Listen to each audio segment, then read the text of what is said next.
Welcome to Daily English Audiobooks channel. In this video, we will listen to the book The Enchanted April by Elizabeth von Arnim.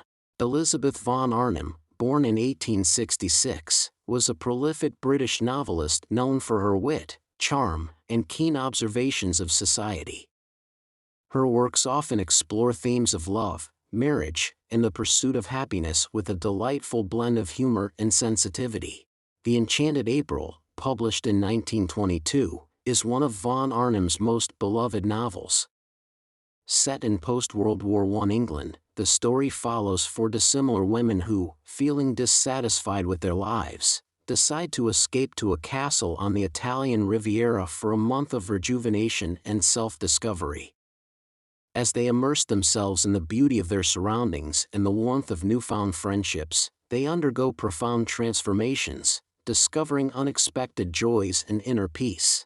With its evocative descriptions of the Italian countryside and its tender exploration of female friendship and empowerment, The Enchanted April is a timeless tale that reminds us of the healing power of nature and the importance of pursuing our dreams.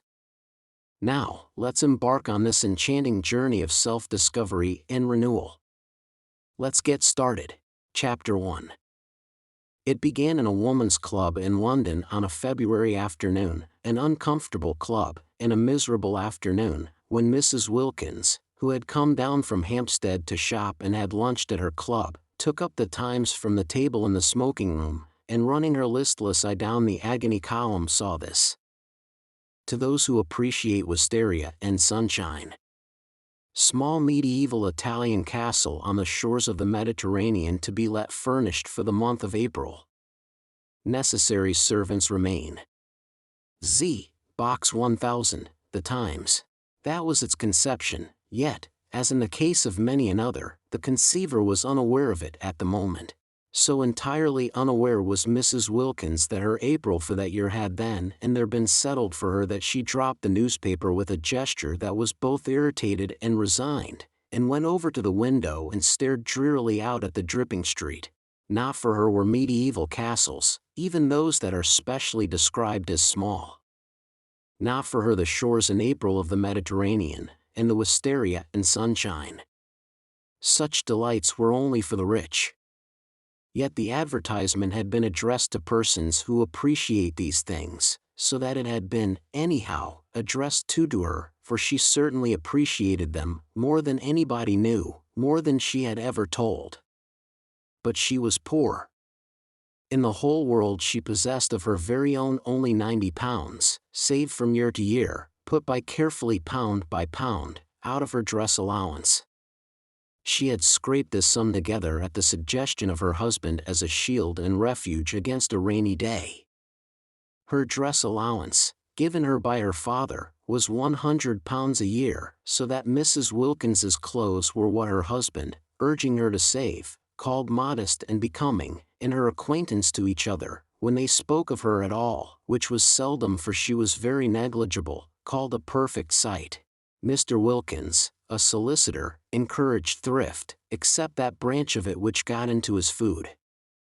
He did not call that thrift, he called it bad housekeeping. But for the thrift which, like moth, penetrated into Mrs. Wilkins's clothes and spoilt them, he had much praise. "You never know," he said, "when there will be a rainy day, and you may be very glad to find you have a nest egg. Indeed we both may."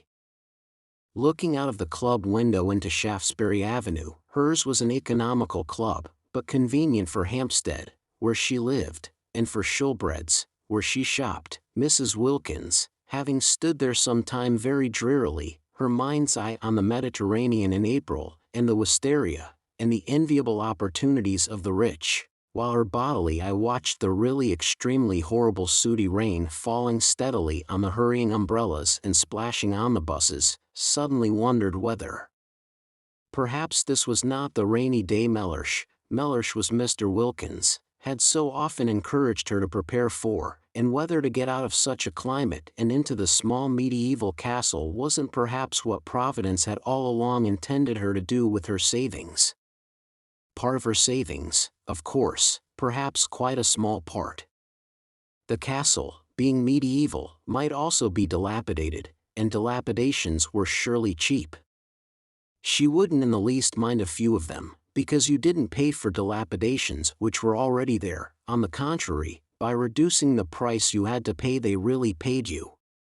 But what nonsense to think of it.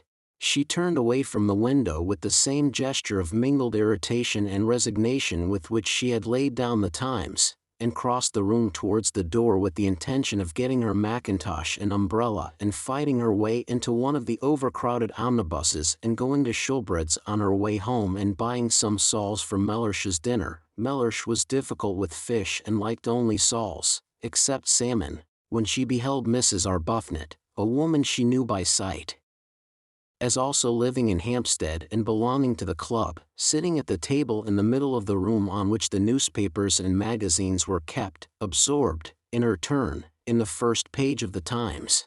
Mrs. Wilkins had never yet spoken to Mrs. Arbuthnot, who belonged to one of the various church sets, and who analyzed, classified, divided and registered the poor, whereas she and Mellish, when they did go out, went to the parties of impressionist painters, of whom in Hampstead there were many.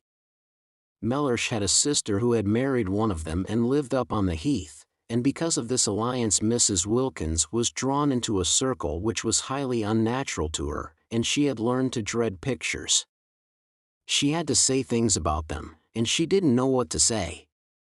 She used to murmur, "Marvelous," and feel that it was not enough. But nobody minded. Nobody listened. Nobody took any notice of Mrs. Wilkins. She was the kind of person who is not noticed at parties. Her clothes, infested by thrift, made her practically invisible. Her face was non-arresting, her conversation was reluctant, she was shy. And if one's clothes and face and conversation are all negligible, thought Mrs. Wilkins, who recognized her disabilities, what, at parties, is there left of one? Also she was always with Wilkins, that clean-shaven, fine-looking man, who gave a party, merely by coming to it, a great air. Wilkins was very respectable. He was known to be highly thought of by his senior partners. His sister's circle admired him. He pronounced adequately intelligent judgments on art and artists. He was pithy, he was prudent, he never said a word too much, nor, on the other hand, did he ever say a word too little. He produced the impression of keeping copies of everything he said, and he was so obviously reliable that it often happened that people who met him at these parties became discontented with their own solicitors, and after a period of restlessness extricated themselves and went to Wilkins. Naturally Mrs. Wilkins was blotted out. She, said his sister, with something herself of the judicial, the digested, and the final in her manner, should stay at home. But Wilkins could not leave his wife at home. He was a family solicitor, and all such have wives and show them. With his in the week he went to parties, and with his on Sundays he went to church. Being still fairly young, he was 39, and ambitious of old ladies, of whom he had not yet acquired in his practice a sufficient number. He could not afford to miss church, and it was there that Mrs. Wilkins became familiar, though never through words, with Mrs. Arbuthnot. She saw her marshalling the children of the poor into pews. She would come in at the head of the procession from the Sunday school exactly 5 minutes before the choir, and get her boys and girls neatly fitted into their allotted seats, and down on their little knees in their preliminary prayer, and up again on their feet just as, to the swelling organ, the vestry door opened, and the choir and clergy, big with the litanies and commandments they were presently to roll out, emerged. She had a sad face, yet she was evidently efficient. The combination used to make Mrs. Wilkins wonder, for she had been told by Mellish, on days when she had only been able to get place, that if one were efficient one wouldn't be depressed, and that if one does one's job well one becomes automatically bright and brisk. About Mrs. Arbuthnot there was nothing bright and brisk, though much in her way with the Sunday school children that was automatic, but when Mrs. Wilkins, turning from the window, caught sight of her in the club she was not being automatic at all, but was looking fixedly at one portion of the first page of the Times, holding the paper quite still, her eyes not moving. She was just staring, and her face, as usual, was the face of a patient and disappointed Madonna. Obeying an impulse she wondered at even while obeying it, Mrs. Wilkins, the shy and the reluctant, instead of proceeding as she had intended to the cloakroom and from thence to Sculbred's in search of Mellish's fish, stopped at the table and sat down exactly opposite Mrs. Arbuthnot, to whom she had never yet spoken in her life. It was one of those long, narrow refectory tables, so that they were quite close to each other. Mrs. Arbuthnot, however, did not look up. She continued to gaze, with eyes that seemed to be dreaming, at one spot only of the times. Mrs. Wilkins watched her a minute, trying to screw up courage to speak to her. She wanted to ask her if she had seen the advertisement. She did not know why she wanted to ask her this, but she wanted to. How stupid not to be able to speak to her. She looked so kind. She looked so unhappy. Why couldn't two unhappy people refresh each other on their way through this dusty business of life by a little talk, real, natural talk, about what they felt, what they would have liked, what they still tried to hope? And she could not help thinking that Mrs. Arbuthnot, too, was reading that very same advertisement. Her eyes were on the very part of the paper. Was she, too, picturing what it would be like, the color, the fragrance, the light, the soft lapping of the sea among little hot rocks? Color, fragrance, light, sea, instead of Shaftesbury Avenue, in the wet omnibuses, in the fish department at Shoolbred's, in the tube to Hampstead, and dinner, and tomorrow the same and the day after the same and always the same. Suddenly Mrs. Wilkins found herself leaning across the table. "Are you reading about the medieval castle and the wisteria?" she heard herself asking. Naturally Mrs. Arbuthnot was surprised, but she was not half so much surprised as Mrs. Wilkins was at herself for asking. Mrs. Arbuthnot had not yet to her knowledge set eyes on the shabby, lank, loosely put together figure sitting opposite her, with its small freckled face and big gray eyes almost disappearing under a smashed-down wet-weather hat, and she gazed at her a moment without answering. She was reading about the medieval castle and the wisteria, or rather had read about it 10 minutes before, and since then had been lost in dreams, of light, of color, of fragrance, of the soft lapping of the sea among little hot rocks. "Why do you ask me that?" she said in her grave voice, for her training of and by the poor had made her grave and patient. Mrs. Wilkins flushed and looked excessively shy and frightened. "Oh, only because I saw it too, and I thought somehow," she stammered. Whereupon Mrs. Arbuthnot, her mind being used to getting people into lists and divisions, from habit considered, as she gazed thoughtfully at Mrs. Wilkins, under what heading, supposing she had to classify her, she could most properly be put.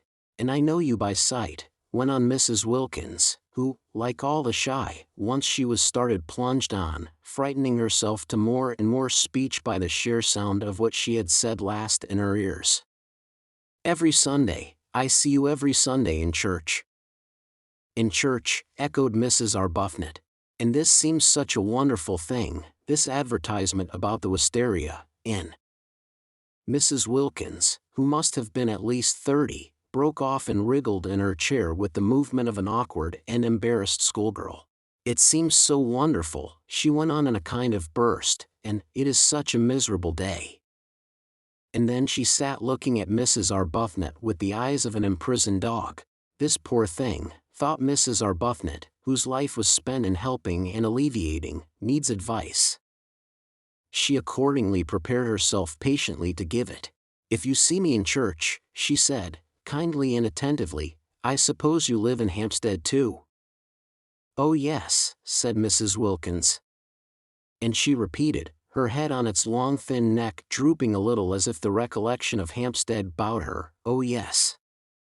"Where?" asked Mrs. Arbuthnot, who, when advice was needed, naturally first proceeded to collect the facts.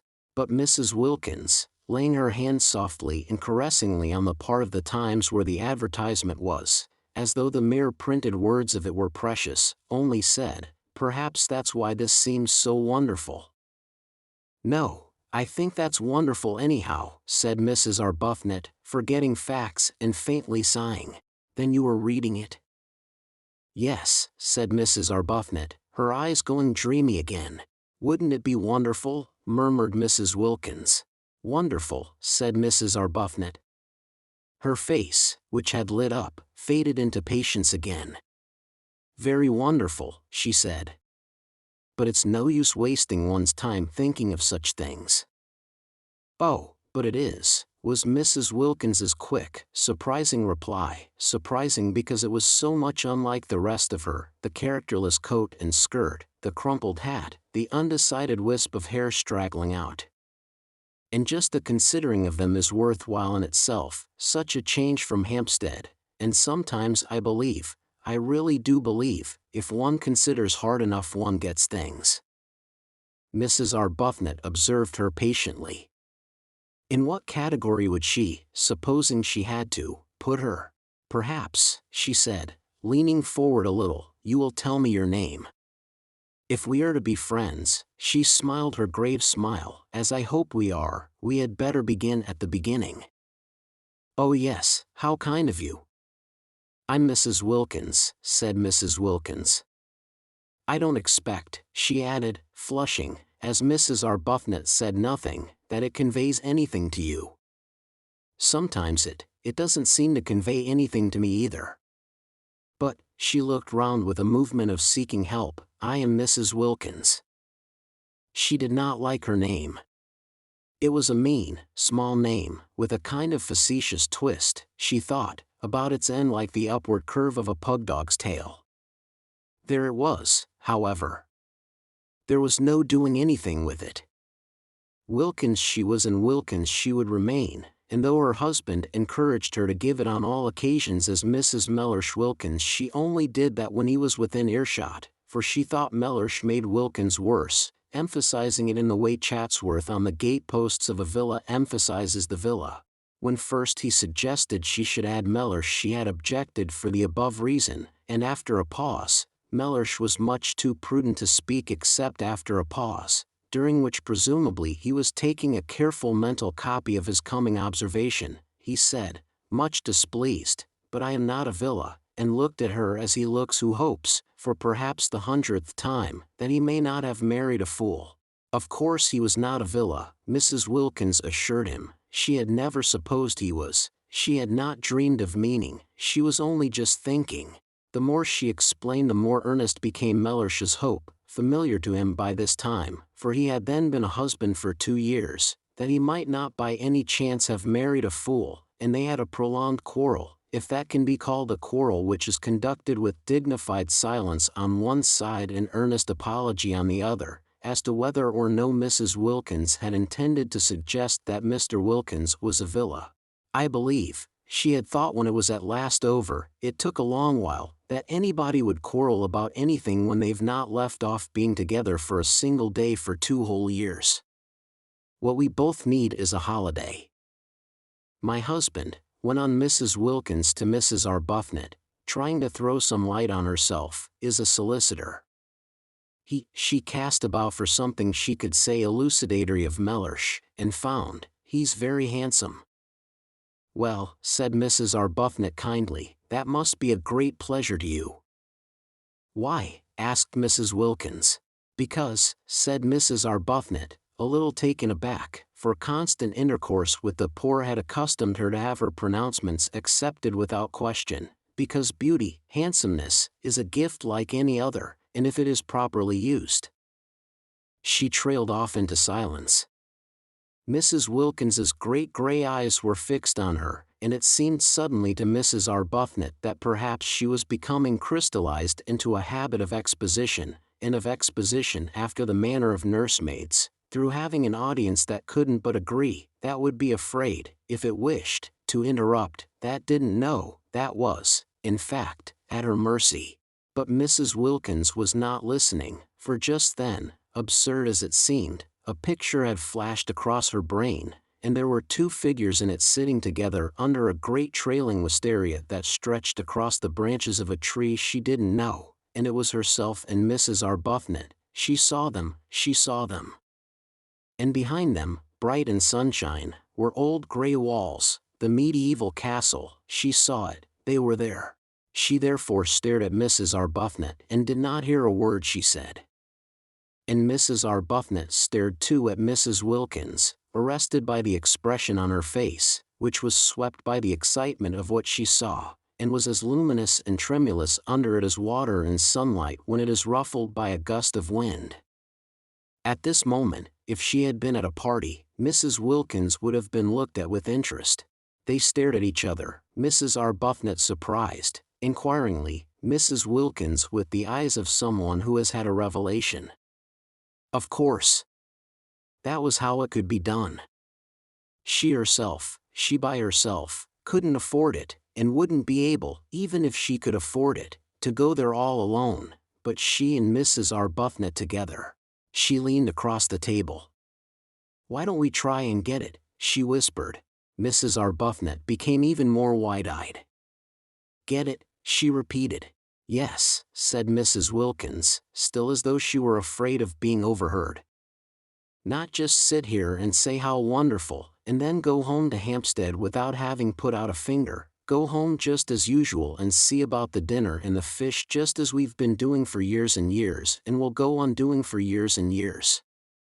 "In fact," said Mrs. Wilkins, flushing to the roots of her hair, for the sound of what she was saying, of what was coming pouring out, frightened her, and yet she couldn't stop, "I see no end to it. There is no end to it. So that there ought to be a break, there ought to be intervals, in everybody's interests.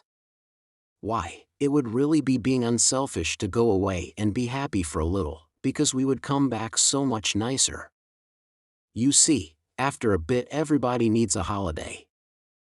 "But, how do you mean, get it?" asked Mrs. Arbuthnot. "Take it," said Mrs. Wilkins. "Take it? Rent it?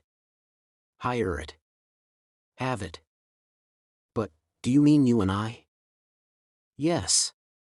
Between us. Share.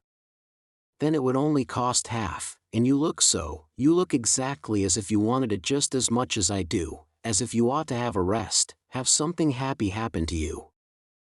Why, but we don't know each other. But just think how well we would if we went away together for a month. And I've saved for a rainy day, and I expect so have you, and this is the rainy day, look at it." She is unbalanced, thought Mrs. Arbuthnot, yet she felt strangely stirred. Think of getting away for a whole month, from everything, to heaven. She shouldn't say things like that, thought Mrs. Arbuthnot. The vicar, yet she felt strangely stirred. It would indeed be wonderful to have a rest, a cessation. Habit, however, steadied her again, and years of intercourse with the poor made her say, with the slight though sympathetic superiority of the explainer, "But then, you see, heaven isn't somewhere else. It is here and now. We are told so." She became very earnest, just as she did when trying patiently to help and enlighten the poor. "Heaven is within us," she said in her gentle low voice.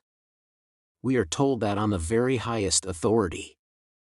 And you know the lines about the kindred points, don't you?" "Oh yes, I know them," interrupted Mrs. Wilkins impatiently. "The kindred points of heaven and home," continued Mrs. Arbuthnot, who was used to finishing her sentences. "Heaven is in our home." "It isn't," said Mrs. Wilkins, again surprisingly. Mrs. Arbuthnot was taken aback. Then she said gently, "Oh, but it is. It is there if we choose, if we make it." "I do choose, and I do make it, and it isn't," said Mrs. Wilkins. Then Mrs. Arbuthnot was silent, for she too sometimes had doubts about homes. She sat and looked uneasily at Mrs. Wilkins, feeling more and more the urgent need to getting her classified. If she could only classify Mrs. Wilkins, get her safely under her proper heading, she felt that she herself would regain her balance, which did seem very strangely to be slipping all to one side. For neither had she had a holiday for years, and the advertisement when she saw it had set her dreaming, and Mrs. Wilkins's excitement about it was infectious, and she had the sensation, as she listened to her impetuous, odd talk and watched her lit-up face, that she was being stirred out of sleep. Clearly Mrs. Wilkins was unbalanced, but Mrs. Arbuthnot had met the unbalanced before. Indeed, she was always meeting them, and they had no effect on her own stability at all, whereas this one was making her feel quite wobbly, quite as though to be off and away from her compass points of God, husband, home and duty. She didn't feel as if Mrs. Wilkins intended Mr. Wilkins to come too, and just for once be happy, would be both good and desirable. Which of course it wasn't, which certainly of course it wasn't. She, also, had a nest egg, invested gradually in the post office savings bank, but to suppose that she would ever forget her duty to the extent of drawing it out and spending it on herself was surely absurd. Surely she couldn't, she wouldn't ever do such a thing. Surely she wouldn't, she could never forget her poor, forget misery and sickness as completely as that. No doubt a trip to Italy would be extraordinarily delightful, but there were many delightful things one would like to do, and what was strength given to one for except to help one not to do them? Steadfast as the points of the compass to Mrs. Arbuthnot were the great four facts of life: God, husband, home, duty. She had gone to sleep on these facts years ago, after a period of much misery, her head resting on them as on a pillow, and she had a great dread of being awakened out of so simple and untroublesome a condition. Therefore it was that she searched with earnestness for a heading under which to put Mrs. Wilkins, and in this way illumine and steady her own mind, and sitting there looking at her uneasily after her last remark, and feeling herself becoming more and more unbalanced and infected, she decided pro tem, as the vicar said at meetings, to put her under the heading nerves. It was just possible that she ought to go straight into the category hysteria, which was often only the antechamber to lunacy, but Mrs. Arbuthnot had learned not to hurry people into their final categories, having on more than one occasion discovered with dismay that she had made a mistake, and how difficult it had been to get them out again, and how crushed she had been with the most terrible remorse. Yes. Nerves. Probably she had no regular work for others, thought Mrs. Arbuthnot, no work that would take her outside herself. Evidently she was rudderless, blown about by gusts, by impulses. Nerves was almost certainly her category, or would be quite soon if no one helped her. Poor little thing, thought Mrs. Arbuthnot, her own balance returning hand in hand with her compassion, and unable, because of the table, to see the length of Mrs. Wilkins's legs. All she saw was her small, eager, shy face, and her thin shoulders, and the look of childish longing in her eyes for something that she was sure was going to make her happy. No, such things didn't make people happy, such fleeting things. Mrs. Arbuthnot had learned in her long life with Frederick, he was her husband, and she had married him at 20 and was now 33, where alone true joys are to be found. They are to be found, she now knew, only in daily, in hourly, living for others. They are to be found only, hadn't she over and over again taken her disappointments and discouragements there, and come away comforted, at the feet of God. Frederick had been the kind of husband whose wife betakes herself early to the feet of God. From him to them had been a short though painful step. It seemed short to her in retrospect, but it had really taken the whole of the first year of their marriage, and every inch of the way had been a struggle, and every inch of it was stained, she felt at the time, with her heart's blood. All that was over now. She had long since found peace.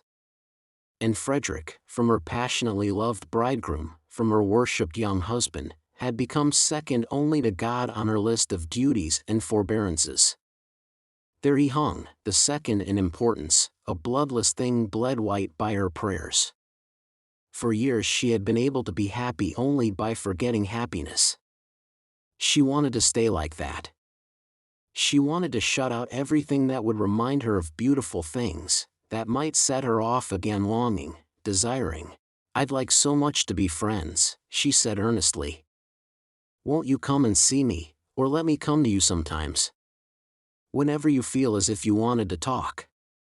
I'll give you my address, she searched in her handbag, and then you won't forget. and she found a card and held it out. Mrs. Wilkins ignored the card. "It's so funny," said Mrs. Wilkins, just as if she had not heard her, "but I see us both, you and me, this April in the medieval castle." Mrs. Arbuthnot relapsed into uneasiness. "Do you," she said, making an effort to stay balanced under the visionary gaze of the shining gray eyes. "Do you?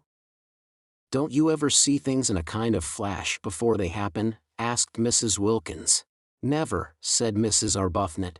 She tried to smile. She tried to smile the sympathetic yet wise and tolerant smile with which she was accustomed to listen to the necessarily biased and incomplete views of the poor. She didn't succeed. The smile trembled out.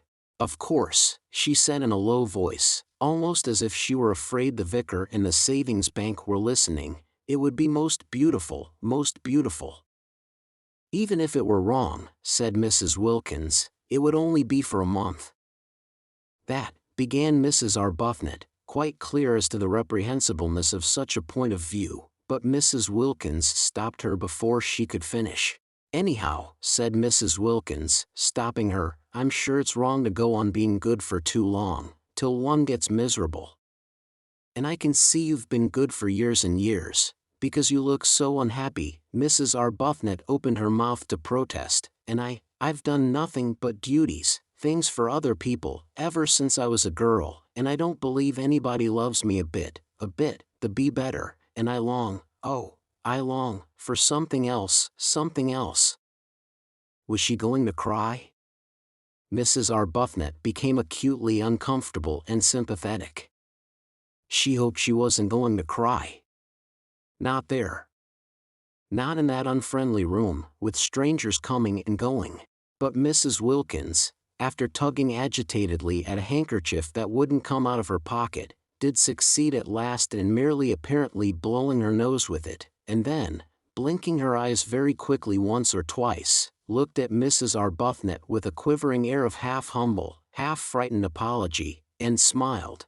"Will you believe," she whispered, trying to steady her mouth, evidently dreadfully ashamed of herself, "that I've never spoken to anyone before in my life like this? I can't think, I simply don't know, what has come over me."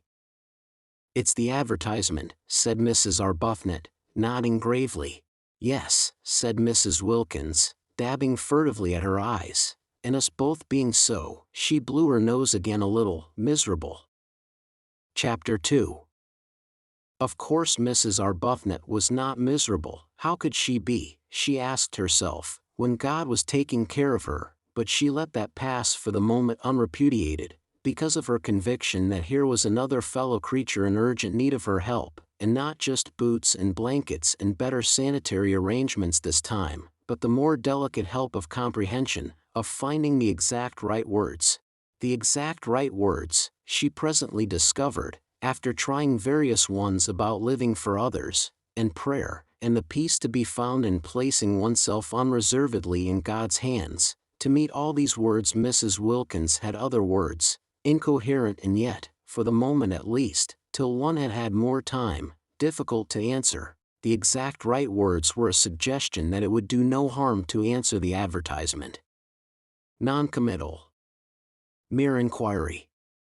And what disturbed Mrs. Arbuthnot about this suggestion was that she did not make it solely to comfort Mrs. Wilkins. She made it because of her own strange longing for the medieval castle. This was very disturbing. There she was, accustomed to direct, to lead, to advise, to support, except Frederick. She long since had learned to leave Frederick to God, being led herself, being influenced and thrown off her feet, by just an advertisement, by just an incoherent stranger. It was indeed disturbing. She failed to understand her sudden longing for what was, after all, self-indulgence, when for years no such desire had entered her heart. "There's no harm in simply asking," she said in a low voice, as if the vicar and the savings bank and all her waiting independent poor were listening and condemning. "It isn't as if it committed us to anything," said Mrs. Wilkins, also in a low voice, but her voice shook. They got up simultaneously. Mrs. Arbuthnot had a sensation of surprise that Mrs. Wilkins should be so tall, and went to a writing table, and Mrs. Arbuthnot wrote to Z, Box 1000, The Times, for particulars. She asked for all particulars, but the only one they really wanted was the one about the rent. They both felt that it was Mrs. Arbuthnot who ought to write the letter and do the business part. Not only was she used to organizing and being practical, but she also was older, and certainly calmer, and she herself had no doubt too that she was wiser. Neither had Mrs. Wilkins any doubt of this. The very way Mrs. Arbuthnot parted her hair suggested a great calm that could only proceed from wisdom. But if she was wiser, older, and calmer, Mrs. Arbuthnot's new friend nevertheless seemed to her to be the one who impelled. Incoherent, she yet impelled. She appeared to have, apart from her need of help, an upsetting kind of character.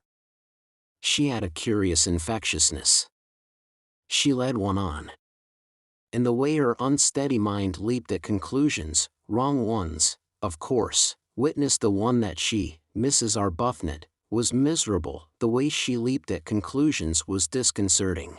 Whatever she was, however, and whatever her unsteadiness, Mrs. Arbuthnot found herself sharing her excitement and her longing, and when the letter had been posted in the letterbox in the hall and actually was beyond getting back again, both she and Mrs. Wilkins felt the same sense of guilt. "It only shows," said Mrs. Wilkins in a whisper, as they turned away from the letterbox, "how immaculately good we've been all our lives. The very first time we do anything our husbands don't know about we feel guilty." "I'm afraid I can't say I've been immaculately good," gently protested Mrs. Arbuthnot, a little uncomfortable at this fresh example of successful leaping at conclusions, for she had not said a word about her feeling of guilt. "Oh, but I'm sure you have. I see you being good, and that's why you're not happy." She shouldn't say things like that, thought Mrs. Arbuthnot. I must try and help her not to. Aloud she said gravely, "I don't know why you insist that I'm not happy. When you know me better I think you'll find that I am. And I'm sure you don't mean really that goodness, if one could attain it, makes one unhappy." "Yes, I do," said Mrs. Wilkins. "Our sort of goodness does. We have attained it, and we are unhappy. There are miserable sorts of goodness and happy sorts. The sort we'll have at the medieval castle, for instance, is the happy sort." "That is, supposing we go there," said Mrs. Arbuthnot restrainingly. She felt that Mrs. Wilkins needed holding on to. "After all, we've only written just to ask. Anybody may do that. I think it quite likely we shall find the conditions impossible, and even if they were not, probably by tomorrow we shall not want to go." "I see us there," was Mrs. Wilkins's answer to that. All this was very unbalancing. Mrs. Arbuthnot, as she presently splashed through the dripping streets on her way to a meeting she was to speak at, was in an unusually disturbed condition of mind. She had, she hoped, shown herself very calm to Mrs. Wilkins, very practical and sober, concealing her own excitement. But she was really extraordinarily moved, and she felt happy, and she felt guilty, and she felt afraid, and she had all the feelings, though this she did not know, of a woman who has come away from a secret meeting with her lover. That, indeed, was what she looked like when she arrived late on her platform. She, the open-browed, looked almost furtive as her eyes fell on the staring wooden faces waiting to hear her try and persuade them to contribute to the alleviation of the urgent needs of the Hampstead poor, each one convinced that they needed contributions themselves. She looked as though she were hiding something discreditable but delightful. Certainly her customary clear expression of candor was not there, and its place was taken by a kind of suppressed and frightened pleasedness, which would have led a more worldly-minded audience to the instant conviction of recent and probably impassioned lovemaking. "Beauty, beauty, beauty," the words kept ringing in her ears as she stood on the platform talking of sad things to the sparsely attended meeting. She had never been to Italy. Was that really what her nest egg was to be spent on after all? Though she couldn't approve of the way Mrs. Wilkins was introducing the idea of predestination into her immediate future, just as if she had no choice, just as if to struggle, or even to reflect, were useless, it yet influenced her. Mrs. Wilkins's eyes had been the eyes of a seer. Some people were like that, Mrs. Arbuthnot knew, and if Mrs. Wilkins had actually seen her at the medieval castle, it did seem probable that struggling would be a waste of time. Still, to spend her nest egg on self-indulgence, the origin of this egg had been corrupt, but she had at least supposed its end was to be creditable. Was she to deflect it from its intended destination, which alone had appeared to justify her keeping it, and spend it on giving herself pleasure? Mrs. Arbuthnot spoke on and on, so much practiced in the kind of speech that she could have said it all in her sleep, and at the end of the meeting, her eyes dazzled by her secret visions, she hardly noticed that nobody was moved in any way whatever, least of all in the way of contributions. But the vicar noticed. The vicar was disappointed. Usually his good friend and supporter Mrs. Arbuthnot succeeded better than this. And, what was even more unusual, she appeared, he observed, not even to mind. "I can't imagine," he said to her as they parted, speaking irritably, for he was irritated both by the audience and by her, "what these people are coming to. Nothing seems to move them." "Perhaps they need a holiday," suggested Mrs. Arbuthnot, an unsatisfactory, a queer reply, the vicar thought. "In February," he called after her sarcastically. "Oh no, not till April," said Mrs. Arbuthnot over her shoulder. "Very odd," thought the vicar. Very odd indeed. And he went home and was not perhaps quite Christian to his wife. That night in her prayers Mrs. Arbuthnot asked for guidance. She felt she ought really to ask, straight out and roundly, that the medieval castle should already have been taken by someone else and the whole thing thus be settled, but her courage failed her. Suppose her prayer were to be answered? No, she couldn't ask it, she couldn't risk it. And after all, she almost pointed this out to God, if she spent her present nest egg on a holiday she could quite soon accumulate another. Frederick pressed money on her, and it would only mean, while she rolled up a second egg, that for a time her contributions to the parish charities would be less.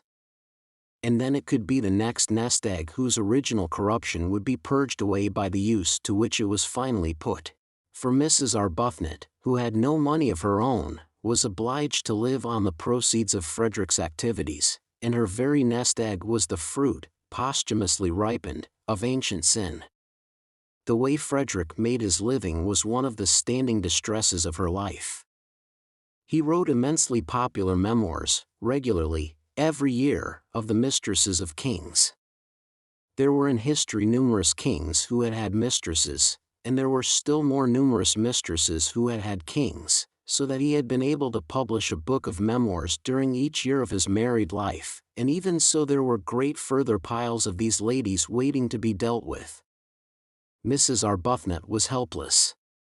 Whether she liked it or not, she was obliged to live on the proceeds. He gave her a dreadful sofa once, after the success of his Du Barry memoir, with swollen cushions and soft, receptive lap, and it seemed to her a miserable thing that there, in her very home, should flaunt this reincarnation of a dead old French sinner. Simply good, convinced that morality is the basis of happiness, the fact that she and Frederick should draw their sustenance from guilt, however much purged by the passage of centuries, was one of the secret reasons of her sadness. The more the memoired lady had forgotten herself, the more his book about her was read and the more free-handed he was to his wife, and all that he gave her was spent, after adding slightly to her nest egg, for she did hope and believe that some day people would cease to want to read of wickedness, and then Frederick would need supporting, on helping the poor.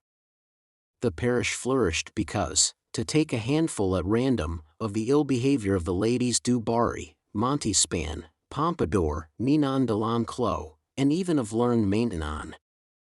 The poor were the filter through which the money was passed, to come out, Mrs. Arbuthnot hoped, purified. She could do no more.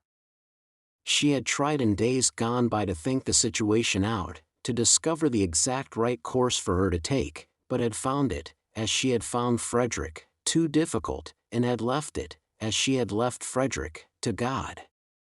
Nothing of this money was spent on her house or dress, those remained, except for the great soft sofa, austere. It was the poor who profited. Their very boots were stout with sins. But how difficult it had been! Mrs. Arbuthnot, groping for guidance, prayed about it to exhaustion. Ought she perhaps to refuse to touch the money, to avoid it as she would have avoided the sins which were its source? But then what about the parish's boots?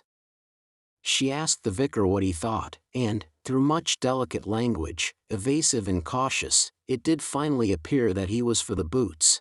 At least she had persuaded Frederick. When first he began his terrible successful career, he only began it after their marriage. When she married him he had been a blameless official attached to the library of the British Museum, to publish the memoirs under another name, so that she was not publicly branded.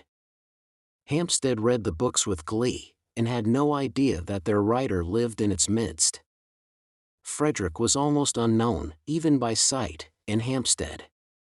He never went to any of its gatherings. Whatever it was he did in the way of recreation was done in London, but he never spoke of what he did or whom he saw. He might have been perfectly friendless for any mention he ever made of friends to his wife. Only the vicar knew where the money for the parish came from, and he regarded it, he told Mrs. Arbuthnot, as a matter of honor not to mention it. And at least her little house was not haunted by the loose-lived ladies, for Frederick did his work away from home. He had 2 rooms near the British Museum, which was the scene of his exhumations, and there he went every morning, and he came back long after his wife was asleep.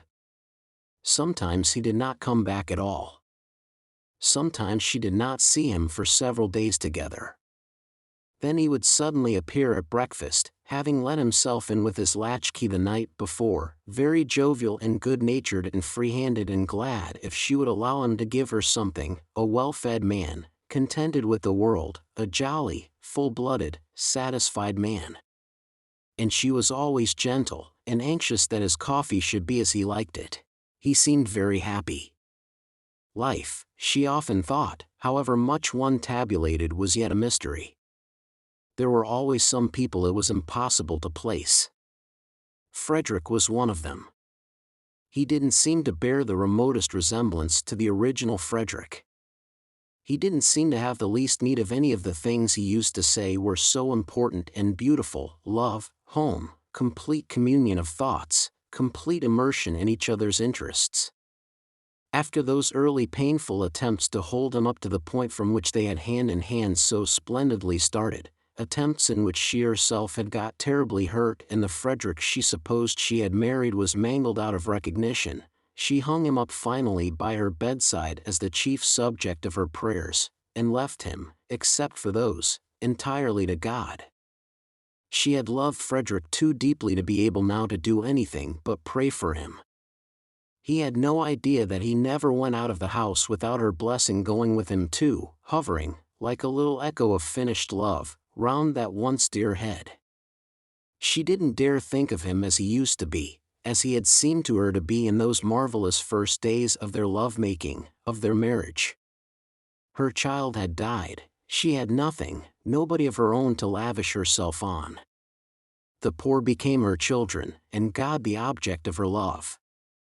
What could be happier than such a life, she sometimes asked herself, but her face, and particularly her eyes, continued sad. Perhaps when we're old, perhaps when we are both quite old, she would think wistfully. Chapter 3.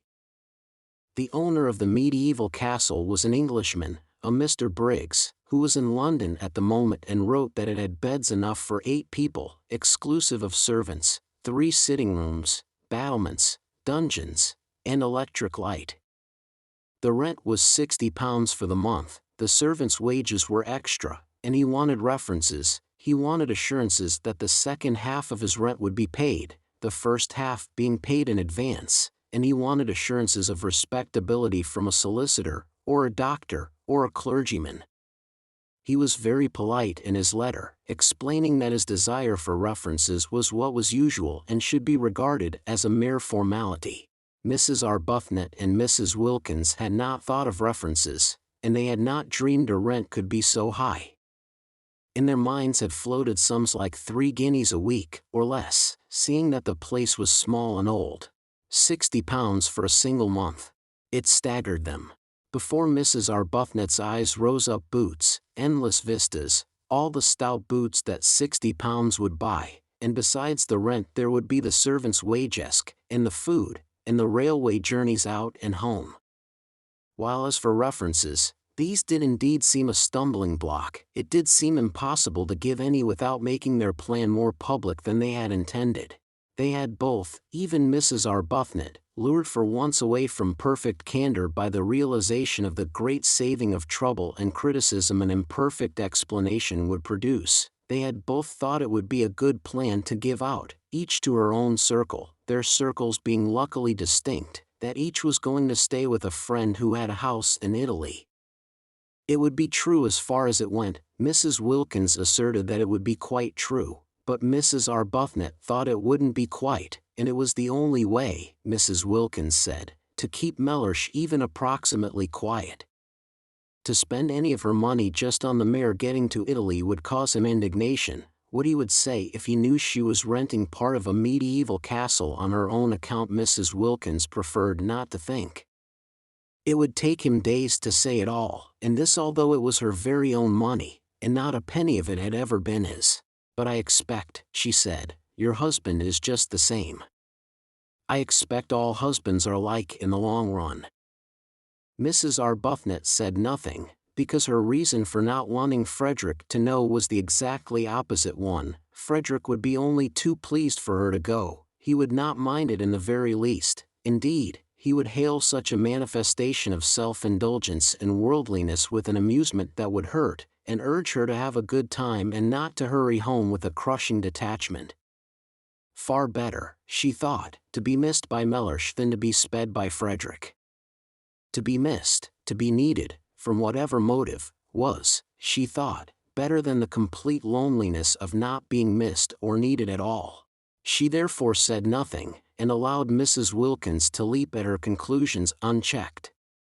But they did, both of them, for a whole day feel that the only thing to be done was to renounce the medieval castle, and it was in arriving at this bitter decision that they really realized how acute had been their longing for it. Then Mrs. Arbuthnot, whose mind was trained in the finding of ways out of difficulties, found a way out of the reference difficulty, and simultaneously Mrs. Wilkins had a vision revealing to her how to reduce the rent. Mrs. Arbuthnot's plan was simple and completely successful. She took the whole of the rent in person to the owner, drawing it out of her savings bank. Again she looked furtive and apologetic, as if the clerk must know the money was wanted for purposes of self-indulgence, and, going up with the 6 £10 notes in her handbag to the address near the Brompton Oratory where the owner lived, presented them to him, waiving her right to pay only half. And when he saw her, and her parted hair and soft dark eyes and sober apparel, and heard her grave voice, he told her not to bother about writing round for those references. "It'll be all right," he said, scribbling a receipt for the rent. "Do sit down, won't you? Nasty day, isn't it? You'll find the old castle has lots of sunshine, whatever else it hasn't got. Husband going?" Mrs. Arbuthnot, unused to anything but candor, looked troubled at this question and began to murmur inarticulately, and the owner at once concluded that she was a widow, a war one, of course, for other widows were old, and that he had been a fool not to guess it. "Oh, I'm sorry," he said, turning red right up to his fair hair. "I didn't mean, hum. He ran his eye over the receipt he had written. "Yes, I think that's all right," he said, getting up and giving it to her. "Now," he added, taking the 6 notes she held out and smiling, for Mrs. Arbuthnot was agreeable to look at, "I'm richer, and you're happier. I've got money, and you've got San Salvatore.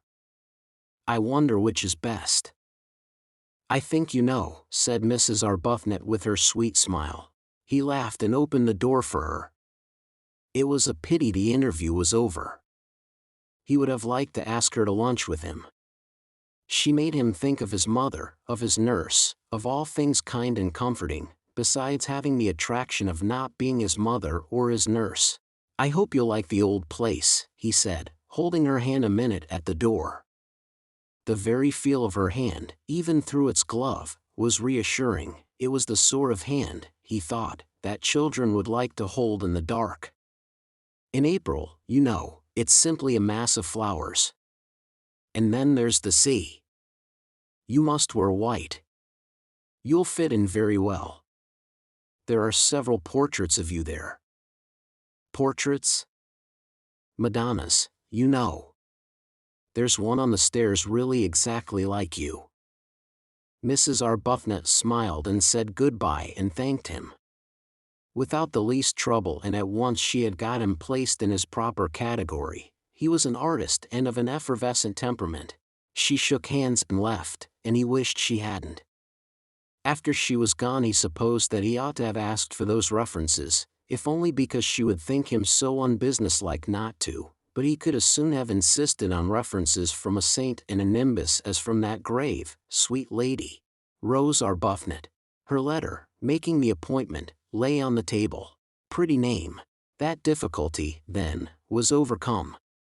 But there still remained the other one, the really annihilating effect of the expense on the nest eggs, and especially on Mrs. Wilkins's, which was in size, compared with Mrs. Arbuthnot's, as the egg of the plover to that of the duck, and this in its turn was overcome by the vision vouchsafed to Mrs. Wilkins, revealing to her the steps to be taken for its overcoming. Having got San Salvatore, the beautiful, the religious name, fascinated them, they in their turn would advertise in the agony column of the Times, and would inquire after 2 more ladies, of similar desires to their own, to join them and share the expenses. At once the strain of the nest eggs would be reduced from half to a quarter. Mrs. Wilkins was prepared to fling her entire egg into the adventure, but she realized that if it were to cost even 6 pence over her £90 her position would be terrible. Imagine going to Mellersh and saying, "I.O." It would be awful enough if some day circumstances forced her to say, "I have no nest egg," but at least she would be supported in such a case by the knowledge that the egg had been her own.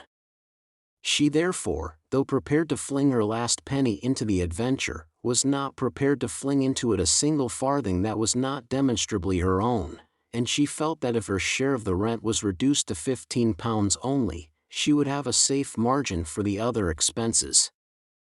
Also they might economize very much on food, gather olives off their own trees and eat them, for instance, and perhaps catch fish. Of course, as they pointed out to each other, they could reduce the rent to an almost negligible sum by increasing the number of sharers. They could have 6 more ladies instead of 2 if they wanted to, seeing that there were 8 beds. But supposing the 8 beds were distributed in couples in 4 rooms, it would not be altogether what they wanted, to find themselves shut up at night with a stranger. Besides, they thought that perhaps having so many would not be quite so peaceful. After all, they were going to San Salvatore for peace and rest and joy, and 6 more ladies, especially if they got into one's bedroom, might a little interfere with that. However, there seemed to be only 2 ladies in England at that moment who had any wish to join them, for they had only 2 answers to their advertisement. "Well, we only want 2, said Mrs. Wilkins, quickly recovering, for she had imagined a great rush. "I think a choice would have been a good thing," said Mrs. Arbuthnot. "You mean because then we needn't have had Lady Caroline Dester." "I didn't say that," gently protested Mrs. Arbuthnot. "We needn't have her," said Mrs. Wilkins. "Just one more person would help us a great deal with the rent. We're not obliged to have 2. "But why should we not have her? She seems really quite what we want." "Yes, she does from her letter," said Mrs. Wilkins doubtfully. She felt she would be terribly shy of Lady Caroline. Incredible as it may seem, seeing how they get into everything, Mrs. Wilkins had never come across any members of the aristocracy. They interviewed Lady Caroline, and they interviewed the other applicant, a Mrs. Fisher. Lady Caroline came to the club in Shaftesbury Avenue, and appeared to be wholly taken up by one great longing, a longing to get away from everybody she had ever known. When she saw the club, and Mrs. Arbuthnot, and Mrs. Wilkins, she was sure that here was exactly what she wanted. She would be in Italy, a place she adored. She would not be in hotels, places she loathed. She would not be staying with friends, persons she disliked, and she would be in the company of strangers who would never mention a single person she knew, for the simple reason that they had not, could not have, and would not come across them. She asked a few questions about the fourth woman, and was satisfied with the answers. Mrs. Fisher, of Prince of Wales Terrace. A widow. She too would be unacquainted with any of her friends. Lady Caroline did not even know where Prince of Wales Terrace was. "It's in London," said Mrs. Arbuthnot. "Is it?" said Lady Caroline. It all seemed most restful. Mrs. Fisher was unable to come to the club because, she explained by letter, she could not walk without a stick, therefore Mrs. Arbuthnot and Mrs. Wilkins went to her. "But if she can't come to the club, how can she go to Italy?" wondered Mrs. Wilkins, aloud. "We shall hear that from her own lips," said Mrs. Arbuthnot. From Mrs. Fisher's lips they merely heard, in reply to delicate questioning, that sitting in trains was not walking about, and they knew that already. Except for the stick, however, she appeared to be a most desirable fourth, quiet, educated, elderly.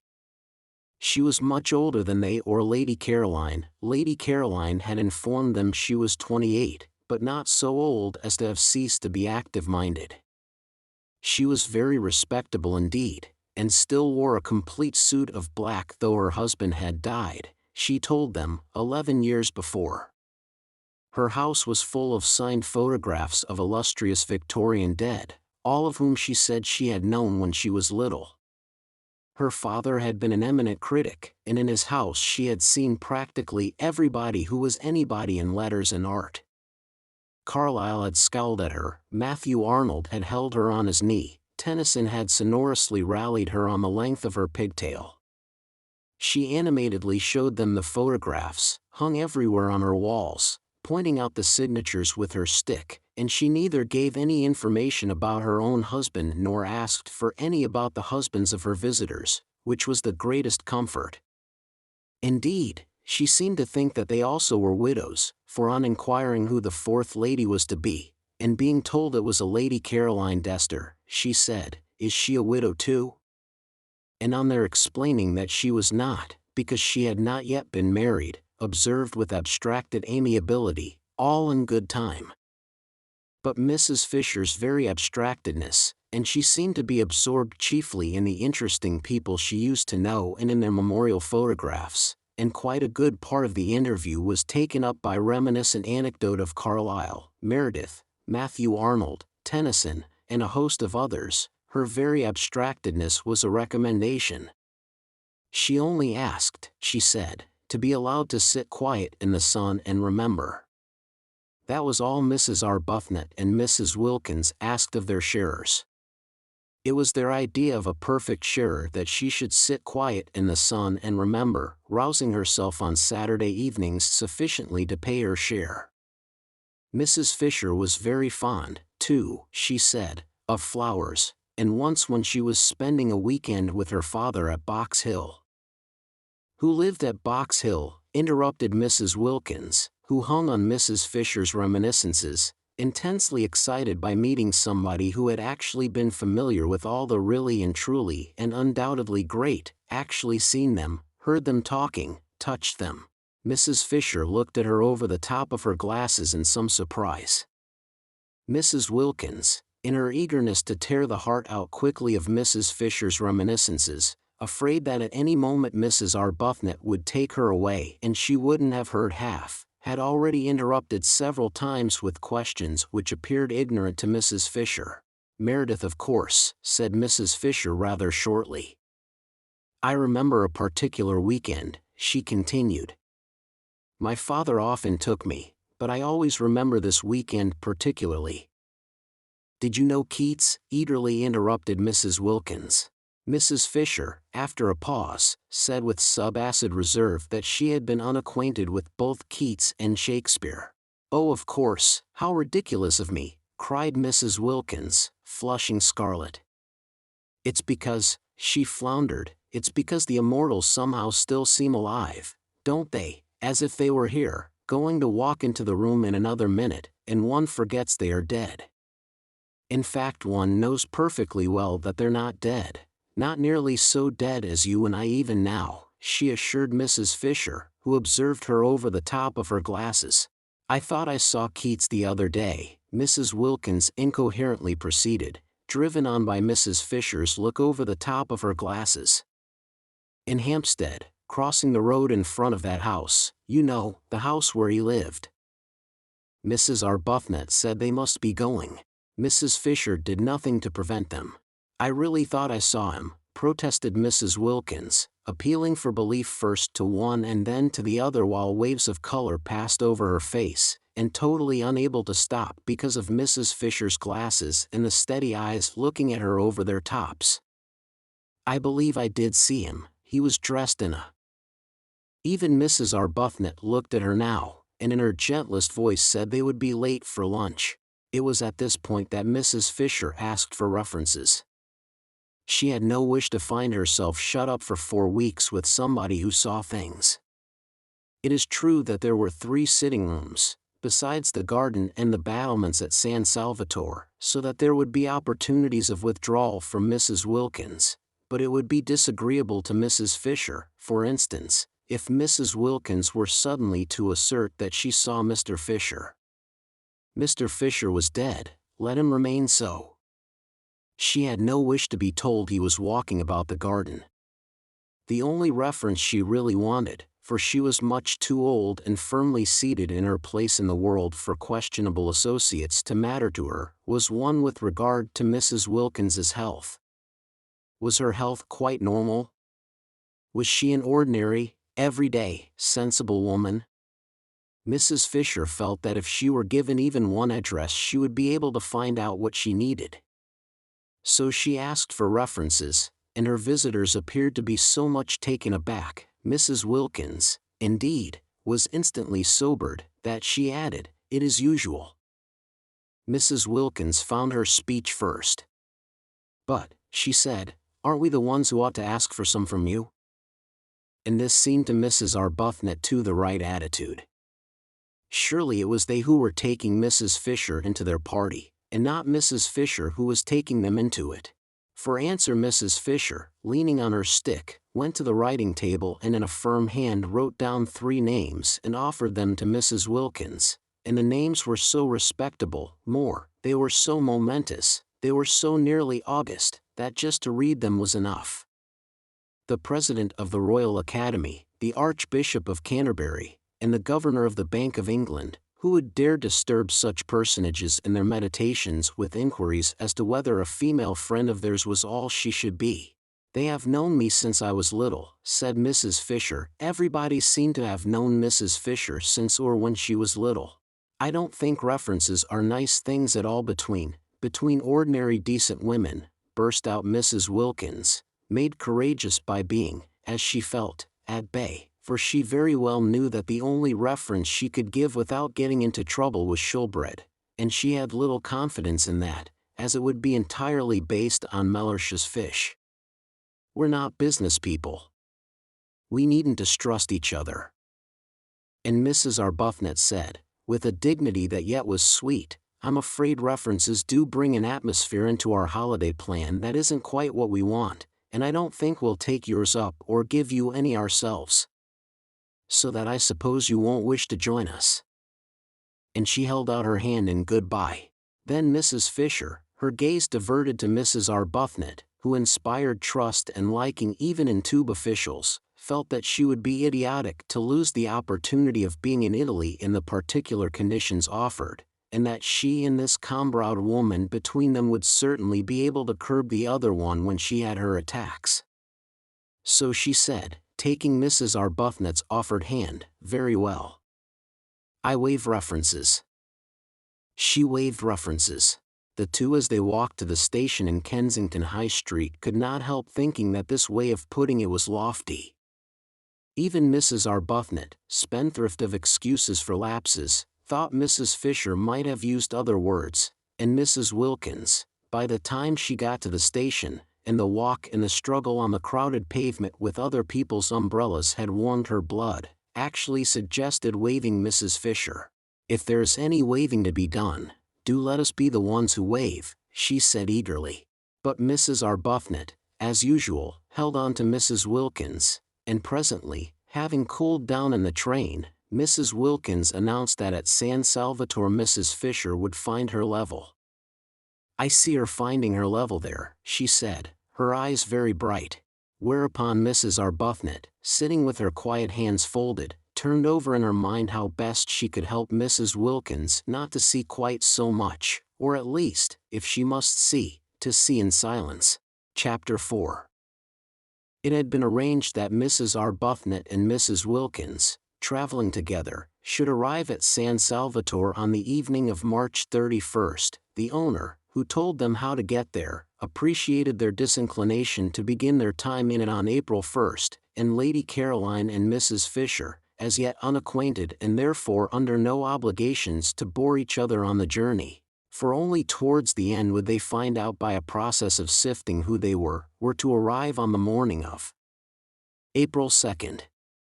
In this way everything would be got nicely ready for the two who seemed, in spite of the equality of the sharing, yet to have something about them of guests. There were disagreeable incidents towards the end of March, when Mrs. Wilkins, her heart in her mouth and her face a mixture of guilt, terror and determination, told her husband that she had been invited to Italy, and he declined to believe it. Of course he declined to believe it. Nobody had ever invited his wife to Italy before. There was no precedent. He required proofs. The only proof was Mrs. Arbuthnot, and Mrs. Wilkins had produced her, but after what entreaties, what passionate persuading. Mrs. Arbuthnot had not imagined she would have to face Mr. Wilkins and say things to him that were short of the truth, and it brought home to her what she had for some time suspected, that she was slipping more and more away from God. Indeed, the whole of March was filled with unpleasant, anxious moments. It was an uneasy month. Mrs. Arbuthnot's conscience, made supersensitive by years of pampering, could not reconcile what she was doing with its own high standard of what was right. It gave her little peace.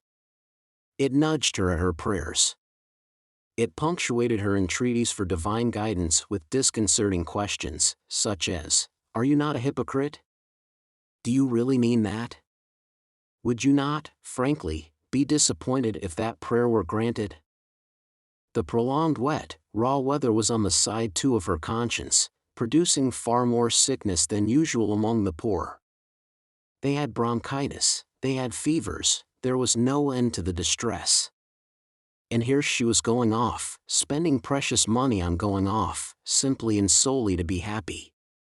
One woman being happy, and these piteous multitudes. She was unable to look the vicar in the face. He did not know, nobody knew, what she was going to do, and from the very beginning she was unable to look anybody in the face. She excused herself from making speeches appealing for money. How could she stand up and ask people for money when she herself was spending so much on her own selfish pleasure? Nor did it help her or quiet her that, having actually told Frederick, in her desire to make up for what she was squandering, that she would be grateful if he would let her have some money, he instantly gave her a check for £100. He asked no questions. She was scarlet. He looked at her a moment and then looked away. It was a relief to Frederick that she should take some money. She gave it all immediately to the organization she worked with, and found herself more tangled in doubts than ever. Mrs. Wilkins, on the contrary, had no doubts.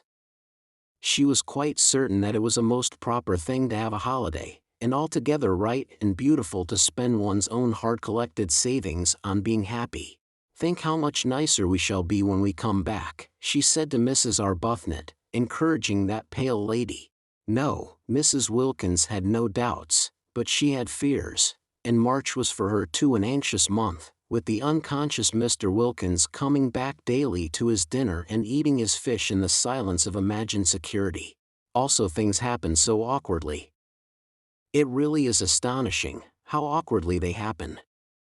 Mrs. Wilkins, who was very careful all this month to give Mellersh only the food he liked, buying it and hovering over its cooking with a zeal more than common, succeeded so well that Mellersh was pleased, definitely pleased, so much pleased that he began to think that he might, after all, have married the right wife instead of, as he had frequently suspected, the wrong one.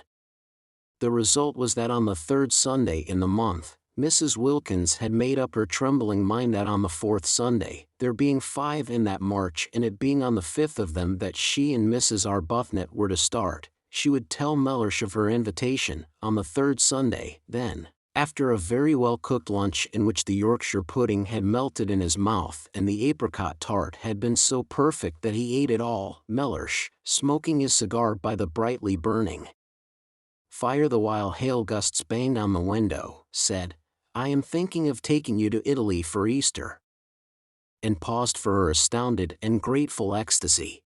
None came. The silence in the room, except for the hail hitting the windows and the gay roar of the fire, was complete. Mrs. Wilkins could not speak. She was dumbfounded. The next Sunday was the day she had meant to break her news to him, and she had not yet even prepared the form of words in which she would break it. Mr. Wilkins, who had not been abroad since before the war, and was noticing with increasing disgust, as week followed week of wind and rain, the peculiar persistent vileness of the weather, had slowly conceived a desire to get away from England for Easter. He was doing very well in his business. He could afford a trip. Switzerland was useless in April. There was a familiar sound about Easter in Italy. To Italy he would go, and as it would cause comment if he did not take his wife, take her he must. Besides, she would be useful. A second person was always useful in a country whose language one did not speak, for holding things, for waiting with the luggage. He had expected an explosion of gratitude and excitement. The absence of it was incredible. She could not, he concluded, have heard. Probably she was absorbed in some foolish daydream. It was regrettable how childish she remained. He turned his head. Their chairs were in front of the fire, and looked at her. She was staring straight into the fire, and it was no doubt the fire that made her face so red. "I am thinking," he repeated, raising his clear, cultivated voice and speaking with acerbity, for inattention at such a moment was deplorable, "of taking you to Italy for Easter." "Did you not hear me?" Yes, she had heard him, and she had been wondering at the extraordinary coincidence, really most extraordinary. She was just going to tell him how she had been invited. A friend had invited her. Easter, too. Easter was in April, wasn't it? Her friend had a house there.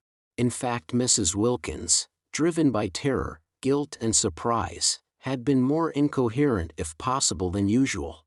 It was a dreadful afternoon. Mellersh, profoundly indignant, besides having his intended treat coming back on him like a blessing to roost, cross-examined her with the utmost severity. He demanded that she refuse the invitation.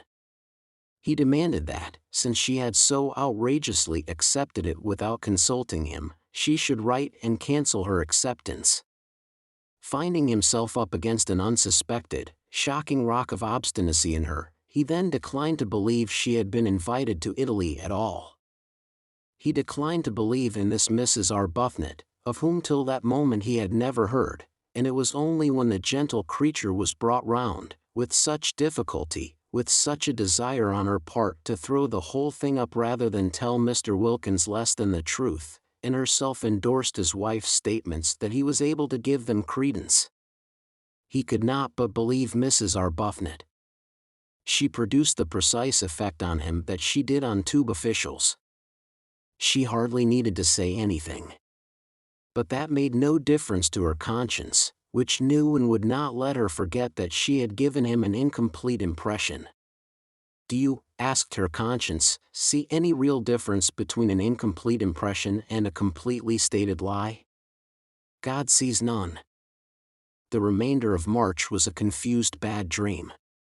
Both Mrs. Arbuthnot and Mrs. Wilkins were shattered. Try as they would not to, both felt extraordinarily guilty, and when on the morning of the 30th they did finally get off, there was no exhilaration about the departure, no holiday feeling at all. "We've been too good, much too good," Mrs. Wilkins kept on murmuring as they walked up and down the platform at Victoria, having arrived there an hour before they need have, "and that's why we feel as though we're doing wrong. We're browbeaten, we're not any longer real human beings. Real human beings aren't ever as good as we've been. Oh," she clenched her thin hands, "to think that we ought to be so happy now, here on the very station, actually starting, and we're not, and it's being spoilt for us just simply because we've spoilt them.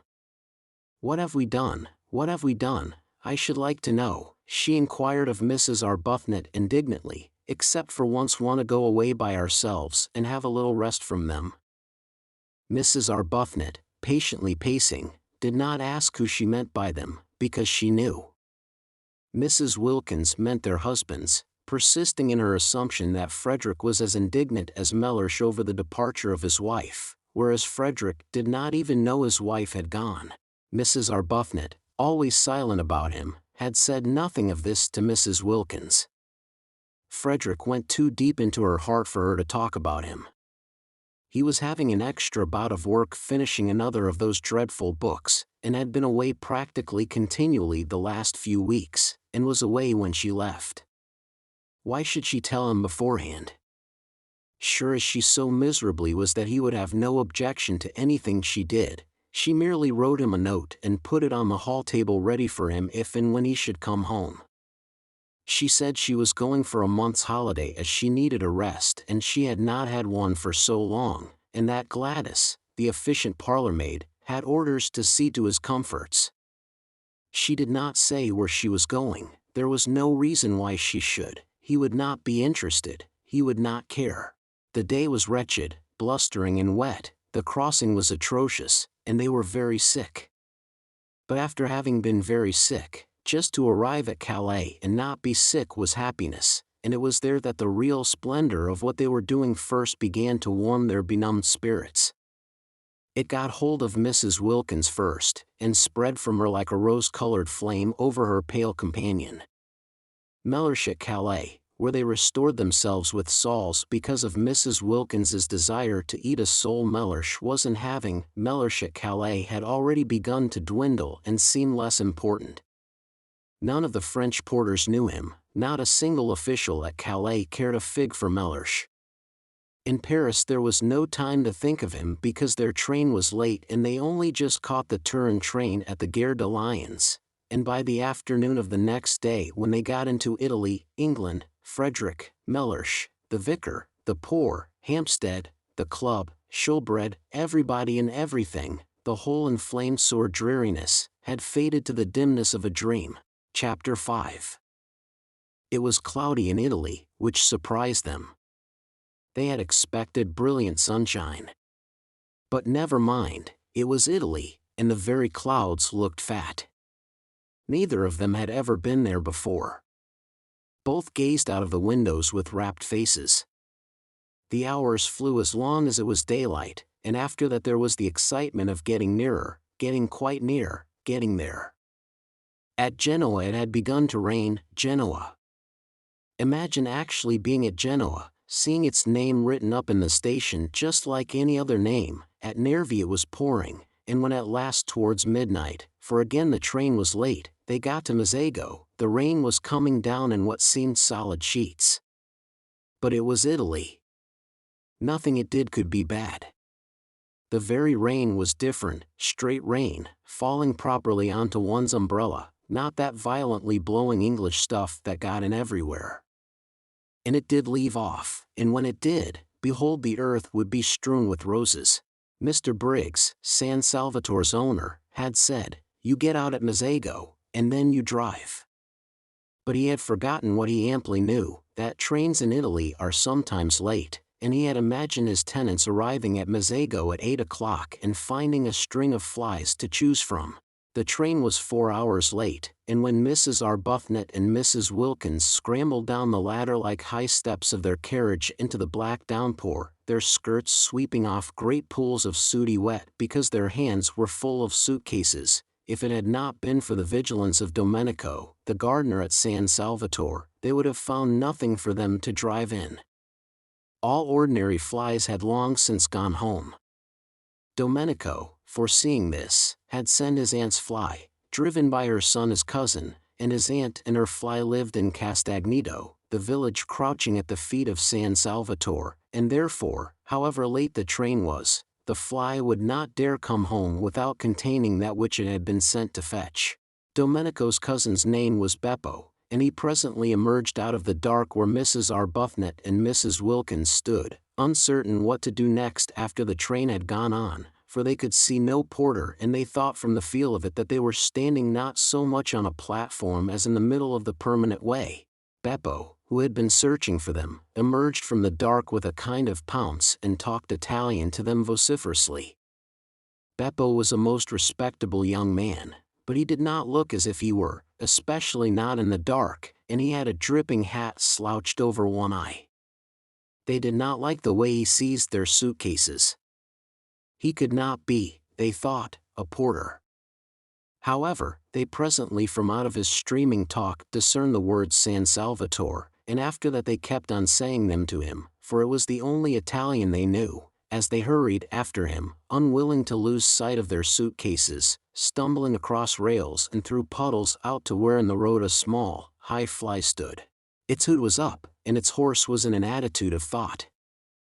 They climbed in, and the minute they were in, Mrs. Wilkins, indeed, could hardly be called in. The horse awoke with a start from its reverie and immediately began going home rapidly, without Beppo, without the suitcases. Beppo darted after him, making the night ring with his shouts, and caught the hanging reins just in time. He explained proudly, and as it seemed to him with perfect clearness, that the horse always did that, being a fine animal full of corn and blood, and cared for by him, Beppo, as if he were his own son, and the ladies must not be alarmed. He had noticed they were clutching each other, but clear, and loud, and profuse of words though he was, they only looked at him blankly. He went on talking, however, while he piled the suitcases up round them, sure that sooner or later they must understand him, especially as he was careful to talk very loud and illustrate everything he said with the simplest elucidatory gestures, but they both continued only to look at him. They both, he noticed sympathetically, had white faces, fatigued faces, and they both had big eyes, fatigued eyes. They were beautiful ladies, he thought, and their eyes, looking at him over the tops of the suitcases, watching his every movement, there were no trunks, only numbers of suitcases, were like the eyes of the Mother of God. The only thing the ladies said, and they repeated it at regular intervals, even after they had started, gently prodding him as he sat on his box to call his attention to it, was, San Salvatore? And each time he answered vociferously, encouragingly, C.S.I., San Salvatore. "We don't know of course if he's taking us there," said Mrs. Arbuthnot at last in a low voice, after they had been driving as it seemed to them a long while, and had got off the paving stones of the sleep-shrouded town and were out on a winding road with what they could just see was a low wall on their left beyond which was a great black emptiness and the sound of the sea. On their right was something close and steep and high and black, rocks, they whispered to each other, huge rocks. "No, we don't know," agreed Mrs. Wilkins, a slight coldness passing down her spine. They felt very uncomfortable. It was so late. It was so dark. The road was so lonely. Suppose a wheel came off. Suppose they met fascisti, or the opposite of fascisti. How sorry they were now that they had not slept at Genoa and come on the next morning in daylight. "But that would have been the 1st of April, said Mrs. Wilkins, in a low voice. "It is that now," said Mrs. Arbuthnot beneath her breath. "So it is," murmured Mrs. Wilkins. They were silent.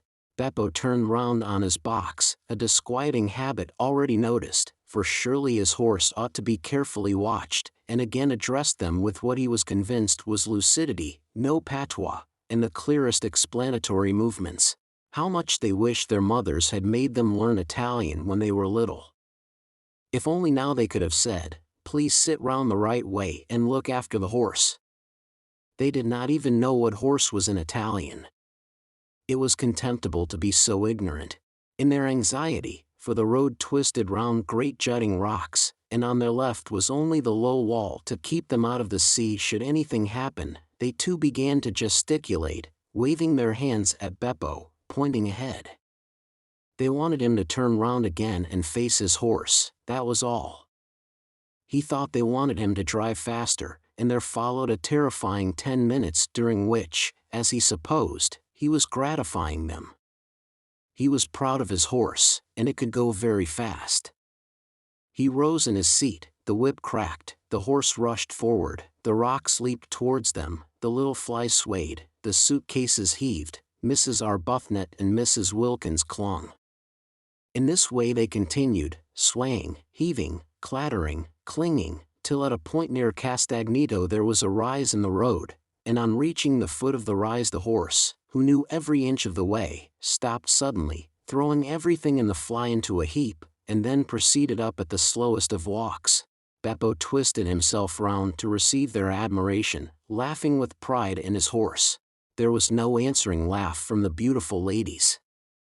Their eyes, fixed on him, seemed bigger than ever, and their faces against the black of the night showed milky. But here at least, once they were up the slope, were houses.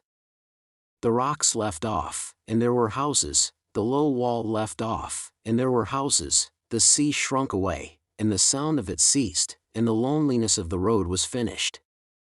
No lights anywhere, of course, nobody to see them pass, and yet Beppo, when the houses began, after looking over his shoulder and shouting Castagneto at the ladies, once more stood up and cracked his whip and once more made his horse dash forward. "We shall be there in a minute," Mrs. Arbuthnot said to herself, holding on.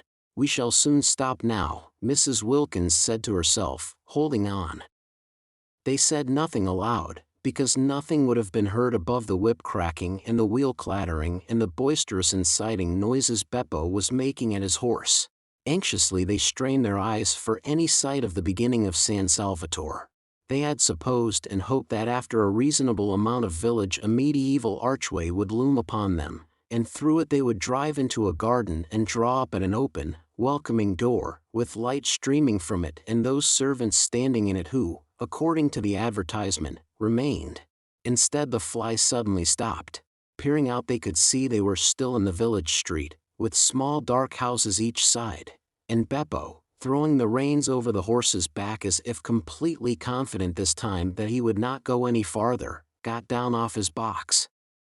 At the same moment, springing as it seemed out of nothing, a man and several half-grown boys appeared on each side of the fly and began dragging out the suitcases. "No, no, San Salvatore," exclaimed Mrs. Wilkins, trying to hold on to what suitcases she could. San Salvatore," they all shouted, pulling. "This can't be San Salvatore," said Mrs. Wilkins, turning to Mrs. Arbuthnot, who sat quite still watching her suitcases being taken from her with the same patience she applied to lesser evils. She knew she could do nothing if these men were wicked men determined to have her suitcases.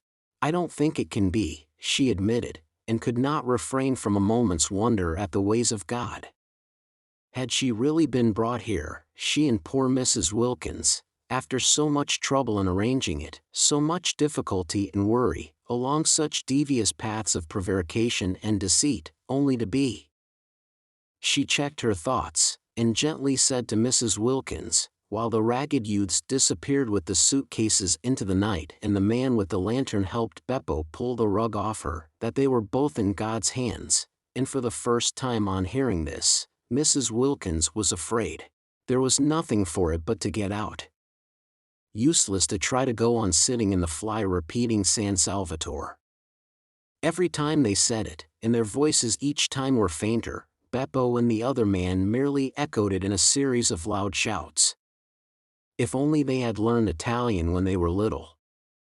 If only they could have said, "We wish to be driven to the door." But they did not even know what door was in Italian. Such ignorance was not only contemptible, it was, they now saw, definitely dangerous.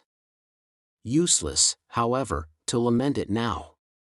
Useless to put off whatever it was that was going to happen to them by trying to go on sitting in the fly. They therefore got out. The two men opened their umbrellas for them and handed them to them. From this they received a faint encouragement, because they could not believe that if these men were wicked they would pause to open umbrellas. The man with the lantern then made signs to them to follow him, talking loud and quickly, and Beppo, they noticed, remained behind. Ought they to pay him? Not, they thought, if they were going to be robbed and perhaps murdered. Surely on such an occasion one did not pay. Besides, he had not after all brought them to San Salvatore. Where they had got to was evidently somewhere else. Also, he did not show the least wish to be paid. He let them go away into the night with no clamor at all. This, they could not help thinking, was a bad sign. He asked for nothing because presently he was to get so much. They came to some steps. The road ended abruptly in a church and some descending steps. The man held the lantern low for them to see the steps. "San Salvatore," said Mrs. Wilkins once again, very faintly, before committing herself to the steps. It was useless to mention it now, of course, but she could not go down steps in complete silence. No medieval castle, she was sure, was ever built at the bottom of steps. Again, however, came the echoing shout, "Si, San Salvatore." They descended gingerly, holding up their skirts just as if they would be wanting them another time and had not in all probability finished with skirts forever. The steps ended in a steeply sloping path with flat stone slabs down the middle. They slipped a good deal on these wet slabs, and the man with the lantern, talking loud and quickly, held them up. His way of holding them up was polite. "Perhaps," said Mrs. Wilkins in a low voice to Mrs. Arbuthnot, "it is all right after all." "We're in God's hands," said Mrs. Arbuthnot again, and again Mrs. Wilkins was afraid. They reached the bottom of the sloping path, and the light of the lantern flickered over an open space with houses round 3 sides. The sea was the 4th side, lazily washing backwards and forwards on pebbles. "San Salvatore," said the man pointing with his lantern to a black mass curved round the water like an arm flung about it. They strained their eyes. They saw the black mass, and on the top of it a light. "San Salvatore," they both repeated incredulously, for where were the suitcases, and why had they been forced to get out of the fly? Si, San Salvatore. They went along what seemed to be a quay, right on the edge of the water. There was not even a low wall here, nothing to prevent the man with the lantern tipping them in if he wanted to. He did not, however, tip them in. Perhaps it was all right after all, Mrs. Wilkins again suggested to Mrs. Arbuthnot on noticing this, who this time was herself beginning to think that it might be, and said no more about God's hands. The flicker of the lantern danced along, reflected in the wet pavement of the quay. Out to the left, in the darkness and evidently at the end of a jetty, was a red light. They came to an archway with a heavy iron gate. The man with the lantern pushed the gate open. This time they went up steps instead of down, and at the top of them was a little path that wound upwards among flowers. They could not see the flowers, but the whole place was evidently full of them. It here dawned on Mrs. Wilkins that perhaps the reason why the fly had not driven them up to the door was that there was no road, only a footpath. That also would explain the disappearance of the suitcases. She began to feel confident that they would find their suitcases waiting for them when they got up to the top. San Salvatore was, it seemed, on the top of a hill, as a medieval castle should be. At a turn of the path they saw above them, much nearer now and shining more brightly, the light they had seen from the quay. She told Mrs. Arbuthnot of her dawning belief, and Mrs. Arbuthnot agreed that it was very likely a true one. Once more, but this time in a tone of real hopefulness, Mrs. Wilkins said, pointing upwards at the black outline against the only slightly less black sky. San Salvatore? And once more, but this time comfortingly, encouragingly, came back the assurance, C.S.I. San Salvatore. They crossed a little bridge, over what was apparently a ravine, and then came a flat bit with long grass at the sides and more flowers. They felt the grass flicking wet against their stockings, and the invisible flowers were everywhere. Then up again through trees, along a zigzag path with the smell all the way of the flowers they could not see. The warm rain was bringing out all the sweetness. Higher and higher they went in this sweet darkness, and the red light on the jetty dropped farther and farther below them. The path wound round to the other side of what appeared to be a little peninsula. The jetty and the red light disappeared. Across the emptiness on their left were distant lights. "Mazago," said the man, waving his lantern at the lights. "C.S.I." they answered, for they had by now learned S.I. Upon which the man congratulated them in a great flow of polite words, not one of which they understood, on their magnificent Italian, for this was Domenico, the vigilant and accomplished gardener of San Salvatore, the prop and stay of the establishment, the resourceful, the gifted, the eloquent, the courteous, the intelligent Domenico. Only they did not know that yet, and he did in the dark, and even sometimes in the light. Look, with his knife-sharp swarthy features and swift, panther movements, very like somebody wicked. They passed along another flat bit of path, with a black shape like a high wall towering above them on their right, and then the path went up again under trellises, and trailing sprays of scented things caught at them and shook raindrops on them, and the light of the lantern flickered over lilies, and then came a flight of ancient steps worn with centuries, and then another iron gate, and then they were inside, though still climbing a twisting flight of stone steps with old walls on either side, like the walls of dungeons, and with a vaulted roof. At the top was a wrought iron door, and through it shone a flood of electric light.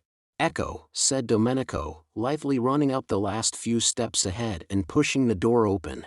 And there they were, arrived, and it was San Salvatore, and their suitcases were waiting for them, and they had not been murdered. They looked at each other's white faces and blinking eyes very solemnly. It was a wonderful moment. Here they were, in their medieval castle at last. Their feet touched its stones. Mrs. Wilkins put her arm round Mrs. Arbuthnot's neck and kissed her. "The first thing to happen in this house," she said softly, solemnly, "shall be a kiss." "Dear Lottie," said Mrs. Arbuthnot. "Dear Rose," said Mrs. Wilkins, her eyes brimming with gladness. Domenico was delighted. He liked to see beautiful ladies kiss. He made them a most appreciative speech of welcome, and they stood arm in arm, holding each other up, for they were very tired, blinking smilingly at him, and not understanding a word. Chapter 6. When Mrs. Wilkins woke next morning, she lay in bed a few minutes before getting up and opening the shutters. What would she see out of her window? A shining world, or a world of rain? But it would be beautiful, whatever it was would be beautiful. She was in a little bedroom with bare white walls and a stone floor and sparse old furniture. The beds, there were two, were made of iron, enameled black and painted with bunches of gay flowers.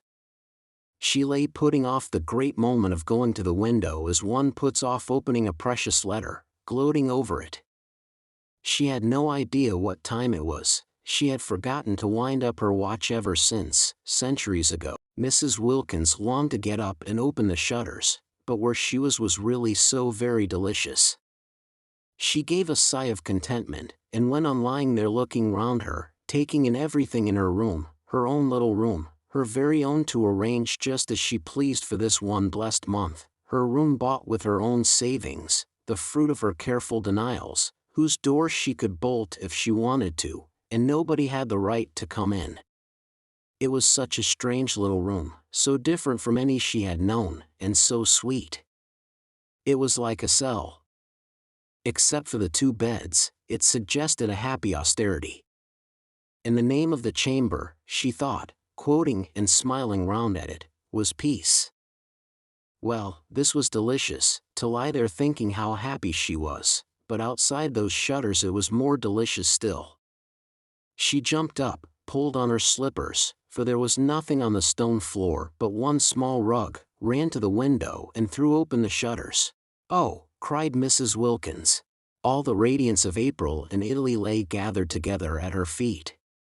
The sun poured in on her.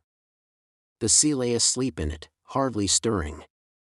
Across the bay the lovely mountains, exquisitely different in color, were asleep too in the light, and underneath her window, at the bottom of the flower-starred grass slope from which the wall of the castle rose up, was a great cypress, cutting through the delicate blues and violets and rose colors of the mountains and the sea like a great black sword. She stared. Such beauty, and she there to see it. Such beauty, and she alive to feel it. Her face was bathed in light.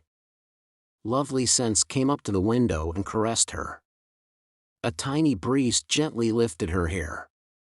Far out in the bay a cluster of almost motionless fishing boats hovered like a flock of white birds on the tranquil sea. How beautiful, how beautiful! Not to have died before this, to have been allowed to see, breathe, feel this. She stared, her lips parted. Happy? Poor, ordinary, everyday word.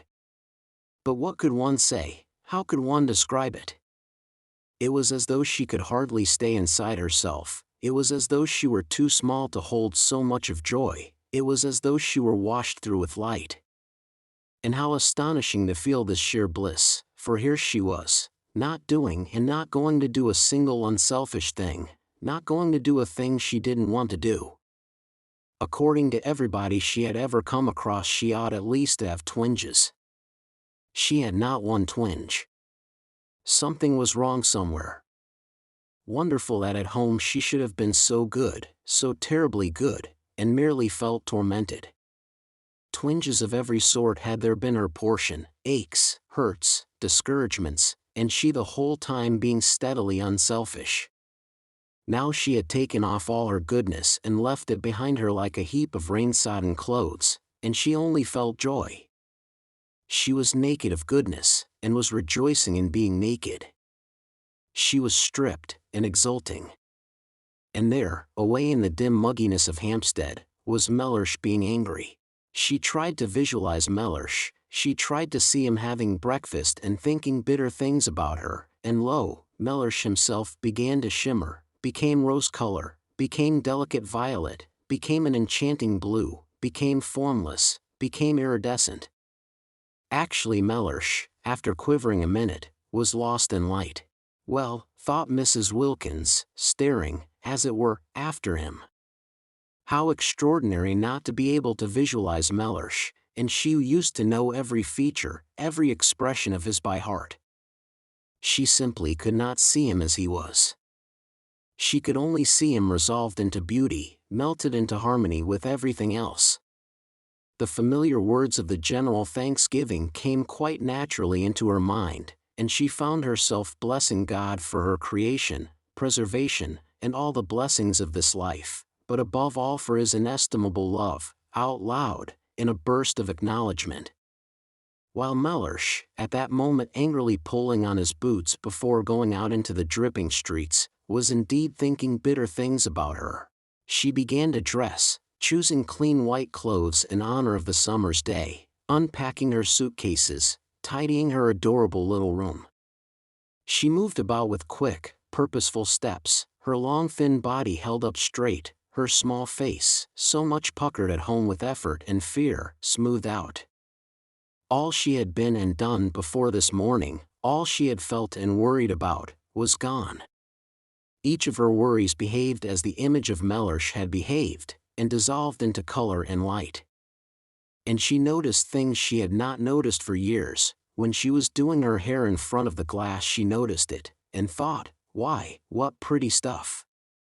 For years she had forgotten she had such a thing as hair, plaiting it in the evening and unplaiting it in the morning with the same hurry and indifference with which she laced and unlaced her shoes.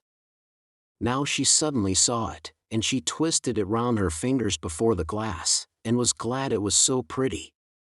Mellersh couldn't have seen it either, for he had never said a word about it. Well, when she got home she would draw his attention to it. "Mellersh," she would say, "look at my hair. Aren't you pleased you've got a wife with hair like curly honey?" She laughed. She had never said anything like that to Mellersh yet, and the idea of it amused her. But why had she not? Oh yes, she used to be afraid of him. Funny to be afraid of anybody, and especially of one's husband, whom one saw in his more simplified moments, such as asleep, and not breathing properly through his nose. When she was ready she opened her door to go across to see if Rose, who had been put the night before by a sleepy maidservant into a cell opposite, were awake. She would say good morning to her, and then she would run down and stay with that cypress tree till breakfast was ready, and after breakfast she wouldn't so much as look out of a window till she had helped Rose get everything ready for Lady Caroline and Mrs. Fisher. There was much to be done that day, settling in, arranging the rooms. She mustn't leave Rose to do it alone. They would make it all so lovely for the two to come, have such an entrancing vision ready for them of little cells bright with flowers. She remembered she had wanted Lady Caroline not to come, fancy wanting to shut someone out of heaven because she thought she would be shy of her. And as though it mattered if she were, and as though she would be anything so self-conscious as shy. Besides, what a reason. She could not accuse herself of goodness over that. And she remembered she had wanted not to have Mrs. Fisher either, because she had seemed lofty. How funny of her. So funny to worry about such little things, making them important. The bedrooms and two of the sitting rooms at San Salvatore were on the top floor, and opened into a roomy hall with a wide glass window at the north end. San Salvatore was rich in small gardens in different parts and on different levels.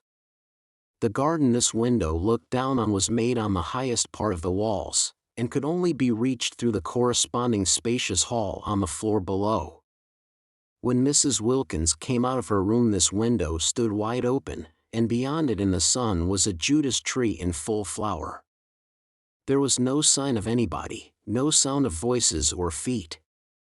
Tubs of arum lilies stood about on the stone floor, and on a table flamed a huge bunch of fierce nasturtiums. Spacious, flowery, silent, with the wide window at the end opening into the garden, and the Judas tree absurdly beautiful in the sunshine, it seemed to Mrs. Wilkins, arrested on her way across to Mrs. Arbuthnot, too good to be true. Was she really going to live in this for a whole month? Up to now she had had to take what beauty she could as she went along, snatching at little bits of it when she came across it, a patch of daisies on a fine day in a Hampstead field, a flash of sunset between two chimney pots. She had never been in definitely, completely beautiful places. She had never been even in a venerable house, and such a thing as a profusion of flowers in her rooms was unattainable to her. Sometimes in the spring she had bought 6 tulips at Shoolbred's, unable to resist them, conscious that Mellersh, if he knew what they had cost, would think it inexcusable, but they had soon died, and then there were no more. As for the Judas tree, she hadn't an idea what it was, and gazed at it out there against the sky with the rapt expression of one who sees a heavenly vision. Mrs. Arbuthnot, coming out of her room, found her there like that, standing in the middle of the hall staring. Now what does she think she sees now, thought Mrs. Arbuthnot.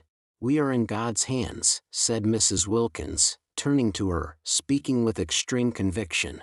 Oh, said Mrs. Arbuthnot quickly, her face, which had been covered with smiles when she came out of her room, falling. Why, what has happened? For Mrs. Arbuthnot had woken up with such a delightful feeling of security, of relief, and she did not want to find she had not after all escaped from the need of refuge. She had not even dreamed of Frederick. For the first time for years she had been spared the nightly dream that he was with her, that they were heart to heart, and its miserable awakening. She had slept like a baby, and had woken up confident. She had found there was nothing she wished to say in her morning prayer except thank you. It was disconcerting to be told she was after all in God's hands. I hope nothing has happened, she asked anxiously. Mrs. Wilkins looked at her a moment, and laughed. "How funny," she said, kissing her. "What is funny?" asked Mrs. Arbuthnot, her face clearing because Mrs. Wilkins laughed. "We are. This is everything. It's all so wonderful. It's so funny and so adorable that we should be in it. I dare say when we finally reach heaven, the one they talk about so much, we shan't find it a bit more beautiful." Mrs. Arbuthnot relaxed to smiling security again. "Isn't it divine?" she said. "Were you ever in your life so happy?" asked Mrs. Wilkins, catching her by the arm. "No," said Mrs. Arbuthnot. Nor had she been, not ever, not even in her first love days with Frederick. Because always pain had been close at hand in that other happiness, ready to torture with doubts, to torture even with the very excess of her love, while this was the simple happiness of complete harmony with her surroundings, the happiness that asks for nothing, that just accepts, just breathes, just is. "Let's go and look at that tree close," said Mrs. Wilkins. "I don't believe it can only be a tree." And arm in arm they went along the hall, and their husbands would not have known them, their faces were so young with eagerness, and together they stood at the open window, and when their eyes, having feasted on the marvelous pink thing, wandered farther among the beauties of the garden, they saw sitting on the low wall at the east edge of it, gazing out over the bay, her feet in lilies, Lady Caroline. They were astonished. They said nothing in their astonishment, but stood quite still, arm in arm, staring down at her. She too had on a white frock, and her head was bare. They had had no idea that day in London, when her hat was down to her nose and her furs were up to her ears, that she was so pretty. They had merely thought her different from the other women in the club, and so had the other women themselves, and so had all the waitresses, eyeing her sideways and eyeing her again as they passed the corner where she sat talking, but they had had no idea she was so pretty. She was exceedingly pretty. Everything about her was very much that which it was. Her fair hair was very fair, her lovely gray eyes were very lovely and gray, her dark eyelashes were very dark, her white skin was very white, her red mouth was very red. She was extravagantly slender, the merest thread of a girl, though not without little curves beneath her thin frock where little curves should be. She was looking out across the bay, and was sharply defined against the background of empty blue. She was full in the sun. Her feet dangled among the leaves and flowers of the lilies just as if it did not matter that they should be bent or bruised. "She ought to have a headache," whispered Mrs. Arbuthnot at last, "sitting there in the sun like that." "She ought to have a hat," whispered Mrs. Wilkins. "She's treading on lilies. But they're hers as much as ours. Only 1/4 of them." Lady Caroline turned her head. She looked up at them a moment, surprised to see them so much younger than they had seen that day at the club, and so much less unattractive. Indeed, they were really almost quite attractive, if any one could ever be really quite attractive in the wrong clothes. Her eyes, swiftly glancing over them, took in every inch of each of them in the half-second before she smiled and waved her hand and called out good morning. There was nothing, she saw at once, to be hoped for in the way of interest from their clothes. She did not consciously think this, for she was having a violent reaction against beautiful clothes and the slavery they impose on one, her experience being that the instant one had got them they took one in hand and gave one no peace till they had been everywhere and been seen by everybody. You didn't take your clothes to parties, they took you. It was quite a mistake to think that a woman, a really well-dressed woman, wore out her clothes. It was the clothes that wore out the woman, dragging her about at all hours of the day and night. No wonder men stayed young longer. Just new trousers couldn't excite them. She couldn't suppose that even the newest trousers ever behaved like that, taking the bit between their teeth. Her images were disorderly, but she thought as she chose, she used what images she liked. As she got off the wall and came towards the window, It seemed a restful thing to know she was going to spend an entire month with people in dresses made as she dimly remembered dresses used to be made 5 summers ago. "I got here yesterday morning," she said, looking up at them and smiling. She really was bewitching. She had everything, even a dimple. "It's a great pity," said Mrs. Arbuthnot, smiling back, "because we were going to choose the nicest room for you." "Oh, but I've done that," said Lady Caroline. "At least, I think it's the nicest. It looks 2 ways. I adore a room that looks 2 ways, don't you? Over the sea to the west, and over this Judas tree to the north." "And we had meant to make it pretty for you with flowers," said Mrs. Wilkins. "Oh, Domenico did that. I told him to directly I got here. He's the gardener. He's wonderful." "It's a good thing, of course," said Mrs. Arbuthnot a little hesitatingly, "to be independent, and to know exactly what one wants." "Yes, it saves trouble," agreed Lady Caroline. "But one shouldn't be so independent," said Mrs. Wilkins, "as to leave no opportunity for other people to exercise their benevolences on one." Lady Caroline, who had been looking at Mrs. Arbuthnot, now looked at Mrs. Wilkins. That day at that queer club she had had merely a blurred impression of Mrs. Wilkins, for it was the other one who did all the talking, and her impression had been of somebody so shy, so awkward that it was best to take no notice of her. She had not even been able to say goodbye properly, doing it in an agony, turning red, turning damp. Therefore she now looked at her in some surprise, and she was still more surprised when Mrs. Wilkins added, gazing at her with the most obvious sincere admiration, speaking indeed with a conviction that refused to remain unuttered, "I didn't realize you were so pretty." She stared at Mrs. Wilkins. She was not usually told this quite so immediately and roundly. Abundantly as she was used to it, impossible not to be after 28 solid years, it surprised her to be told it with such bluntness, and by a woman. "It's very kind of you to think so," she said. "Why, you're lovely," said Mrs. Wilkins. Quite lovely." "I hope," said Mrs. Arbuthnot pleasantly, "you make the most of it." Lady Caroline then stared at Mrs. Arbuthnot. "Oh yes," she said. "I make the most of it. I've been doing that ever since I can remember." "Because," said Mrs. Arbuthnot, smiling and raising a warning forefinger, "it won't last." Then Lady Caroline began to be afraid these two were originals. If so, she would be bored. Nothing bored her so much as people who insisted on being original, who came and buttonholed her and kept her waiting while they were being original. And the one who admired her, it would be tiresome if she dogged her about in order to look at her.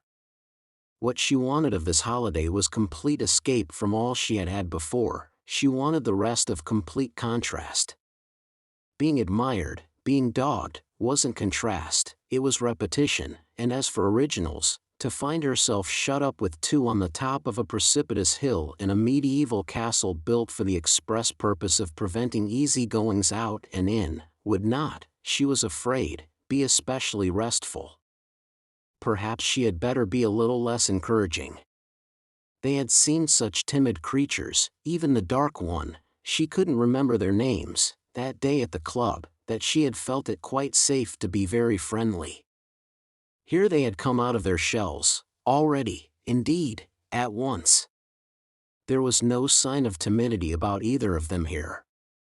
If they had got out of their shells so immediately, at the very first contact, unless she checked them they would soon begin to press upon her, and then goodbye to her dream of 30 restful, silent days, lying unmolested in the sun, getting her feathers smooth again, not being spoken to, not waited on, not grabbed at and monopolized, but just recovering from the fatigue, the deep and melancholy fatigue, of the too much. Besides, there was Mrs. Fisher. She too must be checked. Lady Caroline had started 2 days earlier than had been arranged for 2 reasons. First, because she wished to arrive before the others in order to pick out the room or rooms she preferred, and second, because she judged it likely that otherwise she would have to travel with Mrs. Fisher. She did not want to travel with Mrs. Fisher.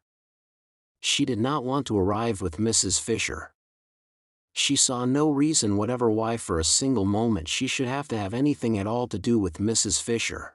But unfortunately Mrs. Fisher also was filled with a desire to get to San Salvatore first and pick out the room or rooms she preferred, and she and Lady Caroline had after all traveled together.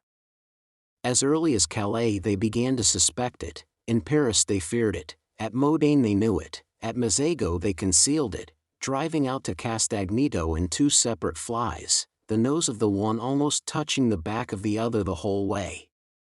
But when the road suddenly left off at the church and the steps, further evasion was impossible, and faced by this abrupt and difficult finish to their journey there was nothing for it but to amalgamate. Because of Mrs. Fisher's stick Lady Caroline had to see about everything.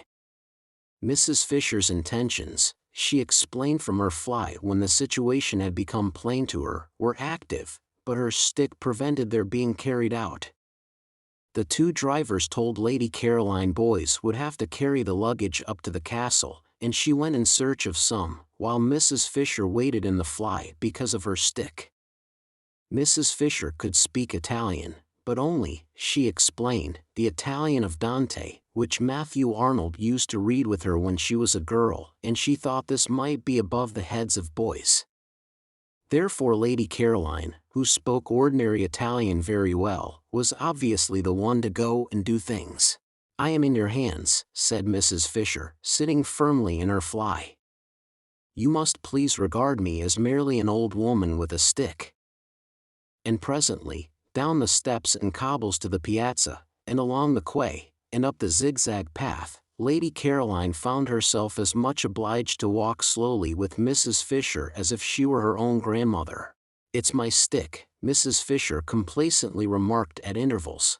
And when they rested at those bends of the zigzag path where seats were, and Lady Caroline, who would have liked to run on and get to the top quickly, was forced in common humanity to remain with Mrs. Fisher because of her stick, Mrs. Fisher told her how she had been on a zigzag path once with Tennyson.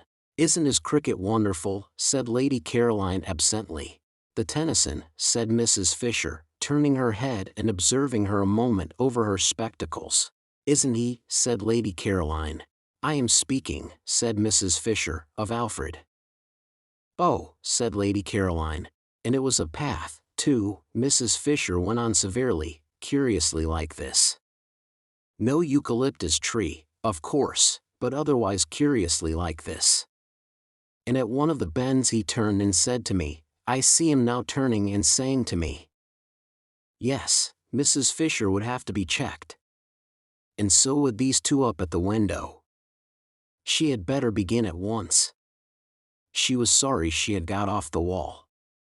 All she need have done was to have waved her hand, and waited till they came down and out into the garden to her.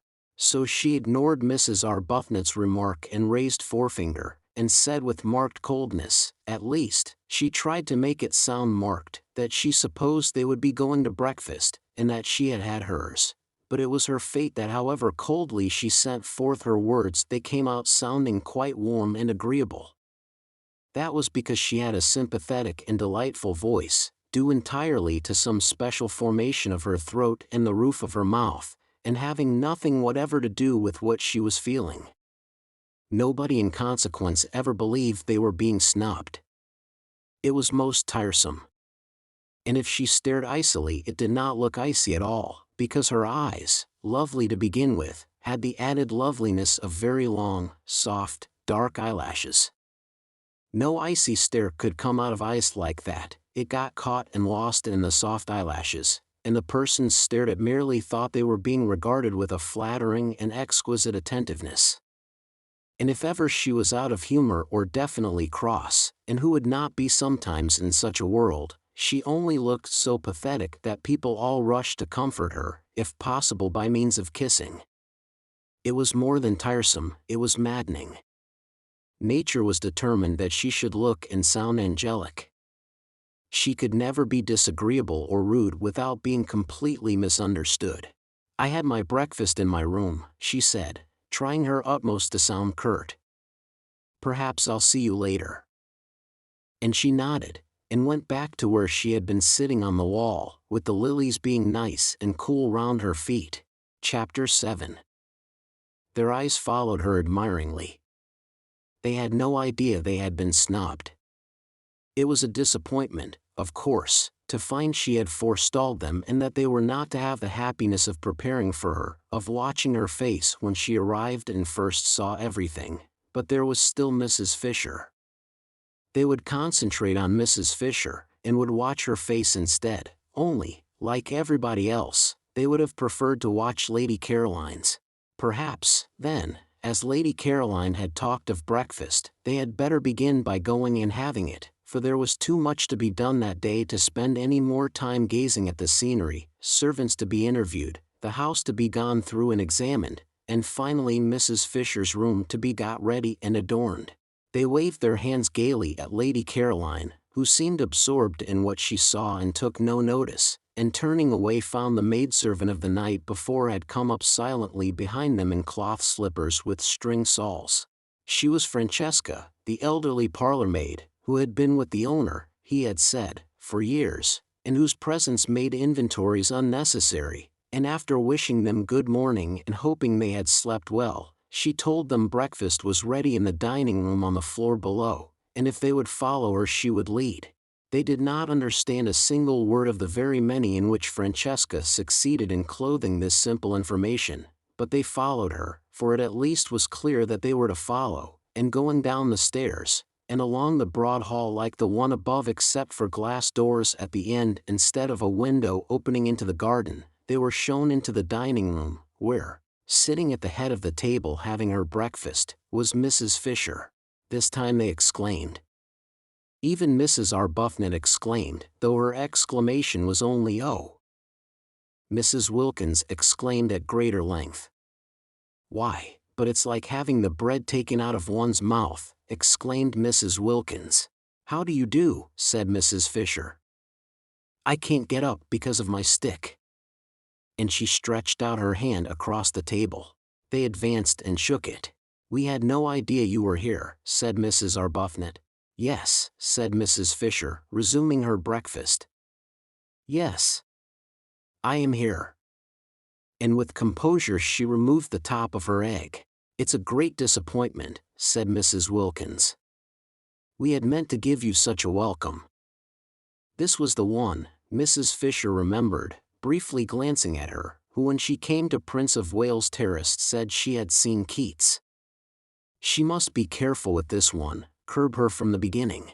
She therefore ignored Mrs. Wilkins and said gravely, with a downward face of impenetrable calm bent on her egg, "Yes. I arrived yesterday with Lady Caroline." "It's really dreadful," said Mrs. Wilkins, exactly as if she had not been ignored. "There's nobody left to get anything ready for now. I feel thwarted. I feel as if the bread had been taken out of my mouth just when I was going to be happy swallowing it." "Where will you sit?" asked Mrs. Fisher of Mrs. Arbuthnot, markedly of Mrs. Arbuthnot. The comparison with the bread seemed to her most unpleasant. "Oh, thank you," said Mrs. Arbuthnot, sitting down rather suddenly next to her. There were only two places she could sit down in, the places laid on either side of Mrs. Fisher. She therefore sat down in one, and Mrs. Wilkins sat down opposite her in the other. Mrs. Fisher was at the head of the table. Round her was grouped the coffee and the tea. Of course they were all sharing San Salvatore equally, but it was she herself and Lottie, Mrs. Arbuthnot mildly reflected, who had found it, who had had the work of getting it, who had chosen to admit Mrs. Fisher into it. Without them, she could not help thinking, Mrs. Fisher would not have been there. Morally Mrs. Fisher was a guest. There was no hostess in this party, but supposing there had been a hostess it would not have been Mrs. Fisher, nor Lady Caroline, it would have been either herself or Lottie. Mrs. Arbuthnot could not help feeling this as she sat down, and Mrs. Fisher, the hand which Ruskin had wrung suspended over the pots before her, inquired, "Tea or coffee?"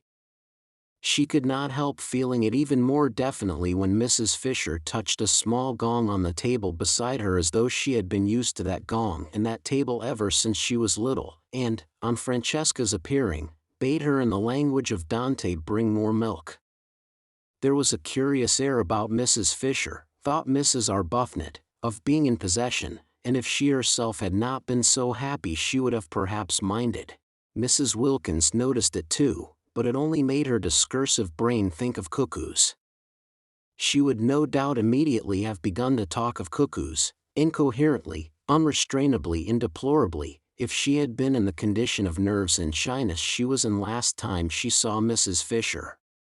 But happiness had done away with shyness. She was very serene, she could control her conversation, she did not have, horrified, to listen to herself saying things she had no idea of saying when she began. She was quite at her ease, and completely natural.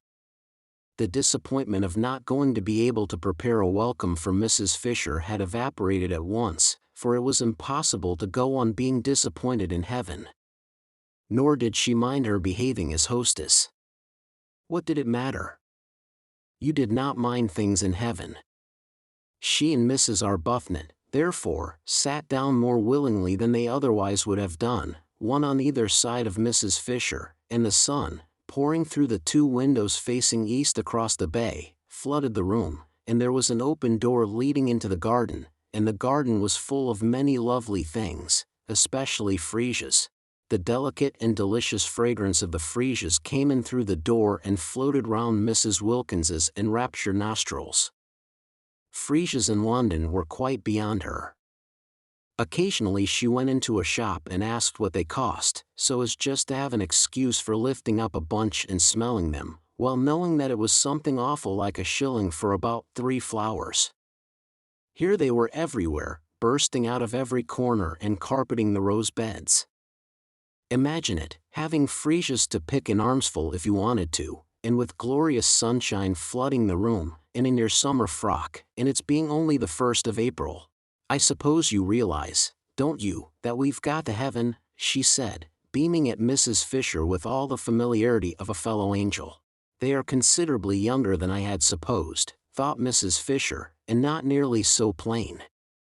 And she mused a moment, while she took no notice of Mrs. Wilkins's exuberance, on their instant and agitated refusal that day at Prince of Wales Terrace to have anything to do with the giving or the taking of references. Nothing could affect her, of course, nothing that anybody did. She was far too solidly seated in respectability. At her back stood massively in a tremendous row those 3 great names she had offered, and they were not the only ones she could turn to for support and countenance. Even if these young women, she had no grounds for believing the one out in the garden to be really Lady Caroline Dester, she had merely been told she was, even if these young women should all turn out to be what Browning used to call, how well she remembered his amusing and delightful way of putting things, fly-by-nights, what could it possibly, or in any way matter to her? Let them fly by night if they wished. One was not 65 for nothing. In any case there would only be 4 weeks of it, at the end of which she would see no more of them. And in the meanwhile there were plenty of places where she could sit quietly away from them and remember. Also there was her own sitting room, a charming room, all honey-colored furniture and pictures, with windows to the sea towards Genoa, and a door opening onto the battlements. The house possessed 2 sitting rooms, and she had explained to that pretty creature Lady Caroline, certainly a pretty creature, whatever else she was, Tennyson would have enjoyed taking her for blows on the Downs, who had seemed inclined to appropriate the honey-colored one, that she needed some little refuge entirely to herself because of her stick. Nobody wants to see an old woman hobbling about everywhere, she had said. I shall be quite content to spend much of my time by myself in here or sitting out on these convenient battlements. And she had a very nice bedroom, too. It looked 2 ways, across the bay to the morning sun. She liked the morning sun, and on to the garden. There were only 2 of these bedrooms with cross views in the house, she and Lady Caroline had discovered, and they were by far the airiest. They each had 2 beds in them, and she and Lady Caroline had had the extra beds taken out at once and put into 2 of the other rooms. In this way there was much more space and comfort. Lady Caroline, indeed, had turned hers into a bed-sitting room, with the sofa out of the bigger drawing room and the writing table and the most comfortable chair, but she herself had not had to do that because she had her own sitting room, equipped with what was necessary. Lady Caroline had thought at first of taking the bigger sitting room entirely for her own, because the dining room on the floor below could quite well be used between meals to sit in by the 2 others, and was a very pleasant room with nice chairs. But she had not liked the bigger sitting room shape. It was a round room in the tower, with deep slit windows pierced through the massive walls, and a domed and ribbed ceiling arranged to look like an open umbrella, and it seemed a little dark. Undoubtedly Lady Caroline had cast covetous glances at the honey-colored room, and if she, Mrs. Fisher, had been less firm would have installed herself in it. Which would have been absurd. "I hope," said Mrs. Arbuthnot, smilingly making an attempt to convey to Mrs. Fisher that though she, Mrs. Fisher, might not be exactly a guest, she certainly was not in the very least a hostess. "Your room is comfortable." "Quite," said Mrs. Fisher. "Will you have some more coffee?" "No, thank you." "Will you?" "No, thank you." There were 2 beds in my bedroom, filling it up unnecessarily, and I had one taken out. It has made it much more convenient. "Oh, that's why I've got 2 beds in my room," exclaimed Mrs. Wilkins, illuminated. The second bed in her little cell had seemed an unnatural and inappropriate object from the moment she saw it. "I gave no directions," said Mrs. Fisher, addressing Mrs. Arbuthnot. "I merely asked Francesca to remove it." "I have 2 in my room as well," said Mrs. Arbuthnot. "Your second one must be Lady Caroline's." "She had hers removed too," said Mrs. Fisher. "It seems foolish to have more beds in a room than there are occupiers." "But we haven't got any husbands here either," said Mrs. Wilkins, "and I don't see any use in extra beds in one's room if one hasn't got husbands to put in them. Can't we have them taken away too?" "Beds," said Mrs. Fisher coldly, "cannot be removed from one room after another. They must remain somewhere." Mrs. Wilkins's remarks seemed to Mrs. Fisher persistently unfortunate. Each time she opened her mouth she said something best left unsaid. Loose talk about husbands had never in Mrs. Fisher's circle been encouraged. In the 80s, when she chiefly flourished, husbands were taken seriously, as the only real obstacles to sin. Beds too, if they had to be mentioned, were approached with caution, and a decent reserve prevented them and husbands ever being spoken of in the same breath. She turned more markedly than ever to Mrs. Arbuthnot. "Do let me give you a little more coffee," she said. "No, thank you." "But won't you have some more?" "No indeed. I never have more than 2 cups at breakfast." "Would you like an orange?" "No, thank you." "Would you?" "No, I don't eat fruit at breakfast. It is an American fashion which I am too old now to adopt." "Have you had all you want?" "Quite." "Have you?" Mrs. Fisher paused before replying. Was this a habit, this trick of answering a simple question with the same question? If so, it must be curbed, for no one could live for 4 weeks in any real comfort with somebody who had a habit. She glanced at Mrs. Arbuthnot, and her parted hair and gentle brow reassured her. No, it was accident, not habit, that had produced those echoes. She could as soon imagine a dove having tiresome habits as Mrs. Arbuthnot. Considering her, she thought what a splendid wife she would have been for poor Carlyle. So much better than that horrid clever Jane. She would have soothed him. "Then shall we go?" she suggested. "Let me help you up," said Mrs. Arbuthnot, all consideration. "Oh, thank you, I can manage perfectly. It's only sometimes that my stick prevents me." Mrs. Fisher got up quite easily. Mrs. Arbuthnot had hovered over her for nothing. I'm going to have one of these gorgeous oranges, said Mrs. Wilkins, staying where she was and reaching across to a black bowl piled with them. Rose, how can you resist them? Look, have this one. Do have this beauty, and she held out a big one. No, I'm going to see to my duties, said Mrs. Arbuthnot, moving towards the door. You'll forgive me for leaving you, won't you? She added politely to Mrs. Fisher. Mrs. Fisher moved towards the door too, quite easily, almost quickly. Her stick did not hinder her at all. She had no intention of being left with Mrs. Wilkins. What time would you like to have lunch? Mrs. Arbuthnot asked her, trying to keep her head as at least a non-guest, if not precisely a hostess, above water. Lunch, said Mrs. Fisher, is at 12:30. You shall have it at 12:30 then, said Mrs. Arbuthnot. I'll tell the cook. It will be a great struggle, she continued, smiling, but I've brought a little dictionary. The cook, said Mrs. Fisher, knows. Oh, said Mrs. Arbuthnot. Lady Caroline has already told her, said Mrs. Fisher. Oh, said Mrs. Arbuthnot again. Yes. Lady Caroline speaks the kind of Italian cooks understand. I am prevented going into the kitchen because of my stick. And even if I were able to go, I fear I shouldn't be understood. But, began Mrs. Arbuthnot. But it's too wonderful, Mrs. Wilkins finished for her from the table, delighted with these unexpected simplifications in her and Rose's lives. Why, we've got positively nothing to do here, either of us, except just be happy. You wouldn't believe, she said, turning her head and speaking straight to Mrs. Fisher, portions of orange in either hand, how terribly good Rose and I have been for years without stopping, and how much now we need a perfect rest. And Mrs. Fisher, going without answering her out of the room, said to herself, she shall be curbed. Chapter 8.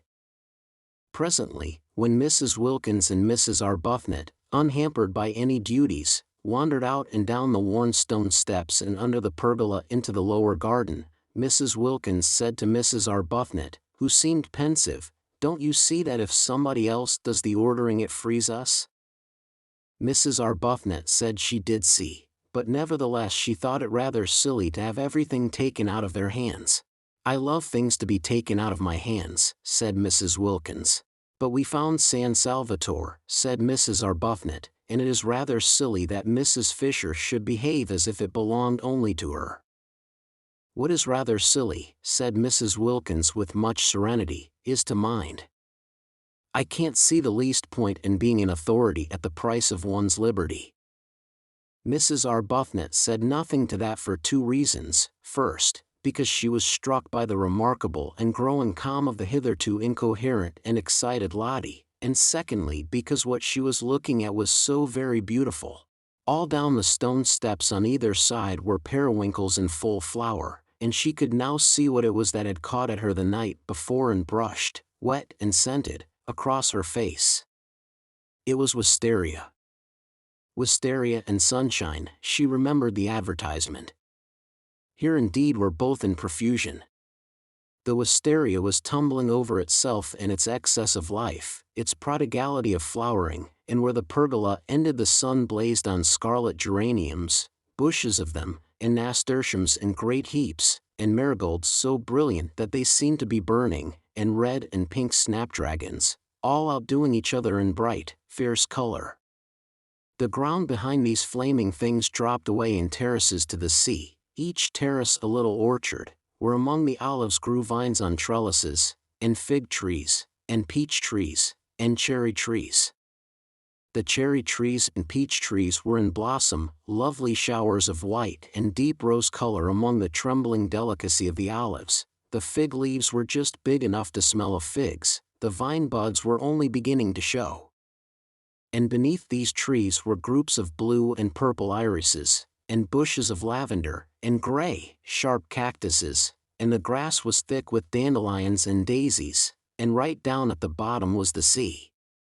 Color seemed flung down anyhow, anywhere, every sort of color, piled up in heaps, pouring along in rivers, The periwinkles looked exactly as if they were being poured down each side of the steps, and flowers that grow only in borders in England, proud flowers keeping themselves to themselves over there, such as the great blue irises and the lavender, were being jostled by small, shining common things like dandelions and daisies and the white bells of the wild onion, and only seemed the better and the more exuberant for it.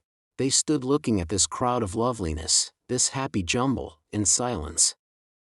No, it didn't matter what Mrs. Fisher did, not here, not in such beauty. Mrs. Arbuthnot's discomposure melted out of her. In the warmth and light of what she was looking at, of what to her was a manifestation, an entirely new side of God, how could one be discomposed? If only Frederick were with her, seeing it too, seeing as he would have seen it when first they were lovers, in the days when he saw what she saw and loved what she loved. She sighed. "You mustn't sigh in heaven," said Mrs. Wilkins. "One doesn't." "I was thinking how one longs to share this with those one loves," said Mrs. Arbuthnot. "You mustn't long in heaven," said Mrs. Wilkins. "You're supposed to be quite complete there. And it is heaven, isn't it, Rose? See how everything has been let in together, the dandelions and the irises, the vulgar and the superior, me and Mrs. Fisher, all welcome, all mixed up anyhow, and all so visibly happy and enjoying ourselves." "Mrs. Fisher doesn't seem happy, not visibly, anyhow," said Mrs. Arbuthnot, smiling. "She'll begin soon, you'll see." Mrs. Arbuthnot said she didn't believe that after a certain age people began anything. Mrs. Wilkins said she was sure no one, however old and tough, could resist the effects of perfect beauty. Before many days, perhaps only hours, they would see Mrs. Fisher bursting out into every kind of exuberance. "I'm quite sure," said Mrs. Wilkins, "that we've got to heaven, and once Mrs. Fisher realizes that that's where she is, she's bound to be different. You'll see. She'll leave off being ossified, and go all soft and able to stretch, and we shall get why, I shouldn't be surprised if we get quite fond of her." The idea of Mrs. Fisher bursting out into anything, she who seemed so particularly firmly fixed inside her buttons, made Mrs. Arbuthnot laugh. She condoned Lottie's loose way of talking of heaven, because in such a place, on such a morning, condonation was in the very air. Besides, what an excuse there was. And Lady Caroline, sitting where they had left her before breakfast on the wall, peeped over when she heard laughter, and saw them standing on the path below, and thought what a mercy it was they were laughing down there and had not come up and done it round her. She disliked jokes at all times, but in the morning she hated them, especially close up, especially crowding in her ears. She hoped the originals were on their way out for a walk, and not on their way back from one. They were laughing more and more. What could they possibly find to laugh at? She looked down on the tops of their heads with a very serious face, for the thought of spending a month with laughers was a grave one, and they, as though they felt her eyes, turned suddenly and looked up. The dreadful geniality of those women. She shrank away from their smiles and wavings, but she could not shrink out of sight without falling into the lilies.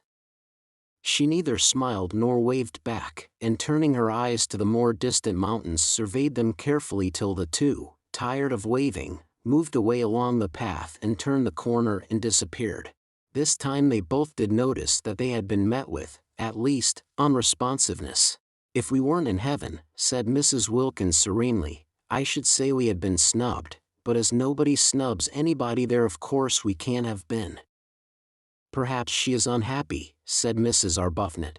"Whatever it is she'll get over it here," said Mrs. Wilkins with conviction. "We must try and help her," said Mrs. Arbuthnot. "Oh, but nobody helps anybody in heaven. That's finished with. You don't try to be, or do. You simply are." Well, Mrs. Arbuthnot wouldn't go into that, not here, not today. The vicar, she knew, would have called Lottie's talk levity, if not profanity. How old he seemed from here, an old vicar. They left the path, and clambered down the olive terraces, down and down, to where at the bottom the warm, sleepy sea heaved gently among the rocks. There a pine tree grew close to the water, and they sat under it, and a few yards away was a fishing boat lying motionless and green-bellied on the water. The ripples of the sea made little gurgling noises at their feet. They screwed up their eyes to be able to look into the blaze of light beyond the shade of their tree.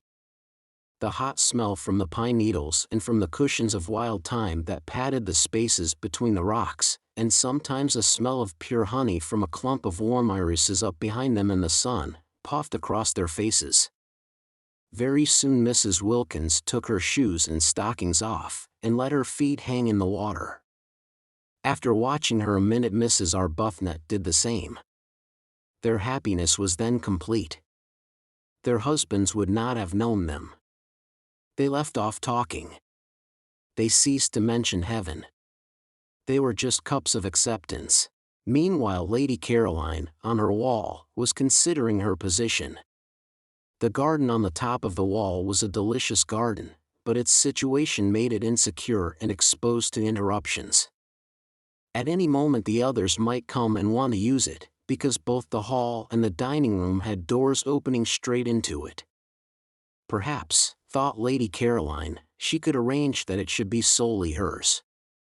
Mrs. Fisher had the battlements, delightful with flowers, and a watchtower all to herself, besides having snatched the one really nice room in the house.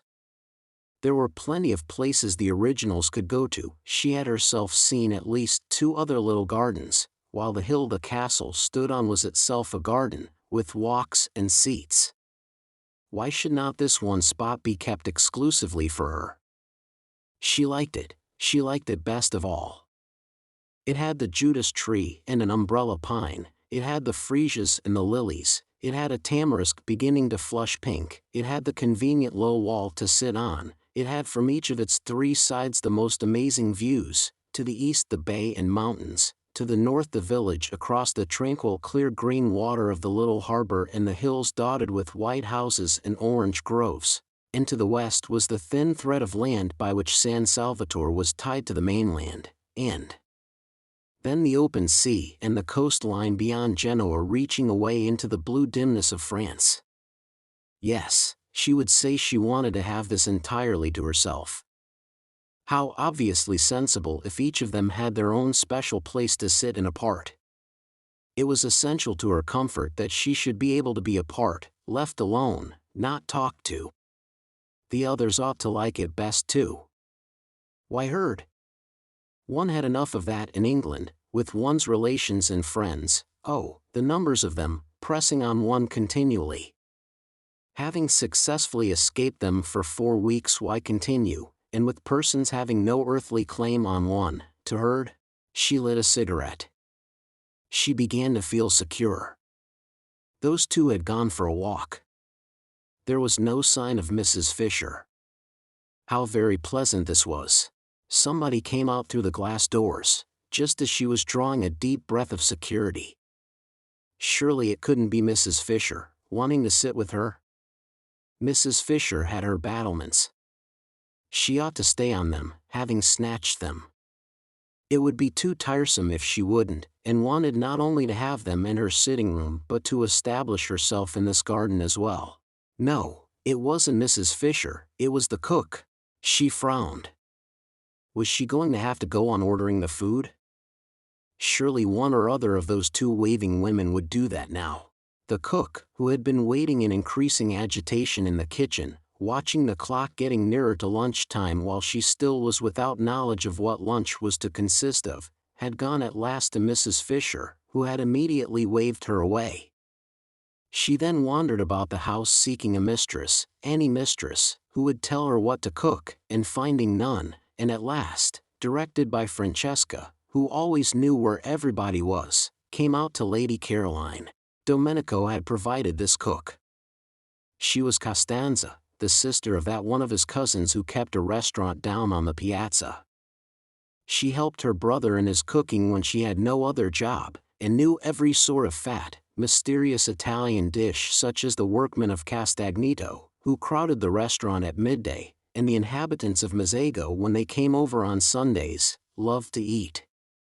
She was a fleshless spinster of 50, gray-haired, nimble, rich of speech, and thought Lady Caroline more beautiful than anyone she had ever seen, and so did Domenico, and so did the boy Giuseppe who helped Domenico and was, besides, his nephew, and so did the girl Angela who helped Francesca and was, besides, Domenico's niece, and so did Francesca herself.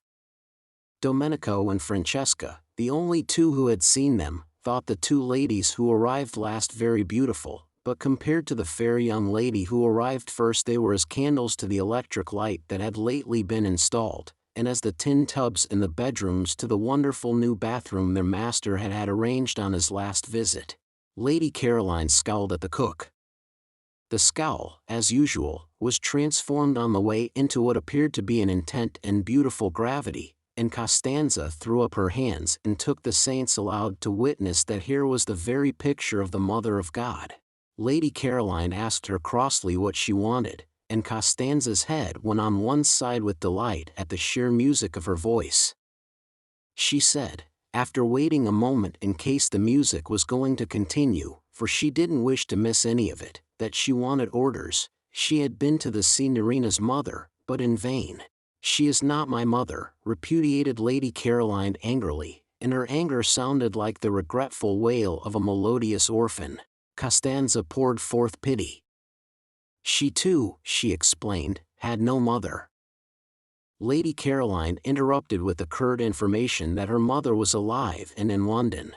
Costanza praised God and the saints that the young lady did not yet know what it was like to be without a mother. Quickly enough did misfortunes overtake one. No doubt the young lady already had a husband. "No," said Lady Caroline icily. Worse than jokes in the morning did she hate the idea of husbands. And everybody was always trying to press them on her, all her relations, all her friends, all the evening papers. After all, she could only marry one, anyhow, but you would think from the way everybody talked, and especially those persons who wanted to be husbands, that she could marry at least a dozen. Her soft, pathetic no made Costanza, who was standing close to her, well with sympathy. "Poor little one," said Costanza, moved actually to pat her encouragingly on the shoulder, "take hope. There is still time."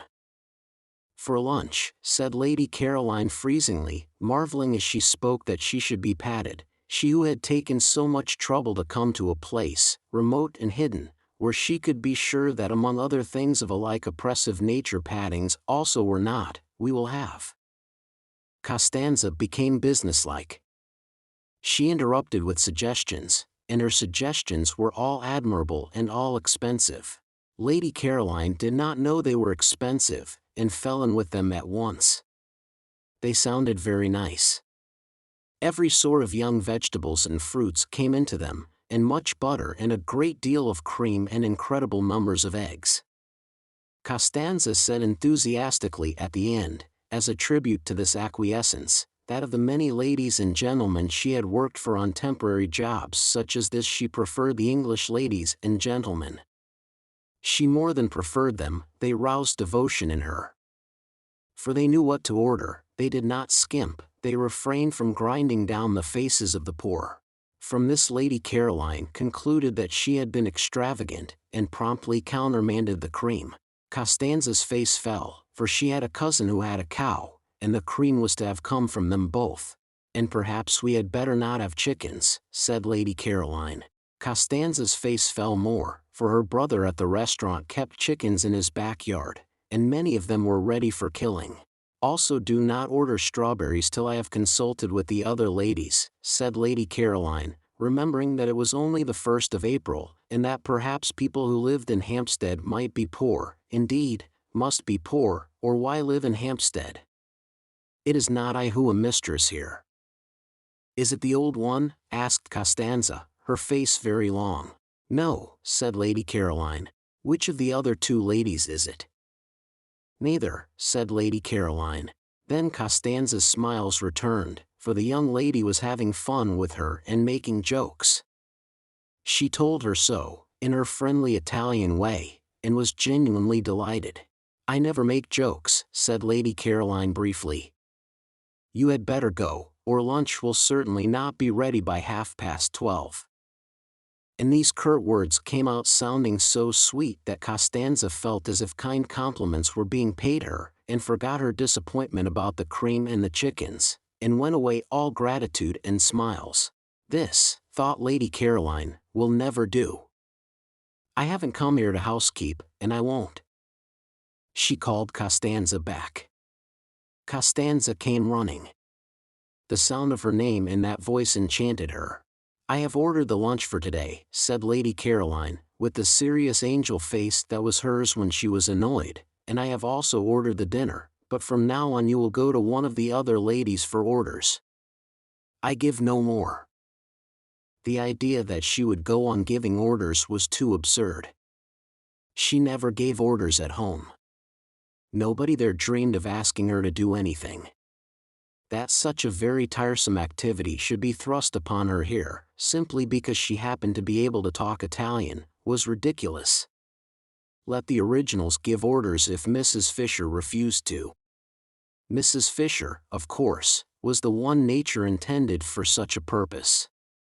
She had the very air of a competent housekeeper. Her clothes were the clothes of a housekeeper, and so was the way she did her hair. Having delivered herself of her ultimatum with an acerbity that turned sweet on the way, and accompanied it by a peremptory gesture of dismissal that had the grace and loving kindness of a benediction, it was annoying that Costanza should only stand still with her head on one side gazing at her in obvious delight. "Oh, go away," exclaimed Lady Caroline in English, suddenly exasperated.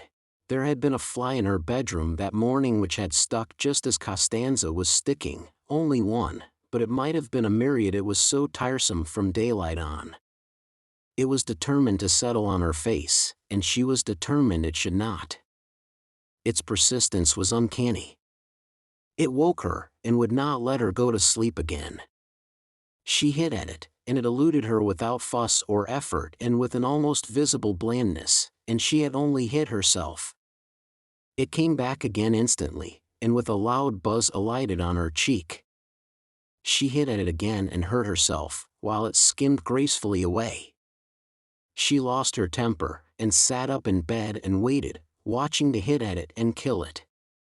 She kept on hitting at it at last with fury and with all her strength, as if it were a real enemy deliberately trying to madden her, and it elegantly skimmed in and out of her blows, not even angry, to be back again the next instant. It succeeded every time in getting onto her face, and was quite indifferent how often it was driven away. That was why she had dressed and come out so early. Francesca had already been told to put a net over her bed, for she was not going to allow herself to be annoyed twice like that. People were exactly like flies. She wished there were nets for keeping them off too. She hit at them with words and frowns, and like the fly they slipped between her blows and were untouched. Worse than the fly, they seemed unaware that she had even tried to hit them. The fly at least did for a moment go away. With human beings the only way to get rid of them was to go away herself. That was what, so tired, she had done this April, and having got here, having got close up to the details of life at San Salvatore, it appeared that here, too, she was not to be let alone. Viewed from London there had seemed to be no details. San Salvatore from there seemed to be an empty, a delicious blank. Yet, after only 24 hours of it, she was discovering that it was not a blank at all, and that she was having to ward off as actively as ever. Already she had been much stuck to. Mrs. Fisher had stuck nearly the whole of the day before, and this morning there had been no peace, not 10 minutes uninterruptedly alone. Costanza of course had finally to go because she had to cook, but hardly had she gone before Domenico came. He came to water and tie up. That was natural, since he was the gardener, but he watered and tied up all the things that were nearest to her. He hovered closer and closer, he watered to excess, he tied plants that were as straight and steady as arrows. Well, at least he was a man, and therefore not quite so annoying, and his smiling good morning was received with an answering smile, upon which Domenico forgot his family, his wife, his mother, his grown-up children and all his duties, and only wanted to kiss the young lady's feet. He could not do that, unfortunately, but he could talk while he worked, and talk he did, voluminously, pouring out every kind of information, illustrating what he said with gestures so lively that he had to put down the watering pot, and thus delay the end of the watering. Lady Caroline bore it for a time but presently was unable to bear it, and as he would not go, and she could not tell him to, seeing that he was engaged in his proper work, once again it was she who had to. She got off the wall and moved to the other side of the garden, where in a wooden shed were some comfortable low cane chairs. All she wanted was to turn one of these round with its back to Domenico and its front to the sea towards Genoa. Such a little thing to want. One would have thought she might have been allowed to do that unmolested. But he, who watched her every movement, when he saw her approaching the chairs darted after her and seized one and asked to be told where to put it. Would she never get away from being waited on, being made comfortable, being asked where she wanted things put, having to say thank you? She was short with Domenico, who instantly concluded the sun had given her a headache, and ran in and fetched her a sunshade and a cushion and a footstool, and was skillful, and was wonderful, and was one of nature's gentlemen. She shut her eyes in a heavy resignation. She could not be unkind to Domenico. She could not get up and walk indoors as she would have done if it had been one of the others. Domenico was intelligent and very competent. She had at once discovered that it was he who really ran the house, who really did everything. And his manners were definitely delightful, and he undoubtedly was a charming person. It was only that she did so much long to be let alone. If only she could be left quite quiet for this 1 month, she felt that she might perhaps make something of herself after all. She kept her eyes shut, because then he would think she wanted to sleep and would go away. Domenico's romantic Italian soul melted within him at the sight, for having her eyes shut was extraordinarily becoming to her. He stood entranced, quite still, and she thought he had stolen away, so she opened them again. No, there he was, staring at her. Even he. There was no getting away from being stared at. "I have a headache," she said, shutting them again. "It is the sun," said Domenico, and sitting on the wall without a hat. "I wish to sleep." "Si, signorina," he said sympathetically, and went softly away. She opened her eyes with a sigh of relief. The gentle closing of the glass doors showed her that he had not only gone quite away but had shut her out in the garden so that she should be undisturbed. Now perhaps she would be alone till lunchtime. It was very curious, and no one in the world could have been more surprised than she herself, but she wanted to think. She had never wanted to do that before. Everything else that it is possible to do without too much inconvenience she had either wanted to do or had done at one period or another of her life, but not before had she wanted to think. She had come to San Salvatore with the single intention of lying comatose for 4 weeks in the sun, somewhere where her parents and friends were not, lapped in forgetfulness, stirring herself only to be fed, and she had not been there more than a few hours when this strange new desire took hold of her. There had been wonderful stars the evening before, and she had gone out into the top garden after dinner, leaving Mrs. Fisher alone over her nuts and wine, and, sitting on the wall at the place where the lilies crowded their ghost heads, she had looked out into the gulf of the night, and it had suddenly seemed as if her life had been a noise all about nothing. She had been intensely surprised. She knew stars and darkness did produce unusual emotions because, in others, she had seen them being produced, but they had not before done it in herself. A noise all about nothing. Could she be quite well? She had wondered. For a long while past she had been aware that her life was a noise, but it had seemed to be very much about something, a noise, indeed, about so much that she felt she must get out of earshot for a little or she would be completely, and perhaps permanently, deafened. But suppose it was only a noise about nothing? She had not had a question like that in her mind before. It had made her feel lonely. She wanted to be alone, but not lonely. That was very different. That was something that ached and hurt dreadfully right inside one. It was what one dreaded most. It was what made one go to so many parties, and lately even the parties had seemed once or twice not to be a perfectly certain protection. Was it possible that loneliness had nothing to do with circumstances, but only with the way one met them? Perhaps, she had thought, she had better go to bed. She couldn't be very well. She went to bed, and in the morning, after she had escaped the fly and had her breakfast and got out again into the garden, there was this same feeling again, and in broad daylight. Once more she had that really rather disgusting suspicion that her life till now had not only been loud but empty. Well, if that were so, and if her first 28 years, the best ones, had gone just in meaningless noise, she had better stop a moment and look round her, pause, as they said in tiresome novels, and consider. She hadn't got many sets of 28 years. One more would see her growing very like Mrs. Fisher. Two more, she averted her eyes. Her mother would have been concerned if she had known. Her mother doted. Her father would have been concerned too, for he also doted. Everybody doted. And when, melodiously obstinate, she had insisted on going off to entomb herself in Italy for a whole month with queer people she had got out of an advertisement, refusing even to take her maid, the only explanation her friends could imagine was that poor Scrap, such was her name among them, had overdone it and was feeling a little nervy. Her mother had been distressed at her departure. It was such an odd thing to do, such a sign of disappointment. She encouraged the general idea of the verge of a nervous breakdown.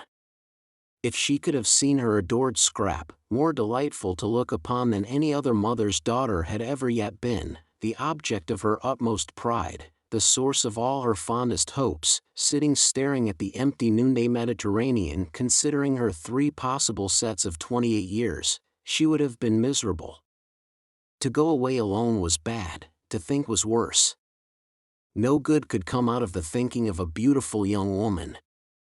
Complications could come out of it in profusion, but no good. The thinking of the beautiful was bound to result in hesitations, in reluctances, in unhappiness all round.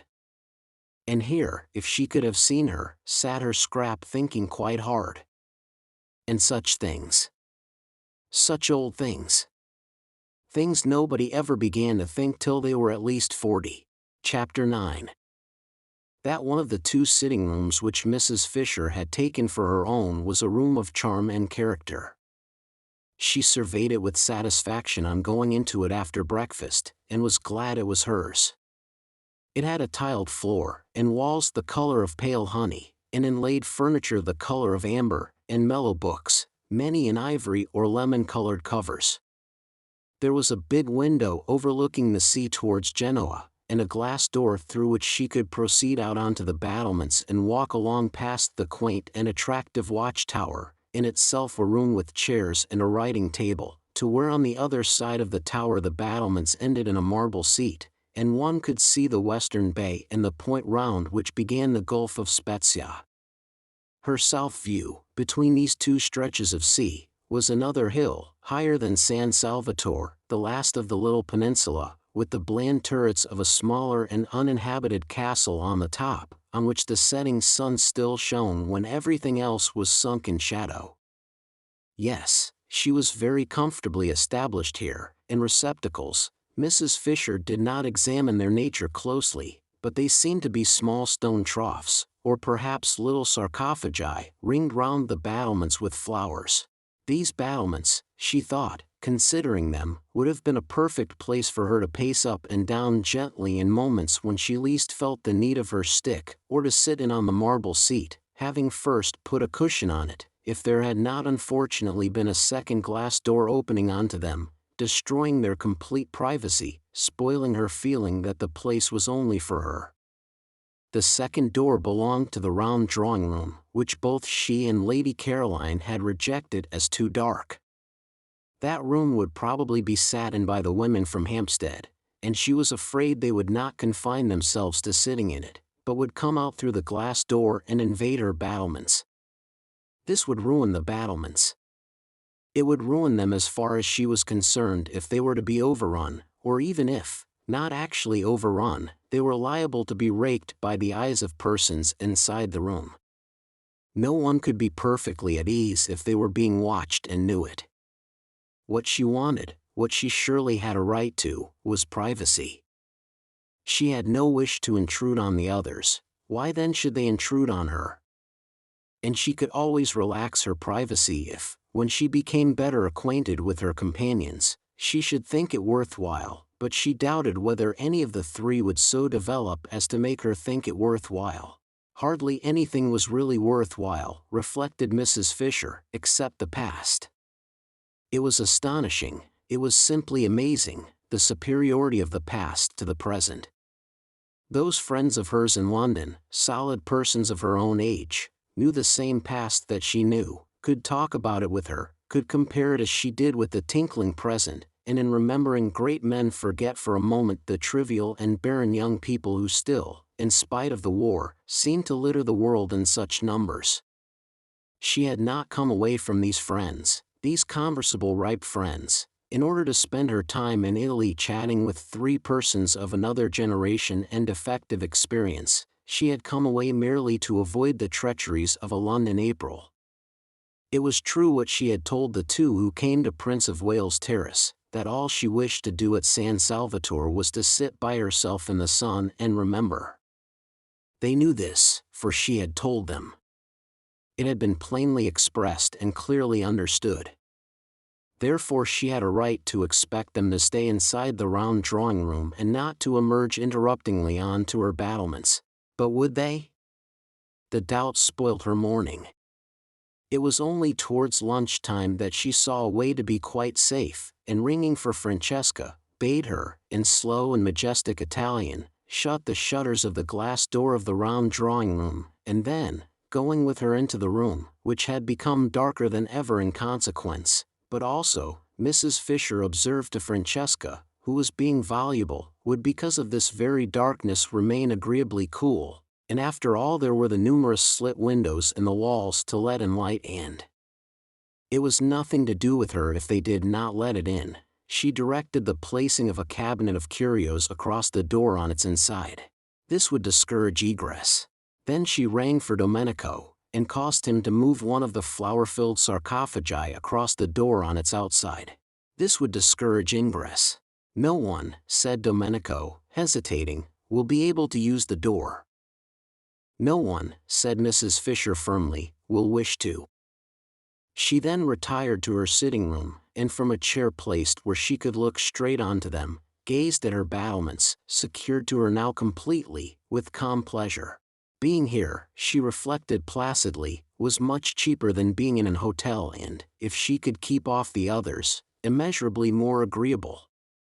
She was paying for her rooms, extremely pleasant rooms, now that she was arranged in them, £3 a week, which came to about 8 shillings a day, battlements, watchtower and all. Where else abroad could she live as well for so little, and have as many baths as she liked, for 8 shillings a day? Of course she did not yet know what her food would cost, but she would insist on carefulness over that, though she would also insist on its being carefulness combined with excellence. The two were perfectly compatible if the caterer took pains.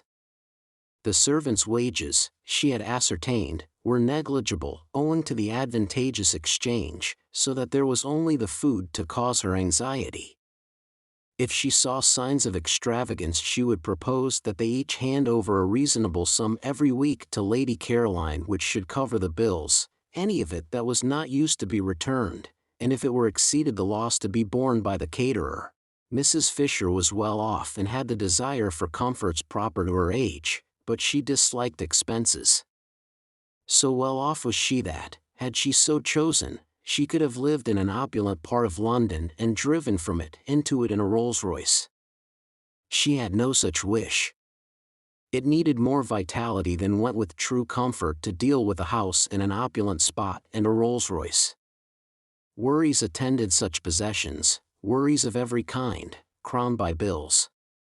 In the sober gloom of Prince of Wales Terrace she could obscurely enjoy inexpensive yet real comfort, without being snatched at by predatory menservants or collectors for charities, and a taxi stand was at the end of the road.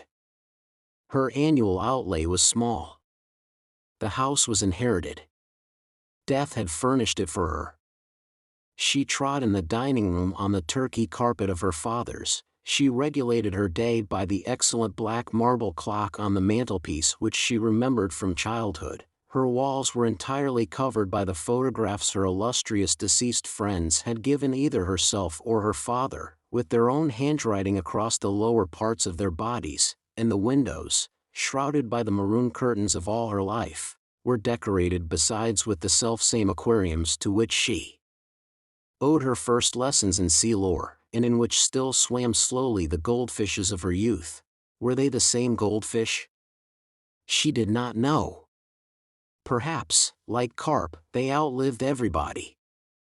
Perhaps, on the other hand, behind the deep-sea vegetation provided for them at the bottom, they had from time to time as the years went by withdrawn and replaced themselves. Were they or were they not, she sometimes wondered, contemplating them between the courses of her solitary meals, the same goldfish that had that day been there when Carlyle, how well she remembered it, angrily strode up to them in the middle of some argument with her father that had grown heated, and striking the glass smartly with his fist had put them to flight, shouting as they fled, "Och, ye deaf devils! Och, ye lucky deaf devils! Ye can't hear anything of the blasted, blethering, doddering, glaikit full stuff your maester talks, can ye?" Or words to that effect. Dear, great-souled Carlyle. Such natural gushings forth, such true freshness, such real grandeur. Rugged, if you will, yes, undoubtedly sometimes rugged, and startling in a drawing-room, but magnificent. Who was there now to put beside him? Who was there to mention in the same breath? Her father, than whom no one had had more flair, said, "Thomas is immortal." And here was this generation of puniness, raising its little voice in doubts, or, still worse, not giving itself the trouble to raise it at all. Not, it was incredible, but it had been thus reported to her, even reading him. Mrs. Fisher did not read him either, but that was different. She had read him, she had certainly read him. Of course she had read him. There was Teufelsdrock, she quite well remembered a tailor called Teufelsdrock. So like Carlyle to call him that. Yes, she must have read him, though naturally details escaped her. The gong sounded. Lost in reminiscence, Mrs. Fisher had forgotten time, and hastened to her bedroom to wash her hands and smooth her hair. She did not wish to be late and set a bad example, and perhaps find her seat at the head of the table taken. One could put no trust in the manners of the younger generation, especially not in those of that Mrs. Wilkins. She was, however, the first to arrive in the dining room. Francesca in a white apron stood ready with an enormous dish of smoking hot, glistening macaroni, but nobody was there to eat it. Mrs. Fisher sat down, looking stern. "Lax, lax. Serve me," she said to Francesca, who showed a disposition to wait for the others. Francesca served her. Of the party she liked Mrs. Fisher least, in fact she did not like her at all. She was the only one of the four ladies who had not yet smiled. True, she was old, true she was unbeautiful, true she therefore had no reason to smile, but kind ladies smiled, reason or no. They smiled, not because they were happy but because they wished to make happy. This one of the four ladies could not then, Francesca decided, be kind, so she handed her the macaroni, being unable to hide any of her feelings, morosely.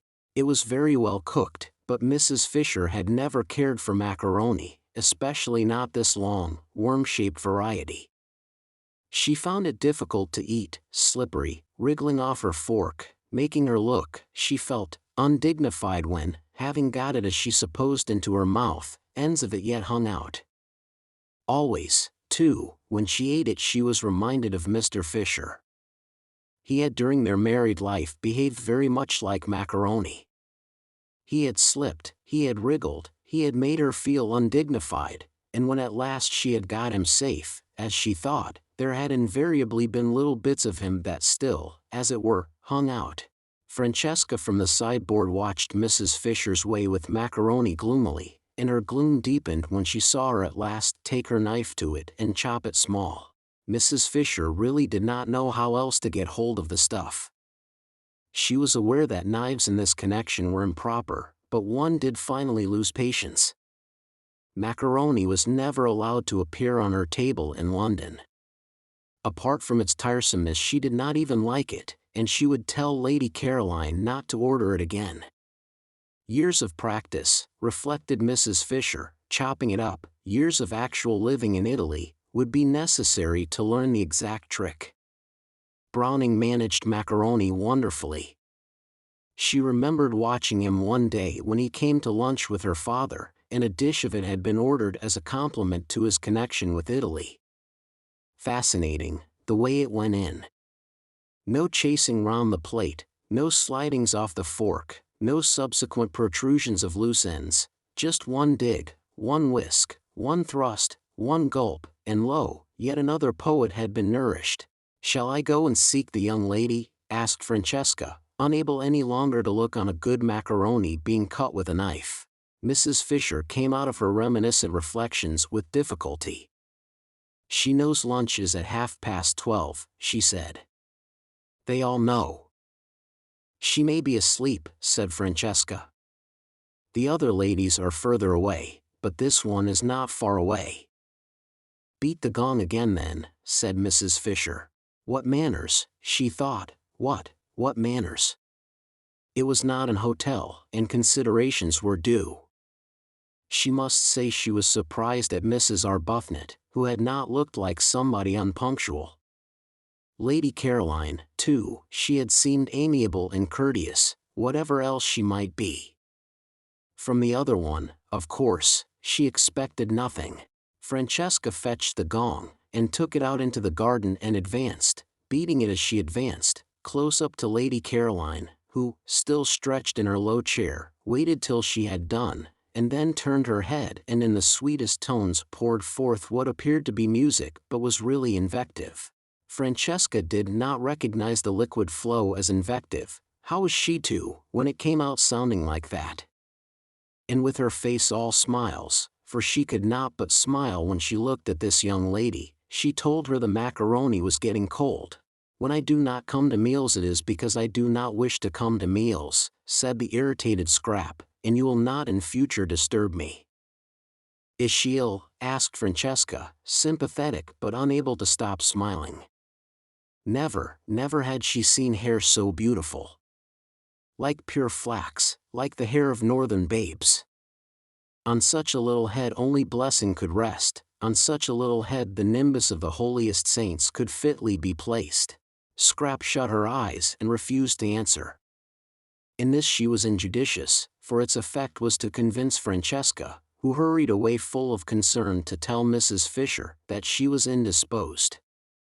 And Mrs. Fisher, being prevented, she explained, from going out to Lady Caroline herself because of her stick, sent the two others instead, who had come in at that moment heated and breathless and full of excuses, while she herself proceeded to the next course, which was a very well-made omelette, bursting most agreeably at both its ends with young green peas. "Serve me," she directed Francesca, who again showed a disposition to wait for the others. "Oh, why won't they leave me alone? Oh, why won't they leave me alone?" Scrap asked herself when she heard more scrunchings on the little pebbles which took the place of grass, and therefore knew someone else was approaching. She kept her eyes tight shut this time. Why should she go into lunch if she didn't want to? This wasn't a private house. She was in no way tangled up in duties towards a tiresome hostess. For all practical purposes San Salvatore was an hotel, and she ought to be let alone to eat or not to eat exactly as if she really had been in an hotel.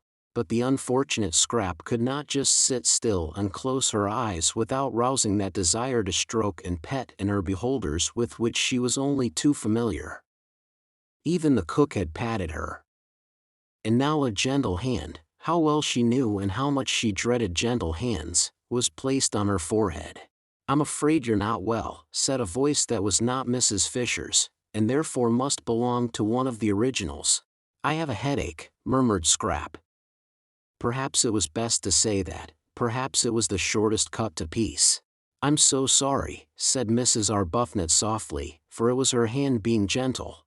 "And I," said Scrap to herself, who thought if I came here I would escape mothers. "Don't you think some tea would do you good?" asked Mrs. Arbuthnot tenderly. Tea? The idea was abhorrent to Scrap.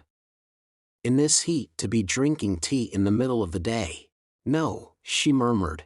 "I expect what would really be best for her," said another voice, "is to be left quiet." How sensible, thought Scrap, and raised the eyelashes of one eye just enough to peep through and see who was speaking. It was the freckled original. The dark one, then, was the one with the hand. The freckled one rose in her esteem. "But I can't bear to think of you with a headache and nothing being done for it," said Mrs. Arbuthnot. "Would a cup of strong black coffee?" Scrap said no more. She waited, motionless and dumb, till Mrs. Arbuthnot should remove her hand. After all, she couldn't stand there all day, and when she went away she would have to take her hand with her.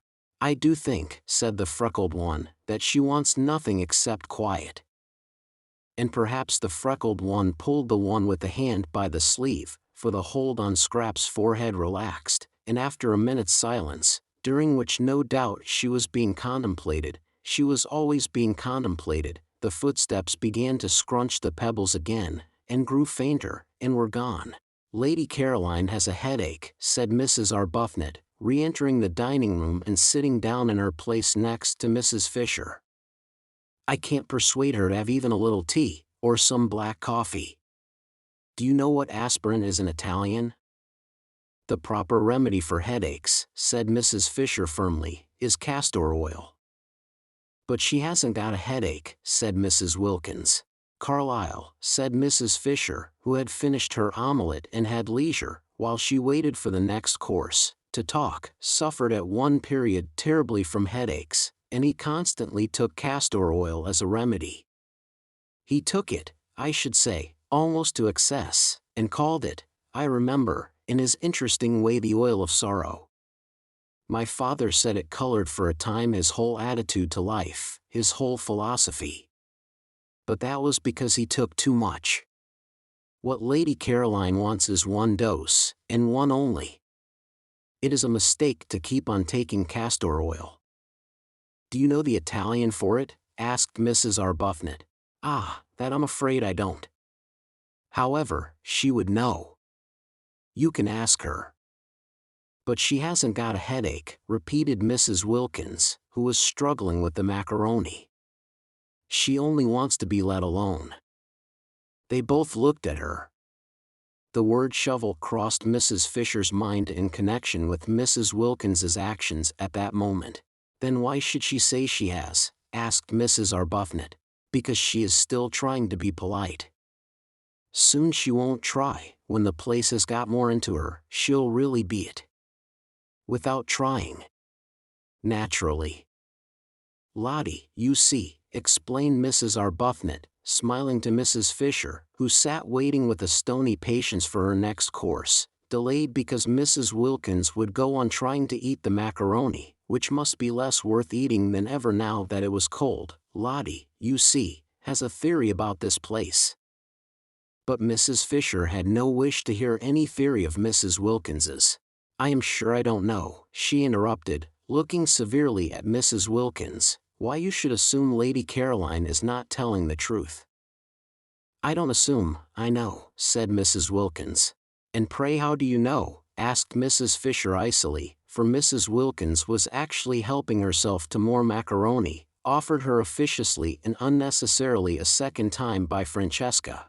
"When I was out there just now I saw inside her." Well, Mrs. Fisher wasn't going to say anything to that. She wasn't going to trouble to reply to downright idiocy. Instead she sharply rapped the little table gong by her side, though there was Francesca standing at the sideboard, and said, for she would wait no longer for her next course, "Serve me." and Francesca, it must have been willful, offered her the macaroni again. Chapter 10. There was no way of getting into or out of the top garden at San Salvatore except through the 2 glass doors, unfortunately side by side, of the dining room and the hall. A person in the garden who wished to escape unseen could not, for the person to be escaped from would be met on the way. It was a small, oblong garden, and concealment was impossible.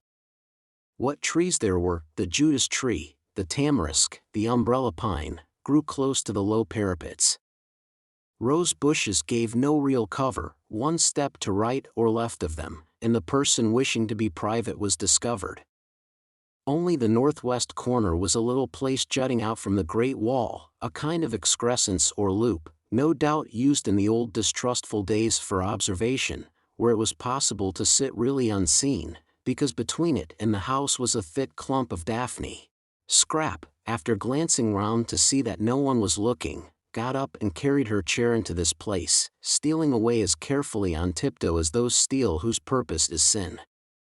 There was another excrescence on the walls just like it at the northeast corner, but this, though the view from it was almost more beautiful, for from it you could see the bay and the lovely mountains behind Mezzago, was exposed.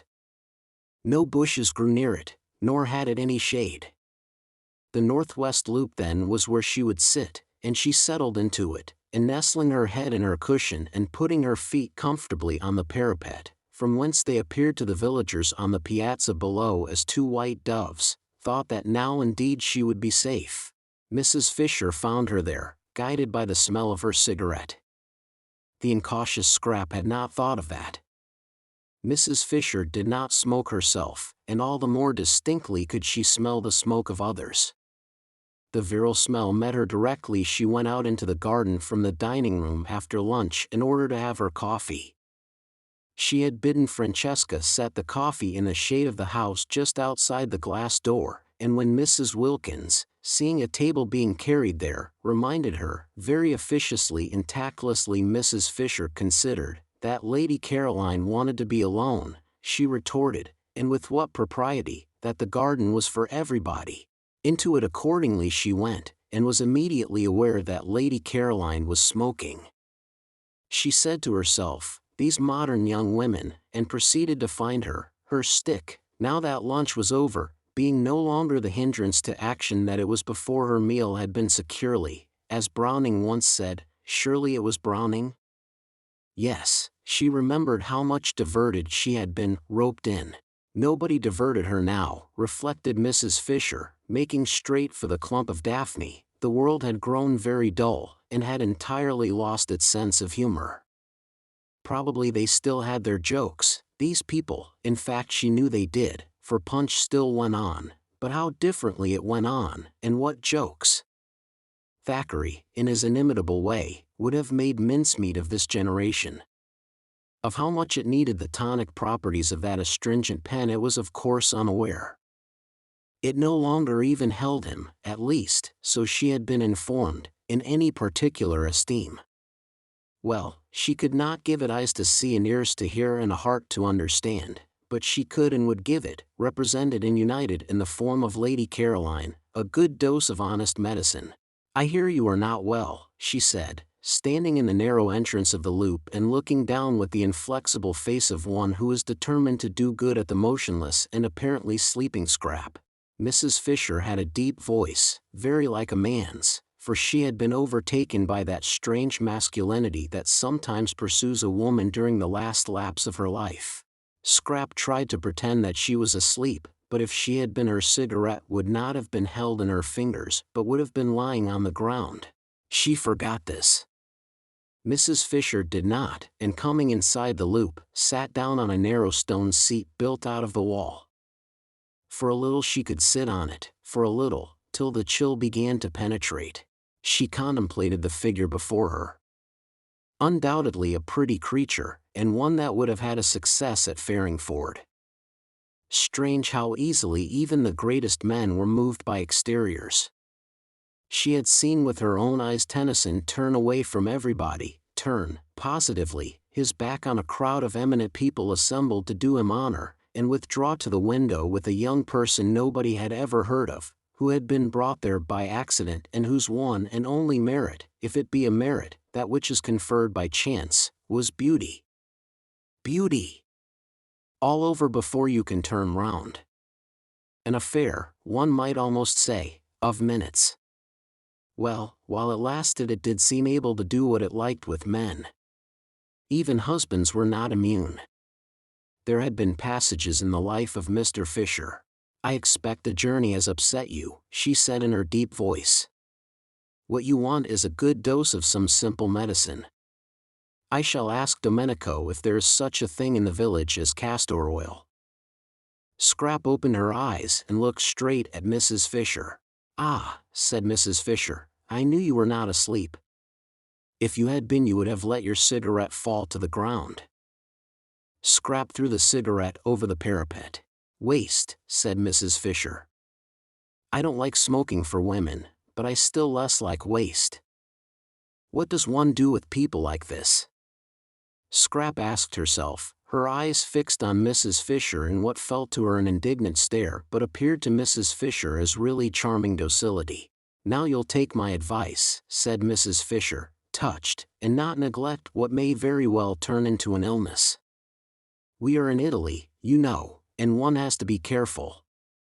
You ought, to begin with, to go to bed."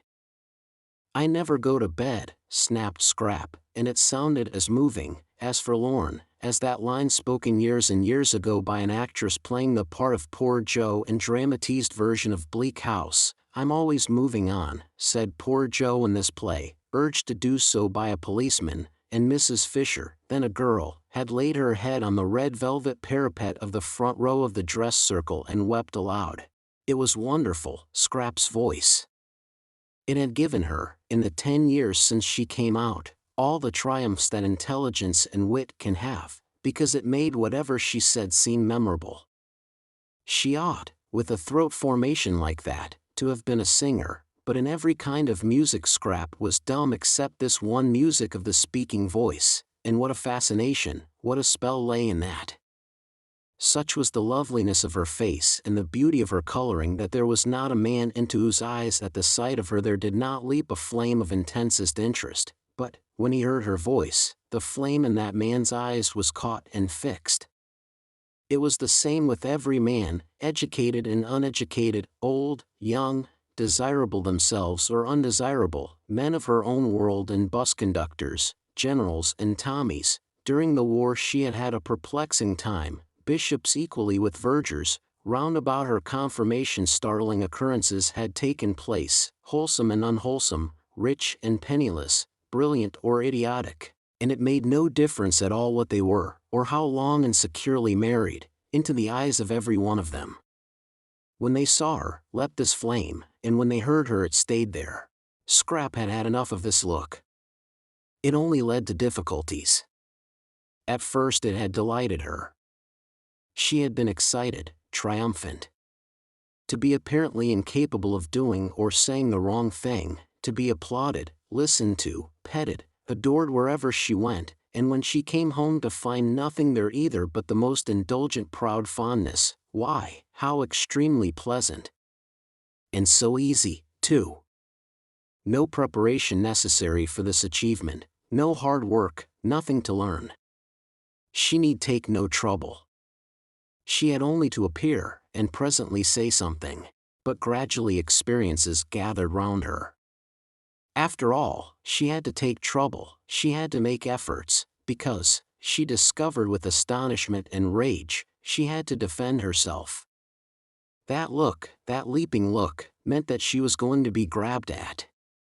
Some of those who had it were more humble than others, especially if they were young, but they all, according to their several ability, grabbed, and she who had entered the world so jauntily, with her head in the air and the completest confidence in anybody whose hair was gray, began to distrust, and then to dislike, and soon to shrink away from, and presently to be indignant.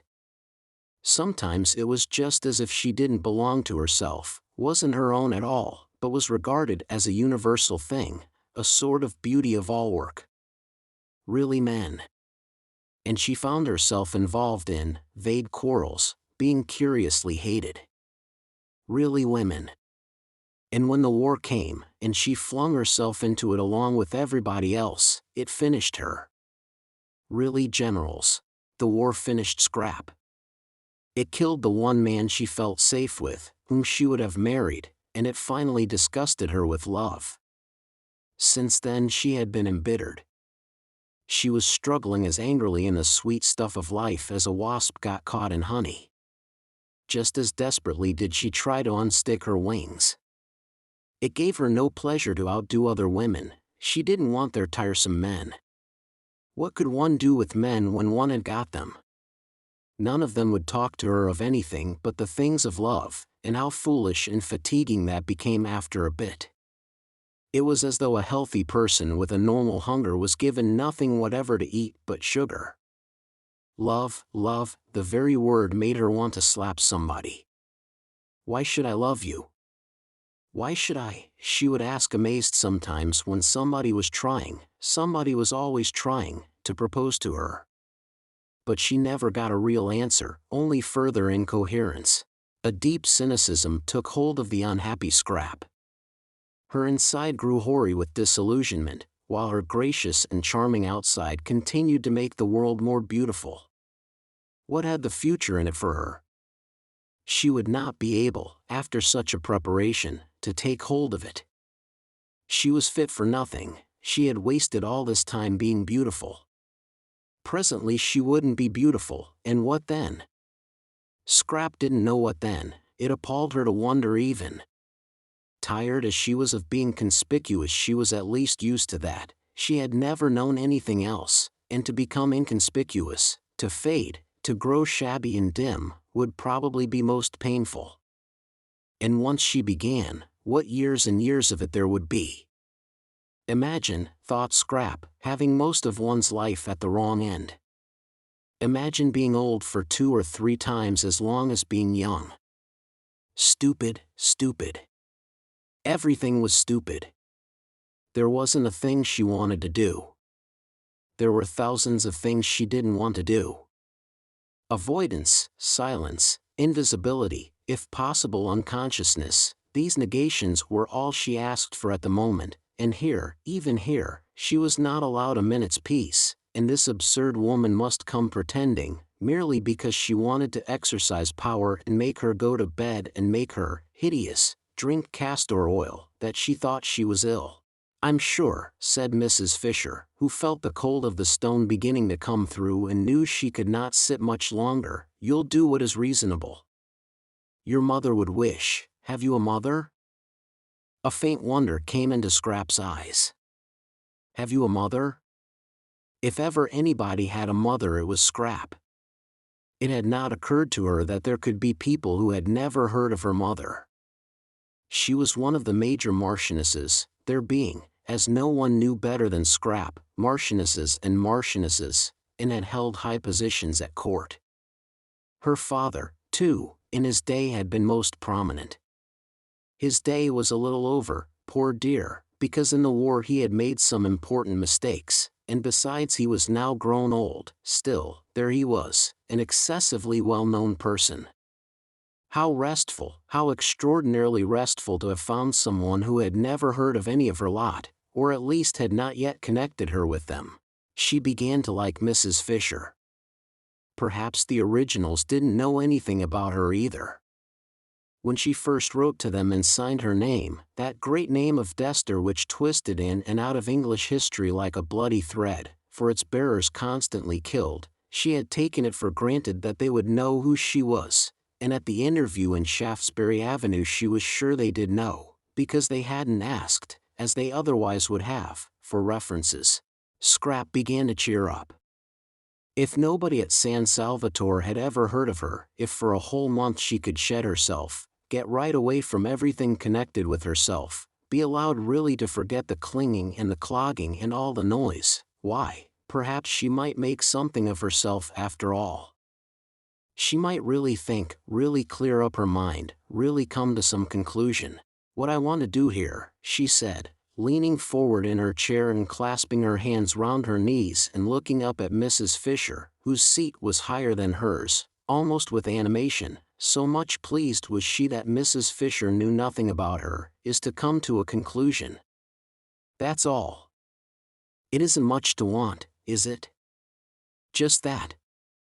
She gazed at Mrs. Fisher, and thought that almost any conclusion would do. The great thing was to get hold of something, catch something tight, cease to drift.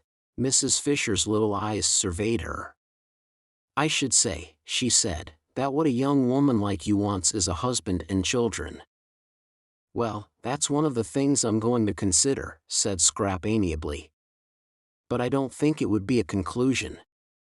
And meanwhile, said Mrs. Fisher, getting up, for the cold of the stone was now through, I shouldn't trouble my head if I were you with considerings and conclusions. Women's heads weren't made for thinking, I assure you. I should go to bed and get well. I am well, said Scrap. Then why did you send a message that you were ill? I didn't. Then I've had all the trouble of coming out here for nothing. But wouldn't you prefer coming out and finding me well than coming out and finding me ill? Asked Scrap, smiling. Even Mrs. Fisher was caught by the smile. Well, you're a pretty creature, she said forgivingly. It's a pity you weren't born 50 years ago. My friends would have liked looking at you. I'm very glad I wasn't, said Scrap. I dislike being looked at. Absurd, said Mrs. Fisher, growing stern again. That's what you were made for, young women like you. For what else, pray? And I assure you that if my friends had looked at you, you would have been looked at by some very great people. I dislike very great people, said Scrap, frowning. There had been an incident quite recently, really potentates. What I dislike, said Mrs. Fisher, now as cold as the stone she had got up from, is the pose of the modern young woman. It seems to me pitiful, positively pitiful, in its silliness. And, her stick crunching the pebbles, she walked away. That's all right, Scrap said to herself, dropping back into her comfortable position with her head in the cushion and her feet on the parapet. If only people would go away, she didn't in the least mind why they went. Don't you think darling Scrap is growing a little, just a little, peculiar? Her mother had asked her father a short time before that latest peculiarity of the flight to San Salvatore, uncomfortably struck by the very odd things Scrap said and the way she had taken to slinking out of reach whenever she could and avoiding everybody except, such a sign of age, quite young men, almost boys. What? Peculiar? Well, let her be peculiar if she likes. A woman with her looks can be any damn thing she pleases, was the infatuated answer. I do let her, said her mother meekly, and indeed if she did not, what difference would it make? Mrs. Fisher was sorry she had bothered about Lady Caroline. She went along the hall towards her private sitting room, and her stick as she went struck the stone floor with a vigor in harmony with her feelings. Sheer silliness, these poses. She had no patience with them. Unable to be or do anything of themselves, the young of the present generation tried to achieve a reputation for cleverness by decrying all that was obviously great and obviously good and by praising everything, however obviously bad, that was different. Apes, thought Mrs. Fisher, roused. Apes. Apes. And in her sitting room she found more apes, or what seemed to her in her present mood more, for there was Mrs. Arbuthnot placidly drinking coffee, while at the writing table she already looked upon as sacred, using her own pen brought for her hand alone from Prince of Wales Terrace, sat Mrs. Wilkins writing, at the table, in her room, with her pen. Isn't this a delightful place? Said Mrs. Arbuthnot cordially. We have just discovered it. I'm writing to Mellersh, said Mrs. Wilkins, turning her head and also cordially, as though, Mrs. Fisher thought, she cared a straw who she was writing to and anyhow knew who the person she called Mellersh was. He'll want to know, said Mrs. Wilkins, optimism induced by her surroundings, that I've got here safely. Chapter 11. The sweet smells that were everywhere in San Salvatore were alone enough to produce concord.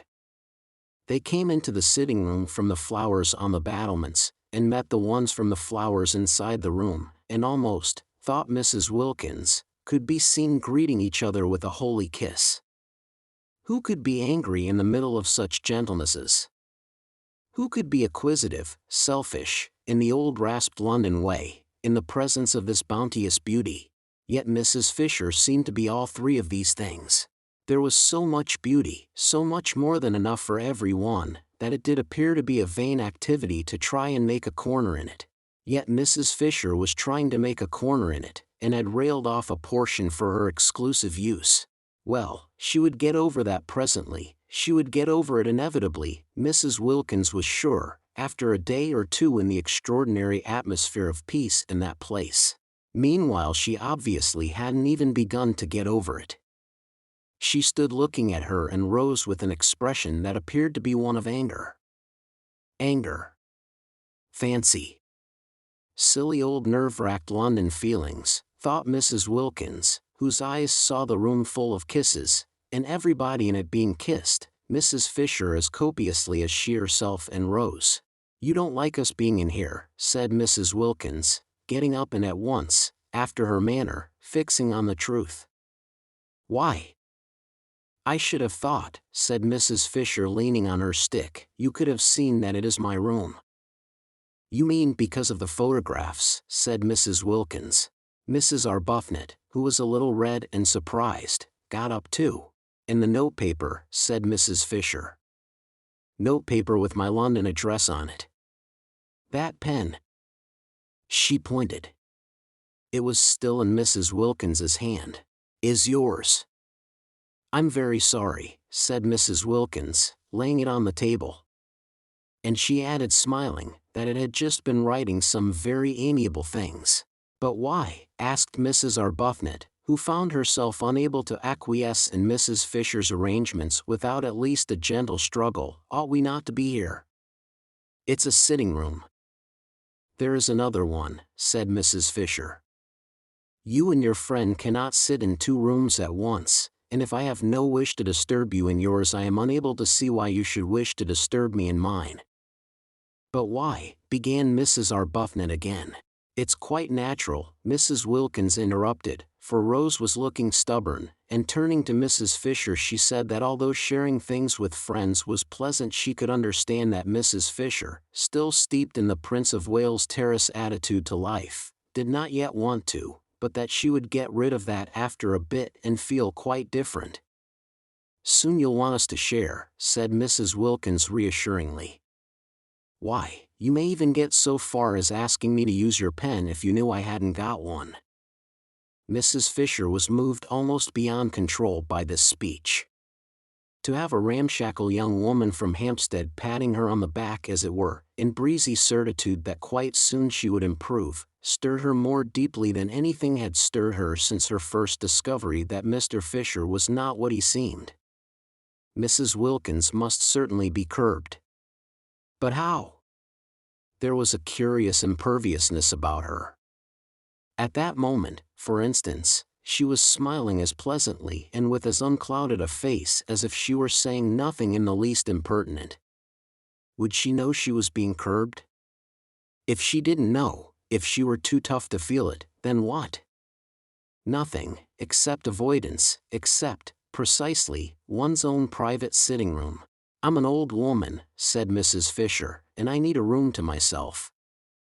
I cannot get about, because of my stick. As I cannot get about, I have to sit. Why should I not sit quietly and undisturbed, as I told you in London I intended to? If people are to come in and out all day long, chattering and leaving doors open, you will have broken the agreement, which was that I was to be quiet." "But we haven't the least wish," began Mrs. Arbuthnot, who was again cut short by Mrs. Wilkins. "We're only too glad," said Mrs. Wilkins, "for you to have this room if it makes you happy. We didn't know about it, that's all. We wouldn't have come in if we had, not till you invited us, anyhow. I expect," she finished looking down cheerfully at Mrs. Fisher, "you soon will."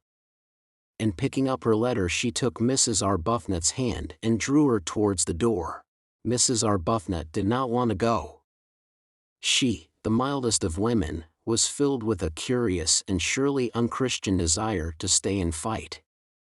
Not, of course, really, nor even with any definitely aggressive words.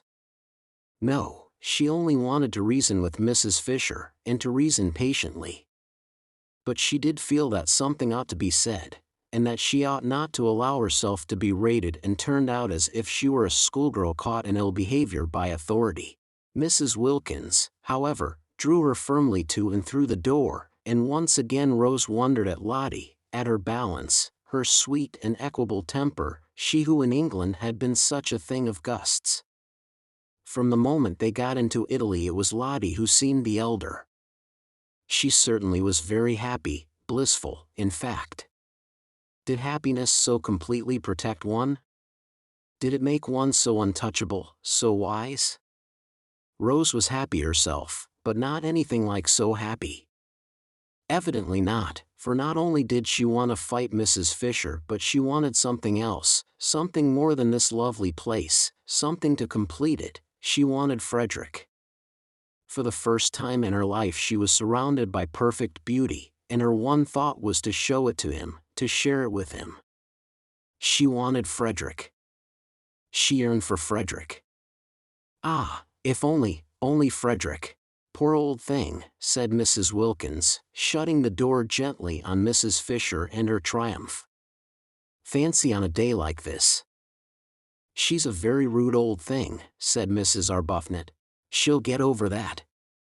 I'm sorry we chose just her room to go and sit in.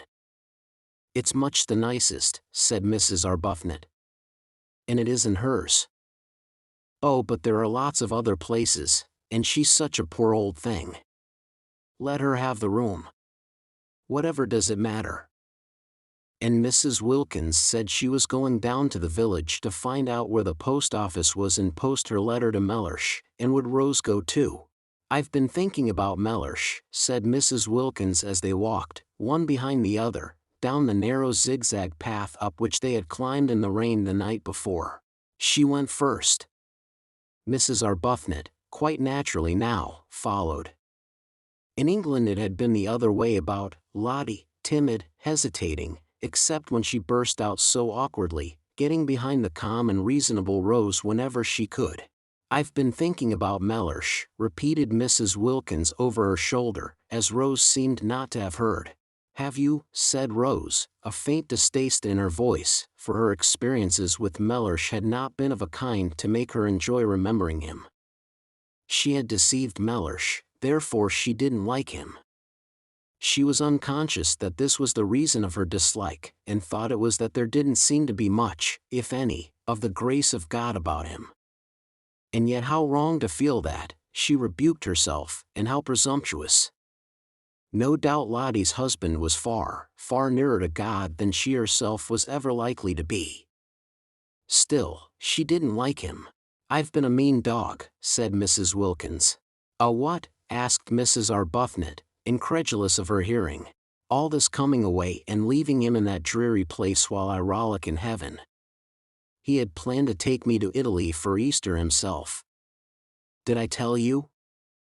No, said Mrs. Arbuthnot, and indeed she had discouraged talk about husbands. Whenever Lottie had begun to blurt out things she had swiftly changed the conversation. One husband led to another, in conversation as well as in life, she felt, and she would not, talk of Frederick. Beyond the bare fact that he was there, he had not been mentioned. Mellersh had had to be mentioned, because of his obstructiveness, but she had carefully kept him from overflowing outside the limits of necessity. Well, he did, said Mrs. Wilkins. He had never done such a thing in his life before, and I was horrified. Fancy, just as I had planned to come to it myself. She paused on the path and looked up at Rose. Yes, said Rose, trying to think of something else to talk about. Now you see why I say I've been a mean dog.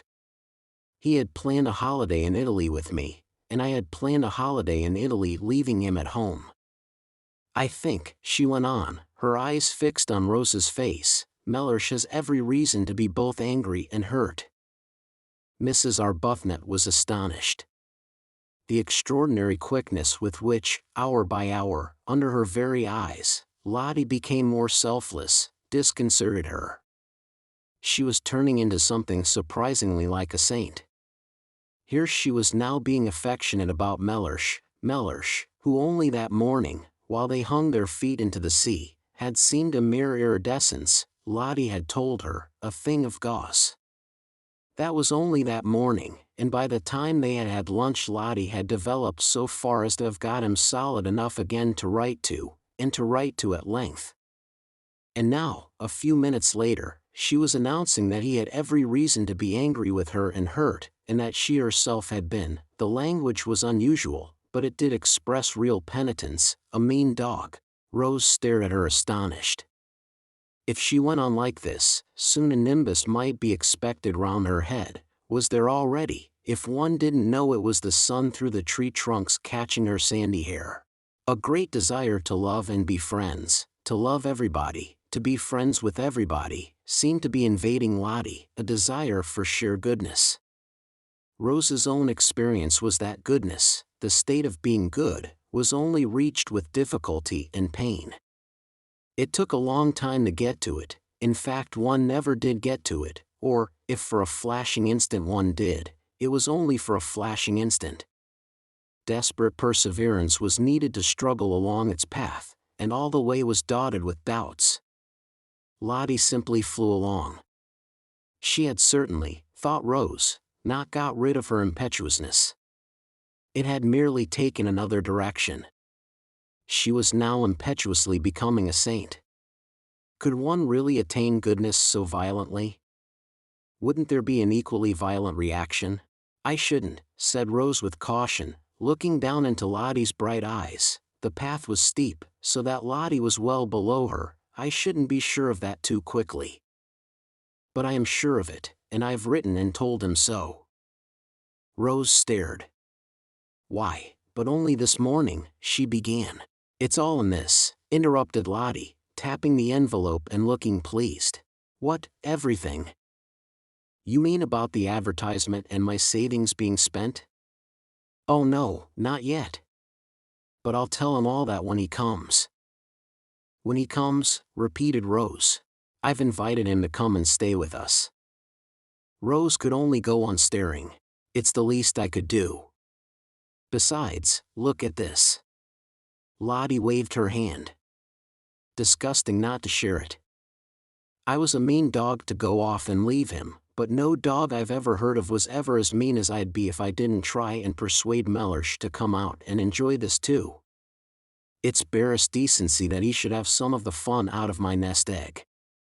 After all, he has housed me and fed me for years. One shouldn't be churlish. But, do you think he'll come?" "Oh, I hope so," said Lottie with the utmost earnestness, and added, "Poor lamb." At that Rose felt she would like to sit down. Mellersh a poor lamb? That same Mellersh who a few hours before was mere shimmer. There was a seat at the bend of the path, and Rose went to it and sat down. She wished to get her breath, gain time. If she had time she might perhaps be able to catch up the leaping Lottie, and perhaps be able to stop her before she committed herself to what she probably presently would be sorry for. Mellersh at San Salvatore? Mellersh, from whom Lottie had taken such pains so recently to escape. "I see him here," said Lottie, as if in answer to her thoughts. Rose looked at her with real concern, for every time Lottie said in that convinced voice, "I see," what she saw came true. Then it was to be supposed that Mr. Wilkins too would presently come true. "I wish," said Rose anxiously, "I understood you." "Don't try," said Lottie, smiling. "But I must, because I love you." "Dear Rose," said Lottie, swiftly bending down and kissing her. "You're so quick," said Rose. "I can't follow your developments. I can't keep touch. It was what happened with Frieder." She broke off and looked frightened. "The whole idea of our coming here," she went on again, as Lottie didn't seem to have noticed, was to get away, wasn't it? Well, we've got away. And now, after only a single day of it, you want to write to the very people. She stopped. The very people we were getting away from, finished Lottie. It's quite true. It seems idiotically illogical. But I'm so happy, I'm so well, I feel so fearfully wholesome. This place, why, it makes me feel flooded with love. And she stared down at Rose in a kind of radiant surprise. Rose was silent a moment. Then she said, "And do you think it will have the same effect on Mr. Wilkins?" Lottie laughed. "I don't know," she said. "But even if it doesn't, there's enough love about to flood 50 Mr. Wilkinses, as you call him. The great thing is to have lots of love about. I don't see," she went on, "at least I don't see here, though I did at home, that it matters who loves as long as somebody does. I was a stingy beast at home, and used to measure and count. I had a queer obsession about justice. As though justice mattered. As though justice can really be distinguished from vengeance. It's only love that's any good. At home I wouldn't love Mellersh unless he loved me back, exactly as much, absolute fairness. Did you ever? And as he didn't, neither did I, and the aridity of that house. The aridity." Rose said nothing. She was bewildered by Lottie. One odd effect of San Salvatore on her rapidly developing friend was her sudden free use of robust words. She had not used them in Hampstead. Beast and dog were more robust than Hampstead cared about. In words, too, Lottie had come unchained. But how she wished, oh how Rose wished, that she too could write to her husband and say come.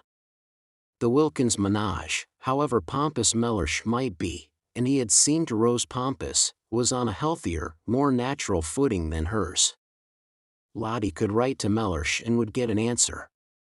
She couldn't write to Frederick, for only too well did she know he wouldn't answer. At least, he might answer, a hurried scribble, showing how much bored he was at doing it, with perfunctory thanks for her letter. But that would be worse than no answer at all, for his handwriting, her name on an envelope addressed by him, stabbed her heart. Too acutely did it bring back the letters of their beginnings together, the letters from him so desolate with separation, so aching with love and longing. To see apparently one of these very same letters arrive, and open it and find. "Dear Rose, thanks for letter. Glad you're having a good time. Don't hurry back. Say if you want any money. Everything going splendidly here, yours. Frederick." "No, it couldn't be borne. I don't think I'll come down to the village with you today," she said, looking up at Lottie with eyes suddenly gone dim. "I think I want to think." "All right," said Lottie, at once starting off briskly down the path. "But don't think too long," she called back over her shoulder. "Write and invite him at once." "Invite whom?" asked Rose, startled. "Your husband." Chapter 12. At the evening meal, which was the first time the whole four sat round the dining-room table together, Scrap appeared. She appeared quite punctually, and in one of those wrappers or tea-gowns which are sometimes described as ravishing. This one really was ravishing. It certainly ravished Mrs. Wilkins, who could not take her eyes off the enchanting figure opposite. It was a shell-pink garment, and clung to the adorable Scrap as though it, too, loved her. "What a beautiful dress!" exclaimed Mrs. Wilkins eagerly. "What, this old rag?" said Scrap, glancing down at it as if to see which one she had got on. "I've had it 100 years. And she concentrated on her soup. "You must be very cold in it," said Mrs. Fisher, thin-lipped, for it showed a great deal of Scrap, the whole of her arms, for instance, and even where it covered her up it was so thin that you still saw her. "Who, me?" said Scrap, looking up a moment. "Oh, no." And she continued her soup. "You mustn't catch a chill, you know," said Mrs. Arbuthnot, feeling that such loveliness must at all costs be preserved unharmed. There's a great difference here when the sun goes down." "I'm quite warm," said Scrap, industriously eating her soup. "You look as if you had nothing at all on underneath," said Mrs. Fisher. "I haven't." "At least, hardly anything," said Scrap, finishing her soup. "How very imprudent," said Mrs. Fisher, "and how highly improper." Whereupon Scrap stared at her. Mrs. Fisher had arrived at dinner feeling friendly towards Lady Caroline. She at least had not intruded into her room and sat at her table and written with her pen. She did, Mrs. Fisher had supposed, know how to behave. Now it appeared that she did not know, for was this behaving, to come dressed, no, undressed, like that to a meal? Such behavior was not only exceedingly improper but also most inconsiderate, for the indelicate creature would certainly catch a chill, and then infect the entire party. Mrs. Fisher had a great objection to other people's chills. They were always the fruit of folly, and then they were handed on to her, who had done nothing at all to deserve them. Bird-brained, thought Mrs. Fisher, sternly contemplating Lady Caroline. Not an idea in her head except vanity. "But there are no men here," said Mrs. Wilkins, "so how can it be improper?" "Have you noticed," she inquired of Mrs. Fisher, who endeavored to pretend she did not hear, "how difficult it is to be improper without men?" Mrs. Fisher neither answered her nor looked at her, but Scrap looked at her, and did that with her mouth which in any other mouth would have been a faint grin. Seen from without, across the bowl of nasturtiums, it was the most beautiful of brief and dimpled smiles. She had a very alive sort of face, that one, thought Scrap, observing Mrs. Wilkins with a dawn of interest. It was rather like a field of corn swept by lights and shadows. Both she and the dark one, Scrap noticed, had changed their clothes, but only in order to put on silk jumpers. The same amount of trouble would have been enough to dress them properly, reflected Scrap. Naturally they looked like nothing on earth in the jumpers. It didn't matter what Mrs. Fisher wore, indeed, the only thing for her, short of plumes and ermine, was what she did wear. But these others were quite young still, and quite attractive. They really definitely had faces. How different life would be for them if they made the most of themselves instead of the least. And yet, Scrap was suddenly bored, and turned away her thoughts and absently ate toast. What did it matter? If you did make the best of yourself, you only collected people round you who ended by wanting to grab. "I've had the most wonderful day," began Mrs. Wilkins, her eyes shining. Scrap lowered hers. "Oh," she thought, "she's going to gush." As though anybody were interested in her day, thought Mrs. Fisher, lowering hers also. In fact, whenever Mrs. Wilkins spoke, Mrs. Fisher deliberately cast down her eyes. Thus would she mark her disapproval. Besides, it seemed the only safe thing to do with her eyes, for no one could tell what the uncurbed creature would say next. That which she had just said, for instance, about men, addressed to her, what could she mean? Better not conjecture, thought Mrs. Fisher, and her eyes, though cast down, yet saw Lady Caroline stretch out her hand to the candy flask and fill her glass again. She had done it once already, and the fish was only just going out of the room. Mrs. Fisher could see that the other respectable member of the party, Mrs. Arbuthnot, was noticing it too. Mrs. Arbuthnot was, she hoped and believed, respectable and well-meaning. It is true she also had invaded her sitting room, but no doubt she had been dragged there by the other one, and Mrs. Fisher had little if anything against Mrs. Arbuthnot, and observed with approval that she only drank water. That was as it should be. So, indeed, to give her her dues, did the freckled one, and very right at their age. She herself drank wine, but with what moderation, one meal, one glass. And she was 65, and might properly, and even beneficially, have had at least two. That, she said to Lady Caroline, cutting right across what Mrs. Wilkins was telling them about her wonderful day and indicating the wineglass, is very bad for you. Lady Caroline, however, could not have heard, for she continued to sip, her elbow on the table, and listen to what Mrs. Wilkins was saying. And what was it she was saying? She had invited somebody to come and stay. A man? Mrs. Fisher could not credit her ears. Yet it evidently was a man, for she spoke of the person as he.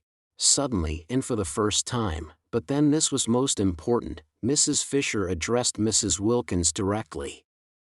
She was 65, and cared very little what sorts of women she happened to be with for a month, but if the women were to be mixed with men it was a different proposition altogether.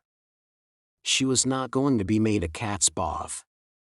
She had not come out there to sanction by her presence what used in her day to be called fast behavior. Nothing had been said at the interview in London about men. If there had been she would have declined, of course, to come.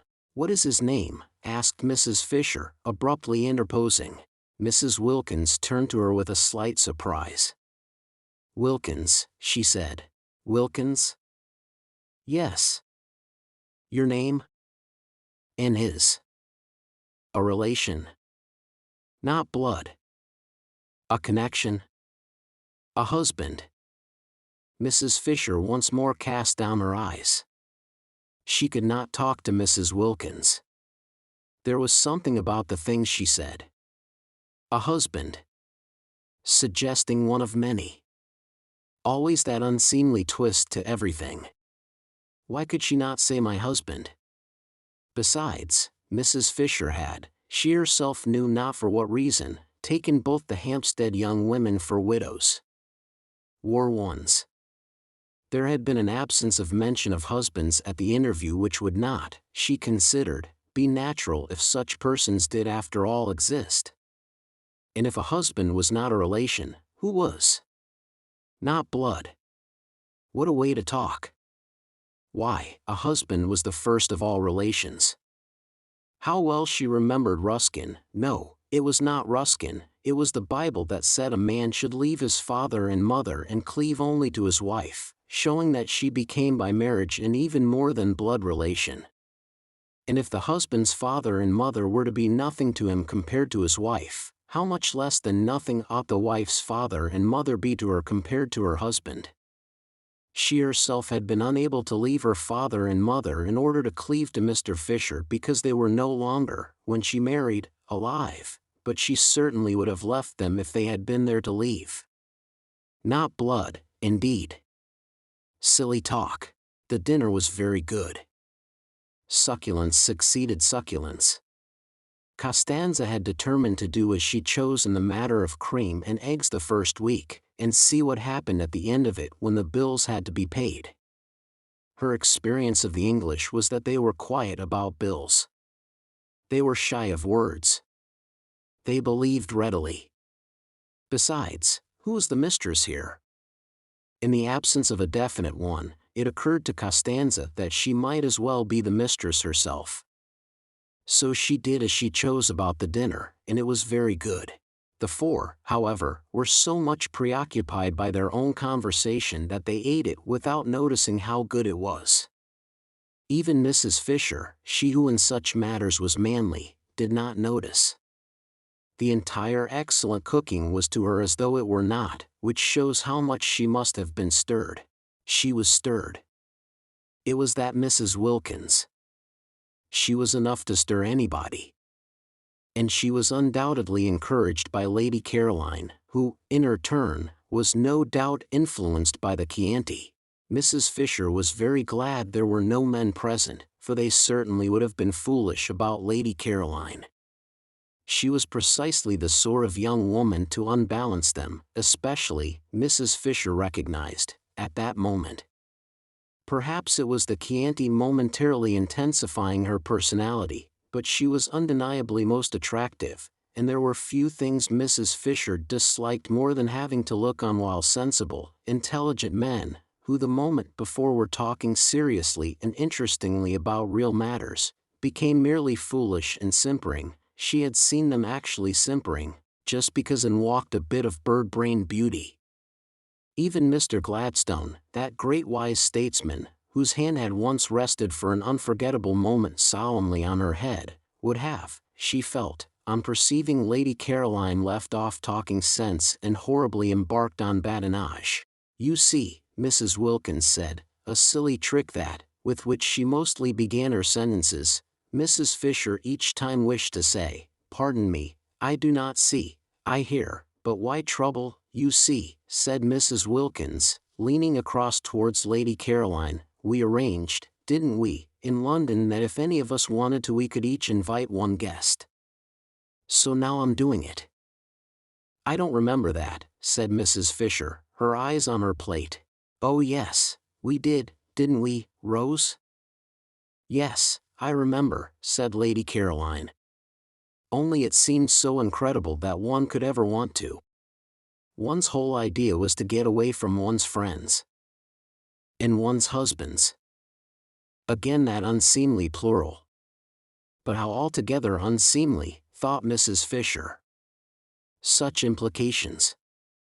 Mrs. Arbuthnot clearly thought so too, for she had turned red.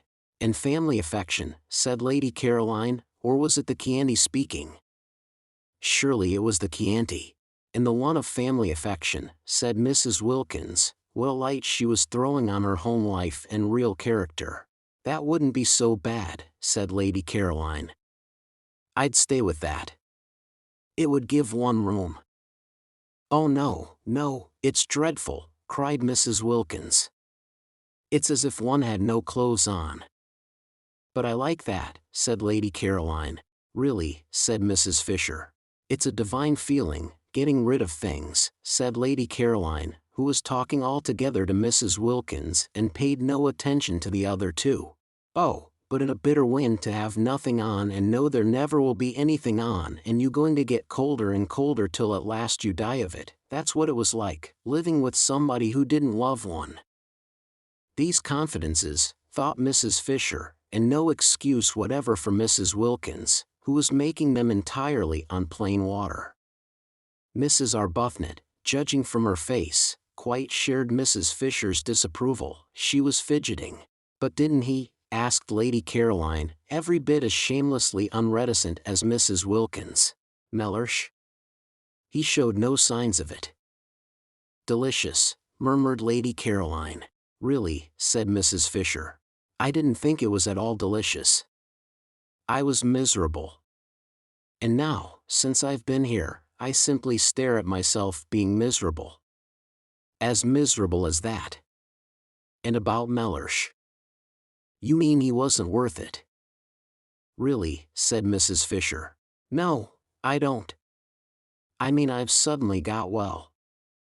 Lady Caroline, slowly twisting the stem of her glass in her fingers, scrutinized the lit-up face opposite. "And now I'm well I find I can't sit here and gloat all to myself. I can't be happy, shutting him out. I must cheer. I understand exactly what the blessed damozel felt like."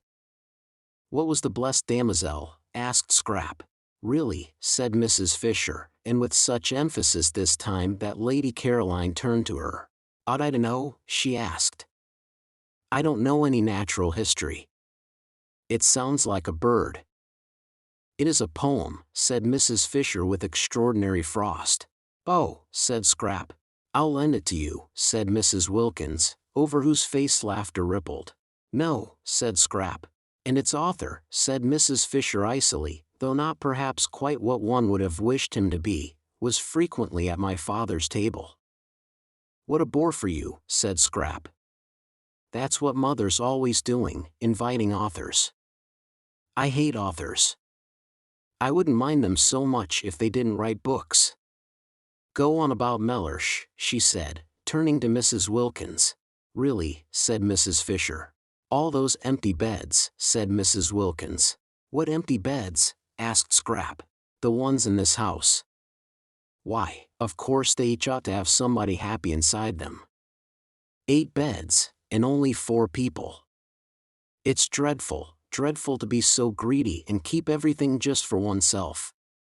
I want Rose to ask her husband out too. You and Mrs. Fisher haven't got husbands, but why not give some friend a glorious time?" Rose bit her lip. She turned red, she turned pale. If only Lottie would keep quiet, she thought.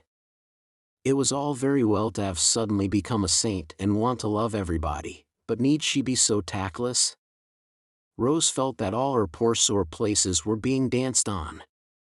If only Lottie would keep quiet. And Mrs. Fisher, with even greater frostiness than that with which she had received Lady Caroline's ignorance of the blessed damozel, said, "There is only one unoccupied bedroom in this house." "Only one?" echoed Mrs. Wilkins, astonished. "Then who are in all the others?" "We are," said Mrs. Fisher. "But we're not in all the bedrooms. There must be at least 6. That leaves 2 over, and the owner told us there were 8 beds, didn't he, Rose?" "There are 6 bedrooms," said Mrs. Fisher, for both she and Lady Caroline had thoroughly searched the house on arriving, in order to see which part of it they would be most comfortable in, and they both knew that there were 6 bedrooms, 2 of which were very small, and in one of these small ones Francesca slept in the company of a chair and a chest of drawers, and the other, similarly furnished, was empty. Mrs. Wilkins and Mrs. Arbuthnot had hardly looked at the house, having spent most of their time out of doors gaping at the scenery, and had, in the agitated inattentiveness of their minds when first they began negotiating for San Salvatore, got into their heads that the 8 beds of which the owner spoke were the same as 8 bedrooms, which they were not. There were indeed 8 beds, but 4 of them were in Mrs. Wilkins's and Mrs. Arbuthnot's rooms. "There are 6 bedrooms," repeated Mrs. Fisher. "We have 4, Francesca has the 5th, and the 6th is empty." "So that," said Scrap, "however kind we feel we would be if we could, we can't. Isn't it fortunate?" "But then there's only room for 1, said Mrs. Wilkins, looking round at the 3 faces. "Yes, and you've got him," said Scrap. Mrs. Wilkins was taken aback. This question of the beds was unexpected. In inviting Mellersh she had intended to put him in one of the 4 spare rooms that she imagined were there. When there were plenty of rooms and enough servants there was no reason why they should, as they did in their small, 2-servant house at home, share the same one. Love, even universal love, the kind of love with which she felt herself flooded, should not be tried. Much patience and self-effacement were needed for successful married sleep. Placidity, a steady faith, these 2 were needed. She was sure she would be much fonder of Mellersh, and he not mind her nearly so much, if they were not shut up together at night, if in the morning they could meet with the cheery affection of friends between whom lies no shadow of differences about the window or the washing arrangements, or of absurd little choked-down resentments at something that had seemed to one of them unfair. Her happiness, she felt, and her ability to be friends with everybody, was the result of her sudden new freedom and its peace. Would there be that sense of freedom, that peace, after a night shut up with Mellersh? Would she be able in the morning to be full towards him, as she was at that moment full, of nothing at all but loving kindness? After all, she hadn't been very long in heaven. Suppose she hadn't been in it long enough for her to have become fixed in blandness? And only that morning what an extraordinary joy it had been to find herself alone when she woke, and able to pull the bedclothes any way she liked. Francesca had to nudge her. She was so much absorbed that she did not notice the pudding.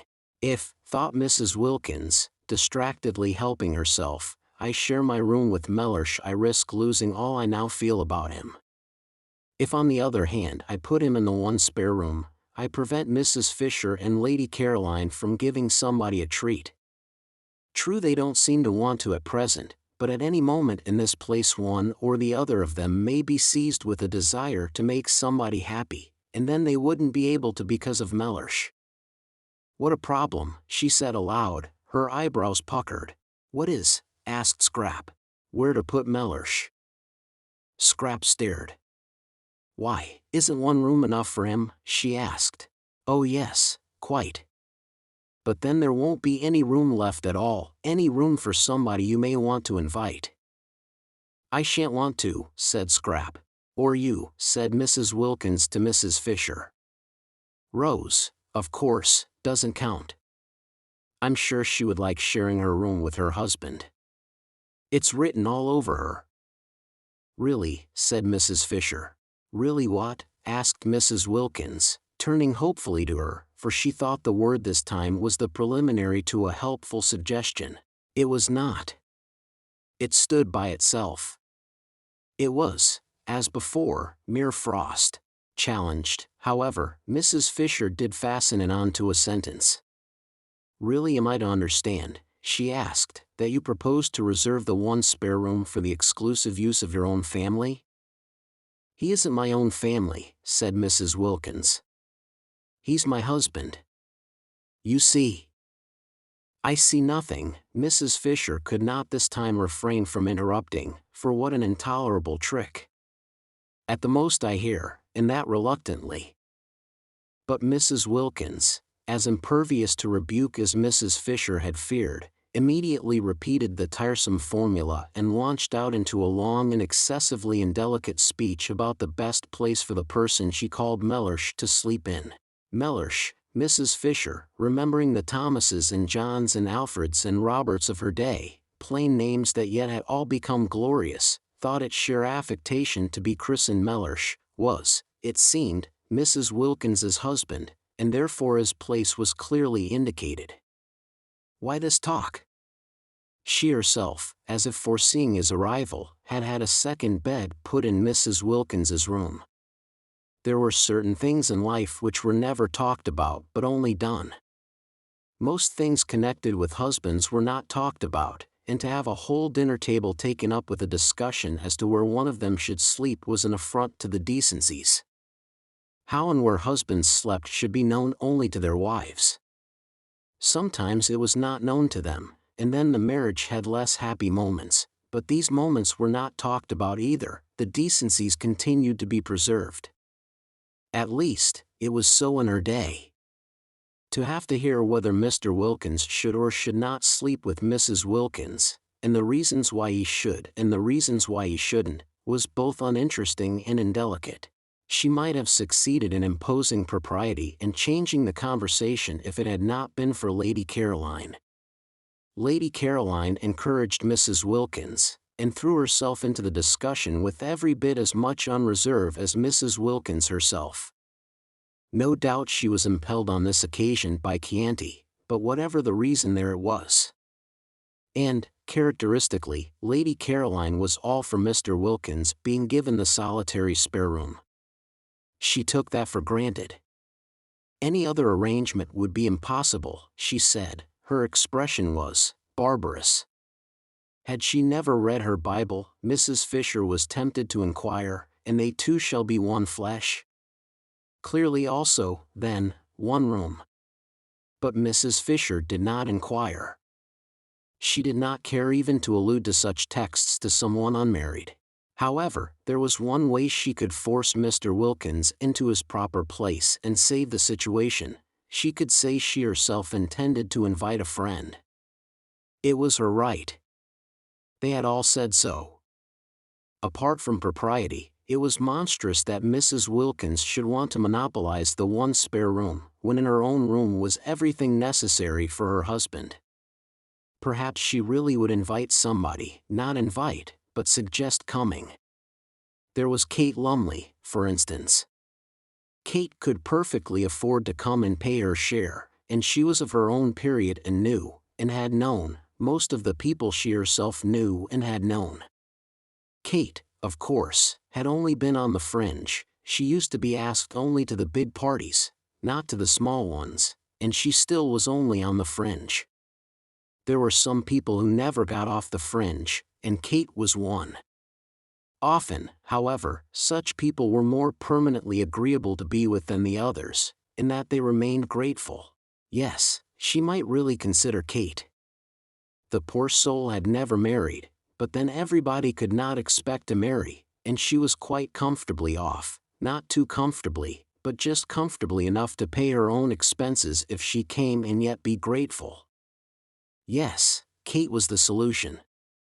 If she came, at one stroke, Mrs. Fisher saw, would the Wilkinses be regularized and Mrs. Wilkins be prevented from having more than her share of the rooms? Also, Mrs. Fisher would save herself from isolation, spiritual isolation. She desired physical isolation between meals, but she disliked that isolation which is of the spirit. Such isolation would, she feared, certainly be hers with these three alien-minded young women. Even Mrs. Arbuthnot was, owing to her friendship with Mrs. Wilkins, necessarily alien-minded. In Kate she would have a support. Kate, without intruding on her sitting room, for Kate was tractable, would be there at meals to support her. Mrs. Fisher said nothing at the moment, but presently in the drawing-room, when they were gathered round the wood fire, she had discovered there was no fireplace in her own sitting-room, and therefore she would after all be forced, so long as the evenings remained cool, to spend them in the other room. Presently, while Francesca was handing coffee round and Lady Caroline was poisoning the air with smoke, Mrs. Wilkins, looking relieved and pleased, said, "Well, if nobody really wants that room, and wouldn't use it anyhow, I shall be very glad if Mellersh may have it." "Of course he must have it," said Lady Caroline. Then Mrs. Fisher spoke. "I have a friend," she said in her deep voice, and sudden silence fell upon the others. "Kate Lumley," said Mrs. Fisher. Nobody spoke. "Perhaps," continued Mrs. Fisher, addressing Lady Caroline, "you know her?" No, Lady Caroline did not know Kate Lumley, and Mrs. Fisher, without asking the others if they did, for she was sure they knew no one, proceeded. "I wish to invite her to join me," said Mrs. Fisher. Complete silence. Then Scrap said, turning to Mrs. Wilkins, "That settles Mellersh, then." "It settles the question of Mr. Wilkins," said Mrs. Fisher, "although I am unable to understand that there should ever have been a question, in the only way that is right." "I'm afraid you're in for it, then," said Lady Caroline, again to Mrs. Wilkins. "Unless," she added, "he can't come." But Mrs. Wilkins, her brow perturbed, for suppose after all she were not yet quite stable in heaven, could only say, a little uneasily, "I see him here." Chapter 13. The uneventful days, only outwardly uneventful, slipped by in floods of sunshine, and the servants, watching the four ladies, came to the conclusion there was very little life in them. To the servants San Salvatore seemed asleep. No one came to tea, nor did the ladies go anywhere to tea. Other tenants in other springs had been far more active. There had been stir and enterprise, the boat had been used, excursions had been made, Beppo's fly was ordered, people from Mazzago came over and spent the day, the house rang with voices, even sometimes champagne had been drunk. Life was varied, life was interesting. But this? What was this? The servants were not even scolded. They were left completely to themselves. They yawned. Perplexing, too, was the entire absence of gentlemen. How could gentlemen keep away from so much beauty? For, added up, and even after the subtraction of the old one, the three younger ladies produced a formidable total of that which gentlemen usually sought. Also the evident desire of each lady to spend long hours separated from the other ladies puzzled the servants. The result was a deathly stillness in the house, except at meal times. It might have been as empty as it had been all the winter, for any sounds of life there were. The old lady sat in her room, alone, the dark-eyed lady wandered off alone, loitering, so Domenico told them, who sometimes came across her in the course of his duties, incomprehensibly among the rocks. The very beautiful fair lady lay in her low chair in the top garden, alone. The less, but still beautiful fair lady went up the hills and stayed up them for hours, alone, and every day the sun blazed slowly round the house, and disappeared at evening into the sea, and nothing at all had happened. The servants yawned. Yet the four visitors, while their bodies sat, that was Mrs. Fisher's, or lay, that was Lady Caroline's, or loitered, that was Mrs. Arbuthnot's, or went in solitude up into the hills, that was Mrs. Wilkins's, were anything but torpid really. Their minds were unusually busy. Even at night their minds were busy, and the dreams they had were clear, thin, quick things, entirely different from the heavy dreams of home. There was that in the atmosphere of San Salvatore which produced active-mindedness in all except the natives. They, as before, whatever the beauty around them, whatever the prodigal seasons did, remained immune from thoughts other than those they were accustomed to. All their lives they had seen, year by year, the amazing recurrent spectacle of April in the gardens, and custom had made it invisible to them. They were as blind to it, as unconscious of it, as Domenico's dog asleep in the sun. The visitors could not be blind to it, it was too arresting after London in a particularly wet and gloomy March.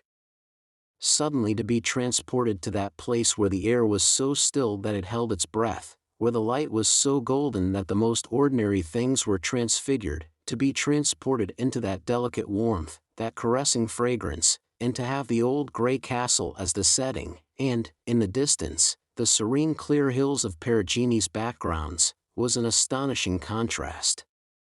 Even Lady Caroline, used all her life to beauty, who had been everywhere and seen everything, felt the surprise of it. It was, that year, a particularly wonderful spring, and of all the months at San Salvatore April, if the weather was fine, was best.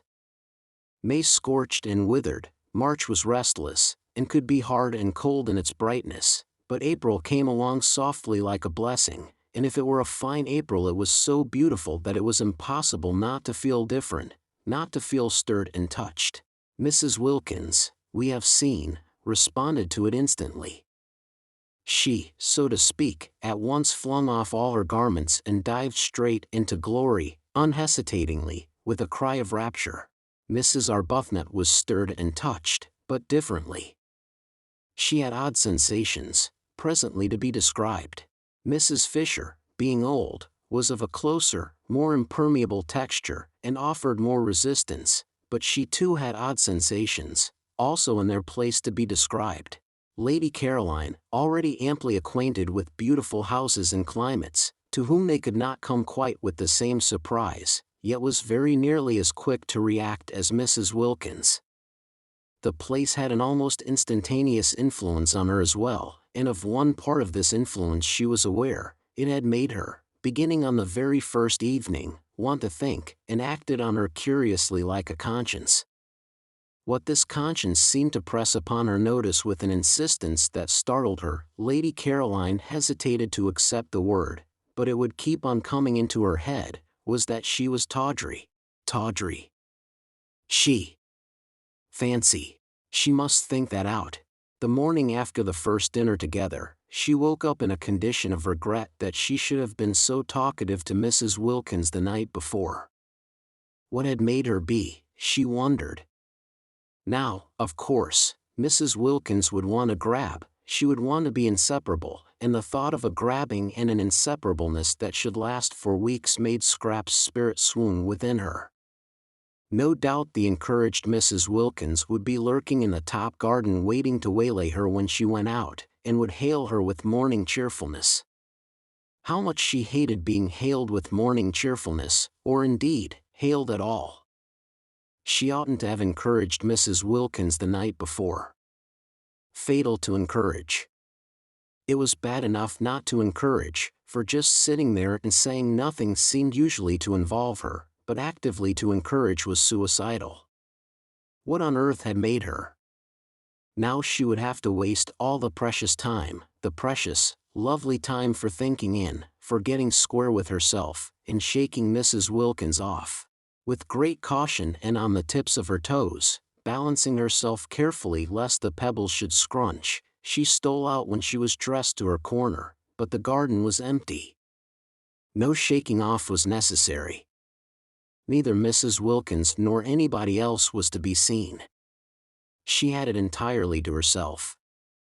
Except for Domenico, who presently came and hovered, watering his plants, again especially all the plants that were nearest her, no one came out at all, and when, after a long while of following up thoughts which seemed to escape her just as she had got them, and dropping off exhausted to sleep in the intervals of this chase, She felt hungry and looked at her watch and saw that it was past 3. She realized that nobody had even bothered to call her into lunch. So that, Scrap could not but remark, if anyone was shaken off it was she herself. Well, but how delightful, and how very new. Now she would really be able to think, uninterruptedly. Delicious to be forgotten. Still, she was hungry, and Mrs. Wilkins, after that excessive friendliness the night before, might at least have told her lunch was ready. And she had really been excessively friendly, so nice about Mellish's sleeping arrangements, wanting him to have the spare room and all. She wasn't usually interested in arrangements, in fact she wasn't ever interested in them, so that Scrap considered she might be said almost to have gone out of her way to be agreeable to Mrs. Wilkins. And, in return, Mrs. Wilkins didn't even bother whether or not she had any lunch. Fortunately, though she was hungry, she didn't mind missing a meal. Life was full of meals. They took up an enormous proportion of one's time, and Mrs. Fisher was, she was afraid, one of those persons who at meals linger. Twice now had she dined with Mrs. Fisher, and each time she had been difficult at the end to dislodge, lingering on slowly cracking innumerable nuts and slowly drinking a glass of wine that seemed as if it would never be finished. Probably it would be a good thing to make a habit of missing lunch, and as it was quite easy to have tea brought out to her, and as she breakfasted in her room, only once a day would she have to sit at the dining room table and endure the nuts. Scrap burrowed her head comfortably in the cushions, and with her feet crossed on the low parapet gave herself up to more thought. She said to herself, as she had said at intervals throughout the morning, "Now I'm going to think." But, never having thought out anything in her life, it was difficult. Extraordinary how one's attention wouldn't stay fixed, extraordinary how one's mind slipped sideways. Settling herself down to a review of her past as a preliminary to the consideration of her future, and hunting in it to begin with for any justification of that distressing word tawdry, the next thing she knew was that she wasn't thinking about this at all, but had somehow switched on to Mr. Wilkins. Well, Mr. Wilkins was quite easy to think about, though not pleasant. She viewed his approach with misgivings. For not only was it a profound and unexpected bore to have a man added to the party, and a man, too, of the kind she was sure Mr. Wilkins must be, but she was afraid, and her fear was the result of a drearily unvarying experience, that he might wish to hang about her. This possibility had evidently not yet occurred to Mrs. Wilkins, and it was not one to which she could very well draw her attention, not, that is, without being too fatuous to live. She tried to hope that Mr. Wilkins would be a wonderful exception to the dreadful rule. If only he were, she would be so much obliged to him that she believed she might really quite like him. But, she had misgivings. Suppose he hung about her so that she was driven from her lovely top garden, suppose the light in Mrs. Wilkins's funny, flickering face was blown out. Scrap felt she would particularly dislike this to happen to Mrs. Wilkins's face, yet she had never in her life met any wives, not any at all, who had been able to understand that she didn't in the least want their husbands. Often she had met wives who didn't want their husbands either, but that made them none the less indignant if they thought somebody else did, and none the less sure, when they saw them hanging round Scrap, that she was trying to get them. Trying to get them. The bare thought, the bare recollection of these situations, filled her with a boredom so extreme that it instantly sent her to sleep again. When she woke up she went on with Mr. Wilkins. Now if, thought Scrap, Mr. Wilkins were not an exception and behaved in the usual way, would Mrs. Wilkins understand, or would it just simply spoil her holiday? She seemed quick, but would she be quick about just this? She seemed to understand and see inside one, but would she understand and see inside one when it came to Mr. Wilkins? The experienced Scrap was full of doubts. She shifted her feet on the parapet, she jerked a cushion straight. Perhaps she had better try and explain to Mrs. Wilkins, during the days still remaining before the arrival, explain in a general way, rather vague and talking at large, her attitude towards such things. She might also expound to her peculiar dislike of people's husbands, and her profound craving to be, at least for this 1 month, let alone. But Scrap had her doubts about this too. Such talk meant a certain familiarity, meant embarking on a friendship with Mrs. Wilkins, and if, after having embarked on it and faced the peril it contained of too much Mrs. Wilkins, Mr. Wilkins should turn out to be artful, and people did get very artful when they were set on anything, and manage after all to slip through into the top garden, Mrs. Wilkins might easily believe she had been taken in, and that she, Scrap, was deceitful. Deceitful. And about Mr. Wilkins. Wives were really pathetic. At 4:30 she heard sounds of saucers on the other side of the daphne bushes. Was tea being sent out to her? No, the sounds came no closer, they stopped near the house. Tea was to be in the garden, in her garden. Scrap considered she might at least have been asked if she minded being disturbed. They all knew she sat there. Perhaps someone would bring hers to her in her corner. No, nobody brought anything. Well, she was too hungry not to go and have it with the others today, but she would give Francesca strict orders for the future. She got up, and walked with that slow grace which was another of her outrageous number of attractions towards the sounds of tea. She was conscious not only of being very hungry but of wanting to talk to Mrs. Wilkins again. Mrs. Wilkins had not grabbed, she had left her quite free all day in spite of the rapprochement the night before. Of course she was an original, and put on a silk jumper for dinner, but she hadn't grabbed. This was a great thing. Scrap went towards the tea table quite looking forward to Mrs. Wilkins, and when she came in sight of it she saw only Mrs. Fisher and Mrs. Arbuthnot. Mrs. Fisher was pouring out the tea, and Mrs. Arbuthnot was offering Mrs. Fisher macaroons. Every time Mrs. Fisher offered Mrs. Arbuthnot anything, her cup, or milk, or sugar, Mrs. Arbuthnot offered her macaroons, pressed them on her with an odd assiduousness, almost with obstinacy. Was it a game? Scrap wondered, sitting down and seizing a macaroon. "Where's Mrs. Wilkins?" asked Scrap. They did not know. At least, Mrs. Arbuthnot, on Scrap's inquiry, did not know. Mrs. Fisher's face, at the name, became elaborately uninterested. It appeared that Mrs. Wilkins had not been seen since breakfast. Mrs. Arbuthnot thought she had probably gone for a picnic. Scrap missed her. She ate the enormous macaroons, the best and biggest she had ever come across, in silence. Tea without Mrs. Wilkins was dull, and Mrs. Arbuthnot had that fatal flavor of motherliness about her, of wanting to pet one, to make one very comfortable, coaxing one to eat, coaxing her, who was already so frankly, so even excessively, eating, that seemed to have dogged Scrap's steps through life. Couldn't people leave one alone? She was perfectly able to eat what she wanted unincited. She tried to quench Mrs. Arbuthnot's zeal by being short with her. Useless. The shortness was not apparent.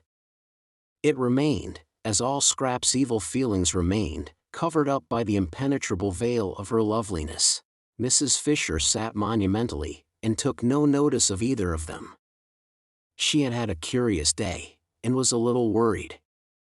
She had been quite alone, for none of the three had come to lunch, and none of them had taken the trouble to let her know they were not coming, and Mrs. Arbuthnot, drifting casually into tea, had behaved oddly till Lady Caroline joined them and distracted her attention. Mrs. Fisher was prepared not to dislike Mrs. Arbuthnot, whose parted hair and mild expression seemed very decent and womanly, but she certainly had habits that were difficult to like. Her habit of instantly echoing any offer made her of food or drink, of throwing the offer back on one, as it were, was not somehow what one expected of her. "Will you have some more tea?" was surely a question to which the answer was simply yes or no, but Mrs. Arbuthnot persisted in the trick she had exhibited the day before at breakfast, of adding to her yes or no the words, "Will you?" She had done it again that morning at breakfast, and here she was doing it at tea, the two meals at which Mrs. Fisher presided and poured out. Why did she do it? Mrs. Fisher failed to understand. But this was not what was worrying her, this was merely by the way. What was worrying her was that she had been quite unable that day to settle to anything, and had done nothing but wander restlessly from her sitting room to her battlements and back again. It had been a wasted day, and how much she disliked waste. She had tried to read, and she had tried to write to Kate Lumley, but no, a few words read, a few lines written, and up she got again and went out onto the battlements and stared at the sea. It did not matter that the letter to Kate Lumley should not be written. There was time enough for that. Let the others suppose her coming was definitely fixed. All the better. So would Mr. Wilkins be kept out of the spare room and put where he belonged. Kate would keep. She could be held in reserve. Kate in reserve was just as potent as Kate in actuality, and there were points about Kate in reserve which might be missing from Kate in actuality. For instance, if Mrs. Fisher were going to be restless, she would rather Kate were not there to see. There was a want of dignity about restlessness, about trotting backwards and forwards. But it did matter that she could not read a sentence of any of her great dead friends' writings, no, not even of Browning's, who had been so much in Italy, nor of Ruskin's, whose Stones of Venice she had brought with her to reread so nearly on the very spot, nor even a sentence of a really interesting book like the one she had found in her sitting room about the home life of the German emperor, poor man, written in the 90s, when he had not yet begun to be more sinned against than sinning. Which was, she was firmly convinced, what was the matter with him now, and full of exciting things about his birth and his right arm and a couture's, without having to put it down and go and stare at the sea. Reading was very important, the proper exercise and development of one's mind was a paramount duty. How could one read if one were constantly trotting in and out? Curious, this restlessness. Was she going to be ill? No, she felt well, indeed, unusually well, and she went in and out quite quickly, trotted, in fact, and without her stick. Very odd that she shouldn't be able to sit still, she thought, frowning across the tops of some purple hyacinths at the Gulf of Spezia glittering beyond a headland, very odd that she, who walked so slowly, with such dependence on her stick, should suddenly trot. It would be interesting to talk to someone about it, she felt. Not to Kate, to a stranger. Kate would only look at her and suggest a cup of tea. Kate always suggested cups of tea. Besides, Kate had a flat face. That Mrs. Wilkins, now, annoying as she was, loose-tongued as she was, impertinent, objectionable, would probably understand, and perhaps know what was making her be like this. But she could say nothing to Mrs. Wilkins. She was the last person to whom one would admit sensations. Dignity alone forbade it. Confide in Mrs. Wilkins? Never. And Mrs. Arbuthnot, while she wistfully mothered the obstructive scrap at tea, felt too that she had had a curious day. Like Mrs. Fisher's, it had been active, but, unlike Mrs. Fisher's, only active in mind. Her body had been quite still, her mind had not been still at all, it had been excessively active. For years she had taken care to have no time to think. Her scheduled life in the parish had prevented memories and desires from intruding on her. That day they had crowded.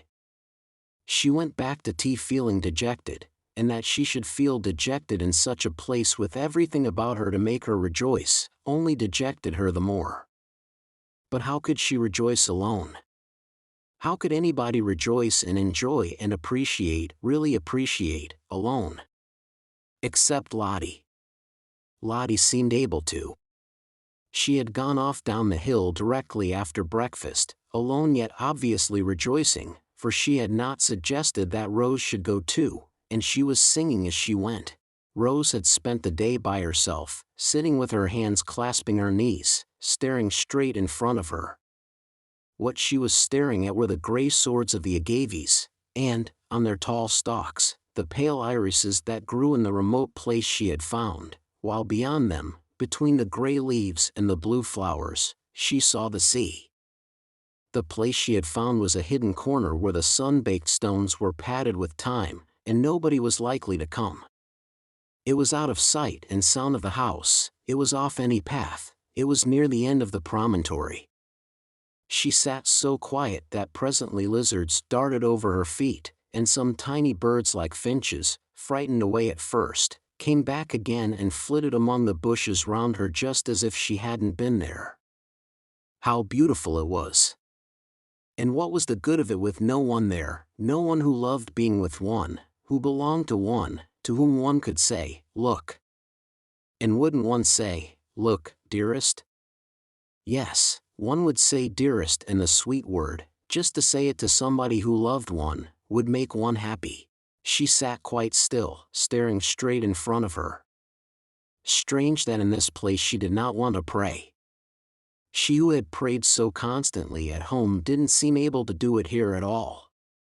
The first morning she had merely thrown up a brief thank you to heaven on getting out of bed, and had gone straight to the window to see what everything looked like, thrown up the thank you as carelessly as a ball, and thought no more about it. That morning, remembering this and ashamed, she had knelt down with determination, but perhaps determination was bad for prayers, for she had been unable to think of a thing to say.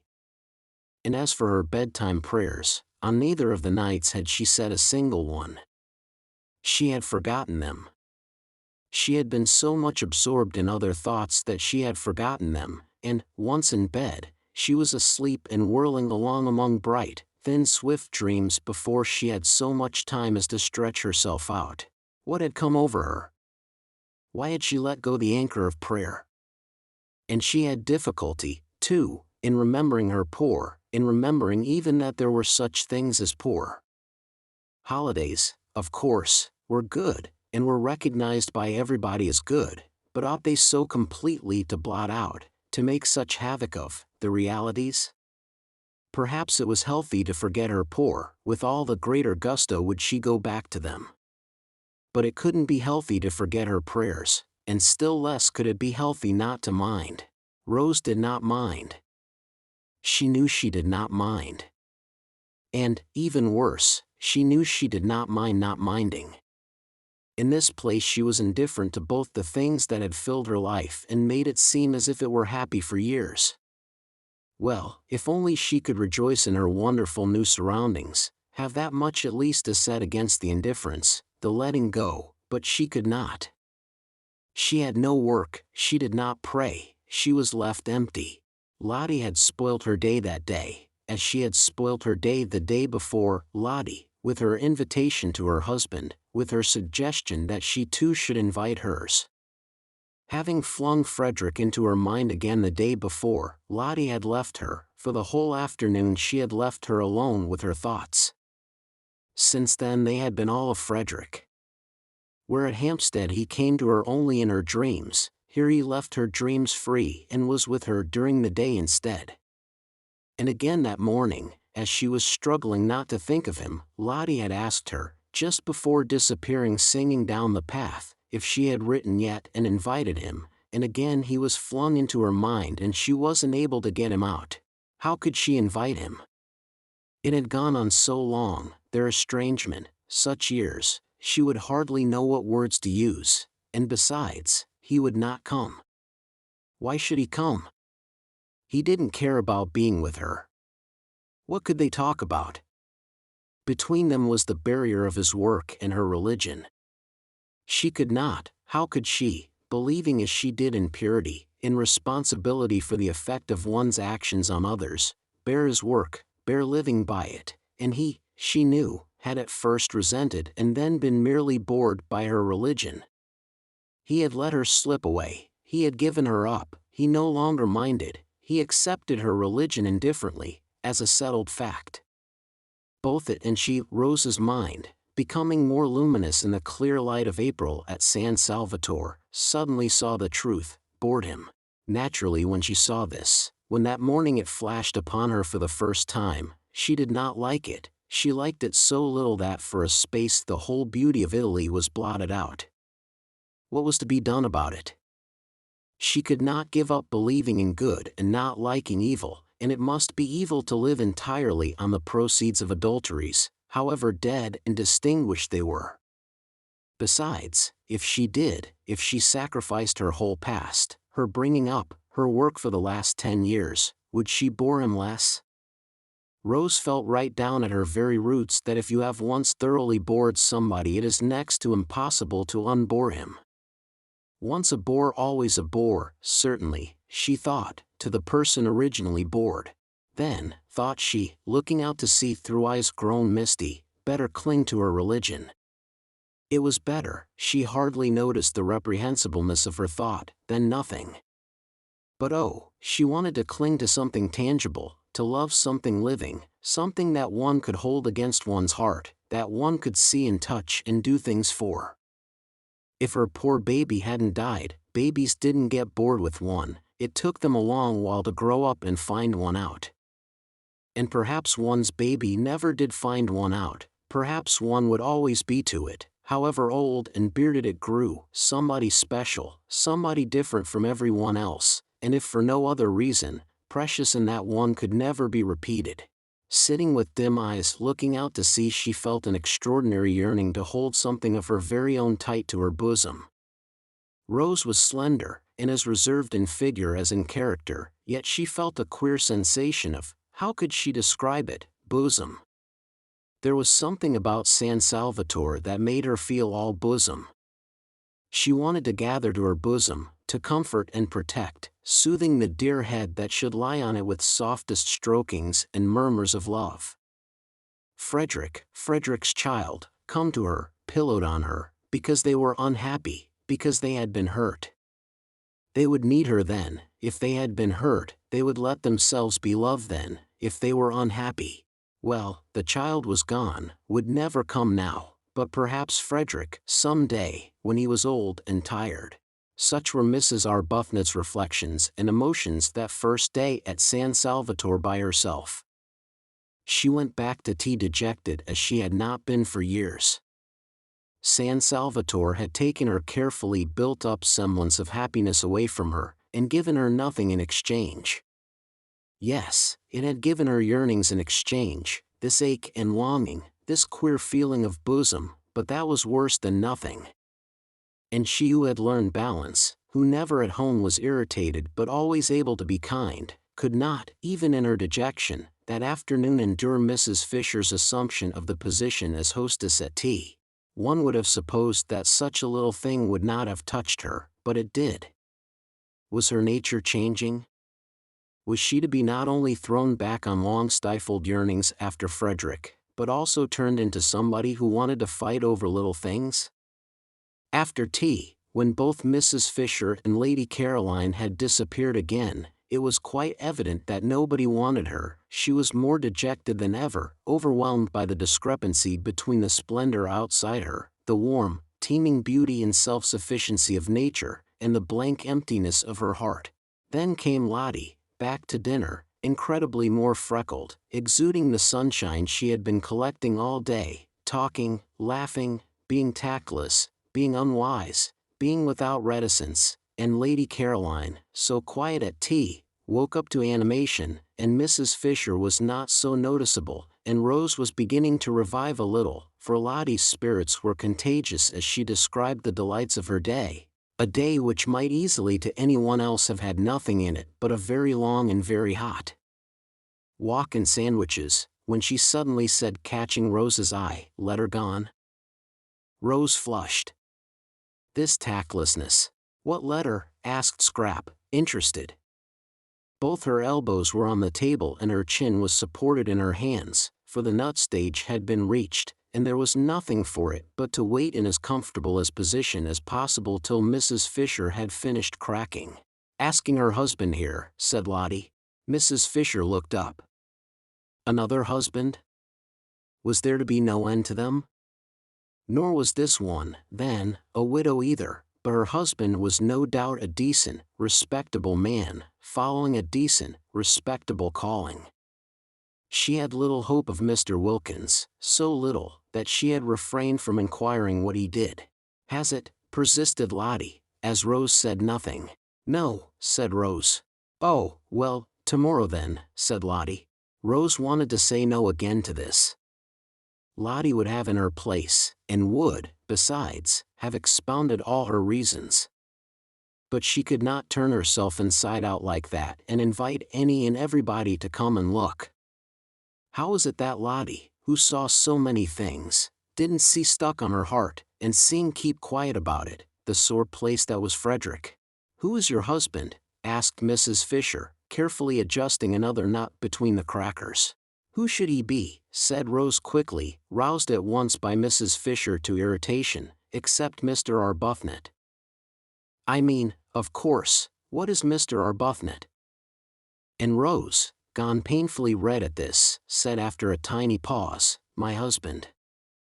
Naturally, Mrs. Fisher was incensed. She couldn't have believed it of this one, with her decent hair and gentle voice, that she too should be impertinent. Chapter 14. That first week the wisteria began to fade, and the flowers of the Judas tree and peach trees fell off and carpeted the ground with rose color. Then all the freesias disappeared, and the irises grew scarce. And then, while these were clearing themselves away, the double banksia roses came out, and the big summer roses suddenly flaunted gorgeously on the walls and trellises.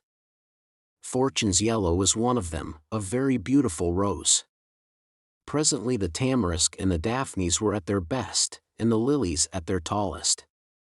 By the end of the week the fig trees were giving shade, the plum blossom was out among the olives, the modest weigelias appeared in their fresh pink clothes, and on the rocks sprawled masses of thick-leaved, star-shaped flowers, some vivid purple and some a clear, pale lemon. By the end of the week, too, Mr. Wilkins arrived, even as his wife had foreseen he would, so he did. And there were signs almost of eagerness about his acceptance of her suggestion, for he had not waited to write a letter in answer to hers, but had telegraphed. That, surely, was eager. It showed, Scrap thought, a definite wish for reunion, and watching his wife's happy face, and aware of her desire that Mellish should enjoy his holiday, she told herself that he would be a very unusual fool should he waste his time bothering about anybody else. If he isn't nice to her, Scrap thought, he shall be taken to the battlements and tipped over. For, by the end of the week, she and Mrs. Wilkins had become Caroline and Lottie to each other, and were friends. Mrs. Wilkins had always been friends, but Scrap had struggled not to be. She had tried hard to be cautious, but how difficult was caution with Mrs. Wilkins? Free herself from every vestige of it, she was so entirely unreserved, so completely expansive, that soon Scrap, almost before she knew what she was doing, was being unreserved too. And nobody could be more unreserved than Scrap, once she let herself go. The only difficulty about Lottie was that she was nearly always somewhere else. You couldn't catch her, you couldn't pin her down to come and talk. Scrap's fears that she would grab seemed grotesque in retrospect. Why, there was no grab in her. At dinner and after dinner were the only times one really saw her. All day long she was invisible, and would come back in the late afternoon looking a perfect sight, her hair full of bits of moss, and her freckles worse than ever. Perhaps she was making the most of her time before Mellish arrived to do all the things she wanted to do, and meant to devote herself afterwards to going about with him, tidy and in her best clothes. Scrap watched her, interested in spite of herself, because it seemed so extraordinary to be as happy as all that on so little.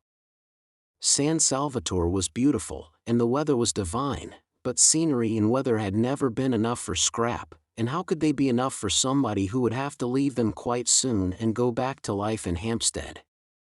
Also, there was the imminence of Mellish, of that Mellish from whom Lottie had so lately run.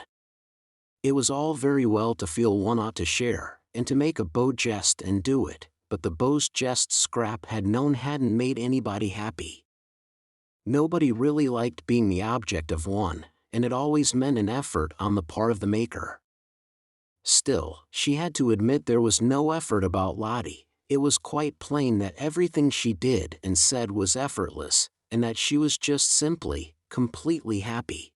And so Mrs. Wilkins was, for her doubts as to whether she had had time to become steady enough in serenity to go on being serene in Mellish's company when she had it uninterruptedly right round the clock, had gone by the middle of the week, and she felt that nothing now could shake her. She was ready for anything. She was firmly grafted, rooted, built into heaven. Whatever Mellish said or did, she would not budge an inch out of heaven, would not rouse herself a single instant to come outside it and be cross. On the contrary, she was going to pull him up into it beside her, and they would sit comfortably together, suffused and light, and laugh at how much afraid of him she used to be in Hampstead, and at how deceitful her afraidness had made her. But he wouldn't need much pulling. He would come in quite naturally after a day or two, irresistibly wafted on the scented breezes of that divine air, and there he would sit arrayed in stars, thought Mrs. Wilkins, in whose mind, among much other debris, floated occasional bright shreds of poetry. She laughed to herself a little at the picture of Mellish, that top-hatted, black-coated, respectable family solicitor, arrayed in stars, but she laughed affectionately, almost with a maternal pride in how splendid he would look in such fine clothes. Poor lamb, she murmured to herself affectionately. And added, what he wants is a thorough airing. This was during the first half of the week. By the beginning of the last half, at the end of which Mr. Wilkins arrived, she left off even assuring herself that she was unshakable, that she was permeated beyond altering by the atmosphere. She no longer thought of it or noticed it, she took it for granted. If one may say so, and she certainly said so, not only to herself but also to Lady Caroline, she had found her celestial legs.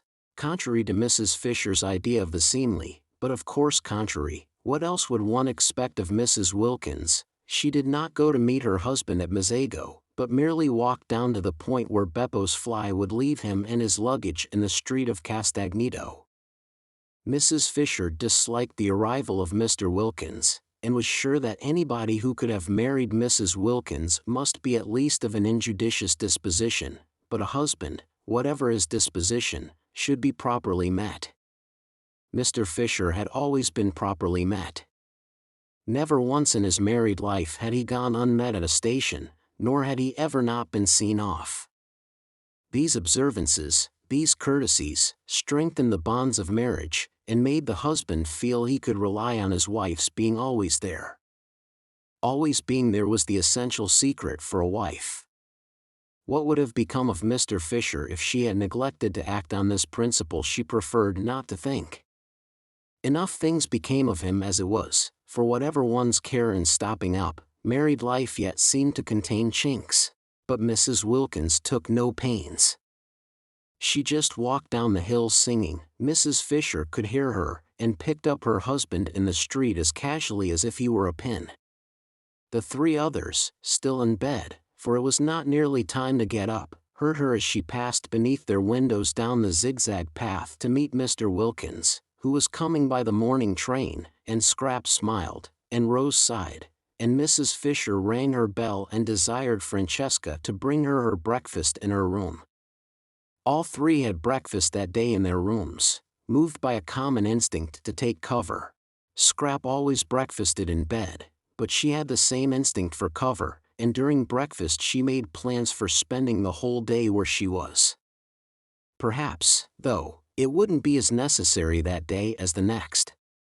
That day, Scrap calculated, Mellish would be provided for. He would want to have a bath, and having a bath at San Salvatore was an elaborate business, a real adventure if one had a hot one in the bathroom, and it took a lot of time.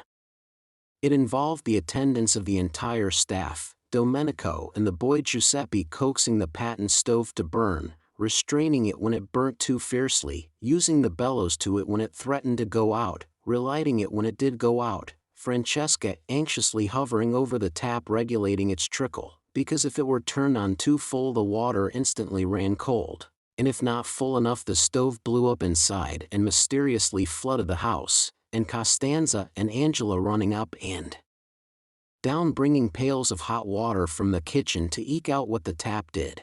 This bath had been put in lately, and was at once the pride and the terror of the servants. It was very patent. Nobody quite understood it. There were long printed instructions as to its right treatment hanging on the wall, in which the word pericoloso recurred.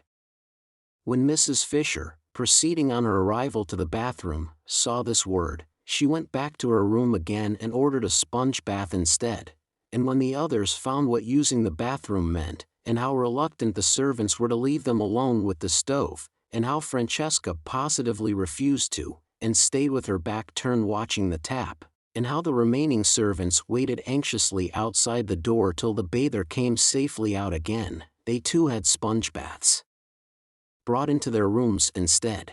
Mr. Wilkins, however, was a man, and would be sure to want a big bath.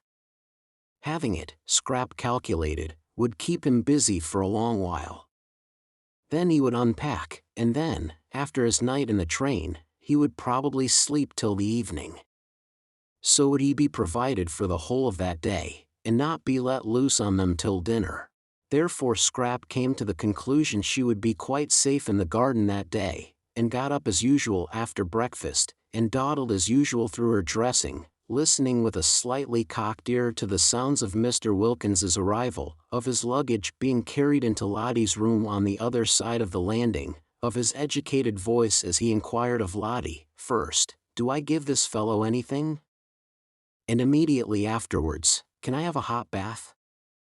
Of Lottie's voice cheerfully assuring him that he needn't give the fellow anything because he was the gardener, and that yes, he could have a hot bath, and soon after this the landing was filled with the familiar noises of wood being brought, of water being brought, of feet running, of tongues vociferating, in fact, with the preparation of the bath. Scrap finished dressing, and then loitered at her window, waiting till she should hear Mr. Wilkins go into the bathroom. When he was safely there she would slip out and settle herself in her garden and resume her inquiries into the probable meaning of her life. She was getting on with her inquiries. She dozed much less frequently, and was beginning to be inclined to agree that tawdry was the word to apply to her past. Also she was afraid that her future looked black. There, she could hear Mr. Wilkins's educated voice again. Lottie's door had opened, and he was coming out of it asking his way to the bathroom. "It's where you see the crowd," Lottie's voice answered, still a cheerful voice, Scrap was glad to notice. His steps went along the landing, and Lottie's steps seemed to go downstairs, and then there seemed to be a brief altercation at the bathroom door, hardly so much an altercation as a chorus of vociferations on one side and a wordless determination, Scrap judged, to have a bath by oneself on the other. Mr. Wilkins knew no Italian, and the expression pericoloso left him precisely as it found him, or would have if he had seen it, but naturally he took no notice of the printed matter on the wall. He firmly closed the door on the servants, resisting Domenico, who tried to the last to press through, and locked himself in as a man should for his bath, judicially considering, as he made his simple preparations for getting in, the singular standard of behavior of these foreigners who, both male and female, apparently wished to stay with him while he bathed. In Finland, he had heard, the female natives not only were present on such occasions but actually washed the bath-taking traveler. He had not heard, however, that this was true too of Italy, which somehow seemed much nearer civilization, perhaps because one went there, and did not go to Finland. Impartially examining this reflection, and carefully balancing the claims to civilization of Italy and Finland, Mr. Wilkins got into the bath and turned off the tap. Naturally he turned off the tap. It was what one did. But on the instructions, printed in red letters, was a paragraph saying that the tap should not be turned off as long as there was still fire in the stove.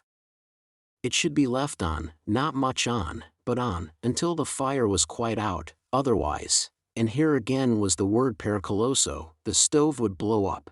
Mr. Wilkins got into the bath, turned off the tap, and the stove blew up, exactly as the printed instructions said it would.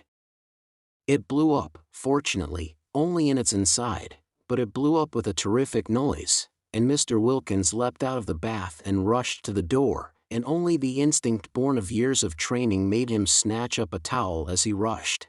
Scrap, halfway across the landing on her way out of doors, heard the explosion. Good heavens, she thought, remembering the instructions, there goes Mr. Wilkins.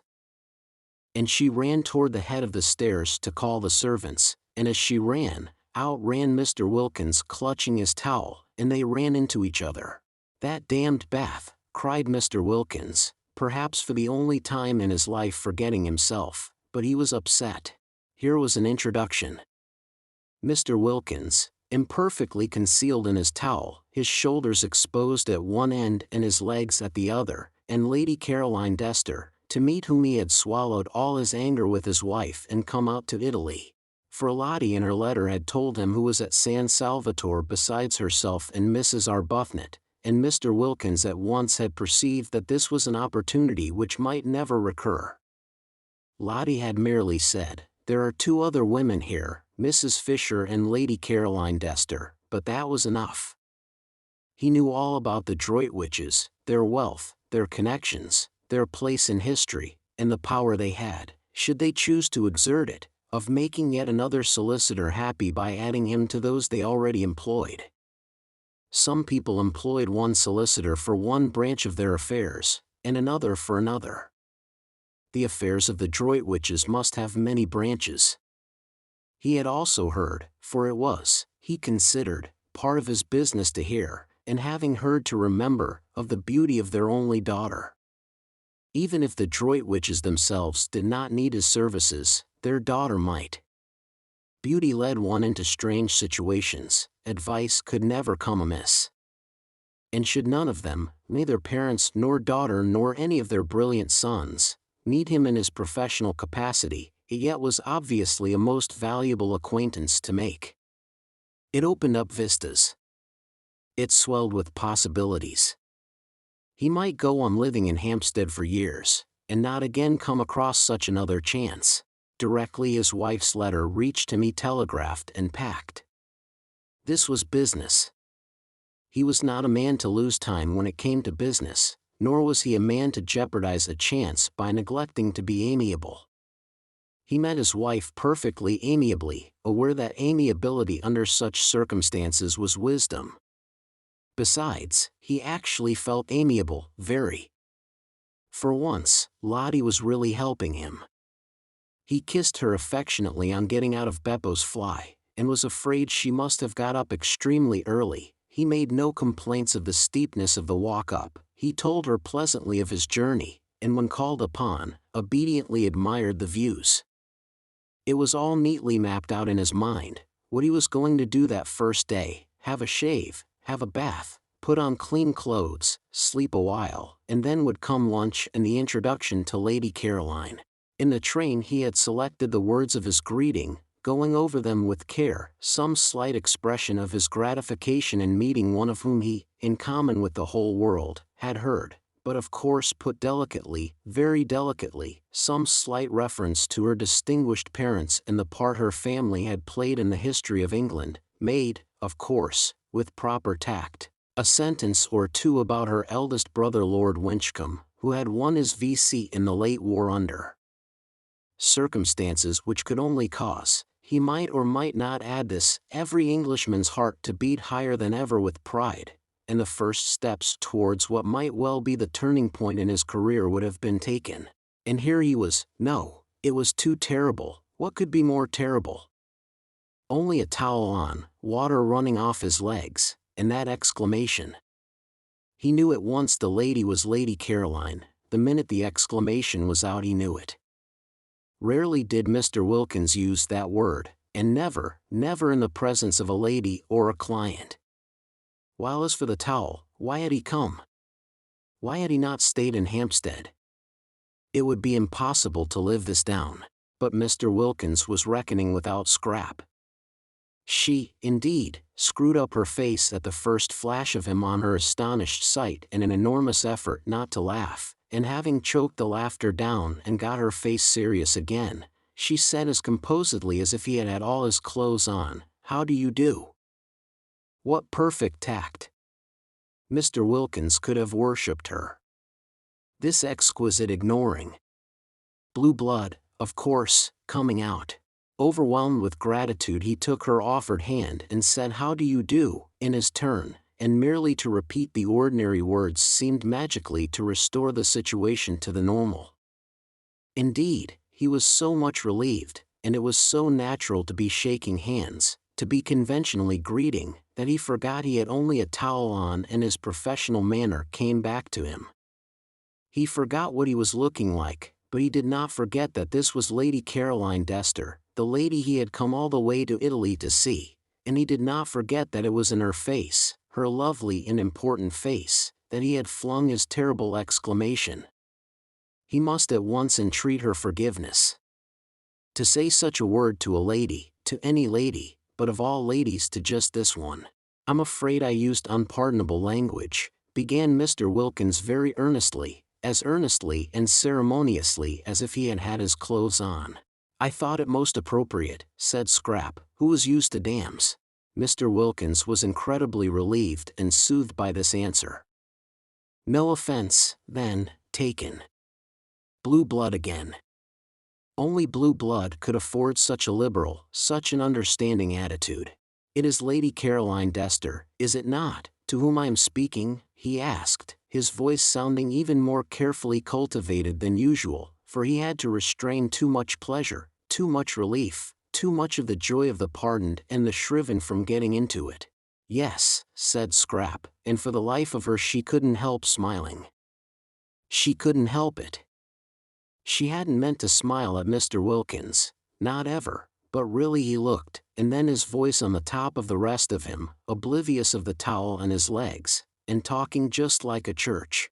"Allow me to introduce myself," said Mr. Wilkins, with the ceremony of the drawing-room. "My name is Mellersh Wilkins." And he instinctively held out his hand a second time at the words. "I thought perhaps it was," said Scrap, a second time having hers shaken and a second time unable not to smile. He was about to proceed to the first of the graceful tributes he had prepared in the train, oblivious, as he could not see himself, that he was without his clothes, when the servants came running up the stairs and, simultaneously, Mrs. Fisher appeared in the doorway of her sitting-room. For all this had happened very quickly, and the servants away in the kitchen, and Mrs. Fisher pacing her battlements, had not had time on hearing the noise to appear before the second handshake. The servants, when they heard the dreaded noise, knew at once what had happened, and rushed straight into the bathroom to try and staunch the flood, taking no notice of the figure on the landing in the towel. But Mrs. Fisher did not know what the noise could be, and coming out of her room to inquire stood rooted on the door-sill. It was enough to root anybody. Lady Caroline shaking hands with what evidently, if he had had clothes on, would have been Mrs. Wilkins's husband, and both of them conversing just as if. Then Scrap became aware of Mrs. Fisher. She turned to her at once. "Do let me," she said gracefully, "introduce Mr. Mellersh Wilkins. He has just come. This," she added, turning to Mr. Wilkins, "is Mrs. Fisher." And Mr. Wilkins, nothing if not courteous, reacted at once to the conventional formula. First he bowed to the elderly lady in the doorway, then he crossed over to her, his wet feet leaving footprints as he went, and having got to her he politely held out his hand. "It is a pleasure," said Mr. Wilkins in his carefully modulated voice, "to meet a friend of my wife's." Scrap melted away down into the garden. Chapter 15. The strange effect of this incident was that when they met that evening at dinner both Mrs. Fisher and Lady Caroline had a singular feeling of secret understanding with Mr. Wilkins. He could not be to them as other men. He could not be to them as he would have been if they had met him in his clothes. There was a sense of broken ice. They felt at once intimate and indulgent, almost they felt to him as nurses do, as those feel who have assisted either patients or young children at their baths. They were acquainted with Mr. Wilkins's legs. What Mrs. Fisher said to him that morning in her first shock will never be known, but what Mr. Wilkins said to her in reply, when reminded by what she was saying of his condition, was so handsome in its apology, so proper in its confusion, that she had ended by being quite sorry for him and completely placated. After all, it was an accident, and nobody could help accidents. And when she saw him next at dinner, dressed, polished, spotless as to linen and sleek as to hair, she felt this singular sensation of a secret understanding with him and, added to it, of a kind of almost personal pride in his appearance, now that he was dressed, which presently extended in some subtle way to an almost personal pride in everything he said. There was no doubt whatever in Mrs. Fisher's mind that a man was infinitely preferable as a companion to a woman. Mr. Wilkins's presence and conversation at once raised the standard of the dinner table from that of a bare garden, yes, a bare garden, to that of a civilized social gathering. He talked as men talk, about interesting subjects, and, though most courteous to Lady Caroline, showed no traces of dissolving into simpers and idiocy whenever he addressed her. He was, indeed, precisely as courteous to Mrs. Fisher herself, and when for the first time at that table politics were introduced, he listened to her with the proper seriousness on her exhibiting a desire to speak, and treated her opinions with the attention they deserved.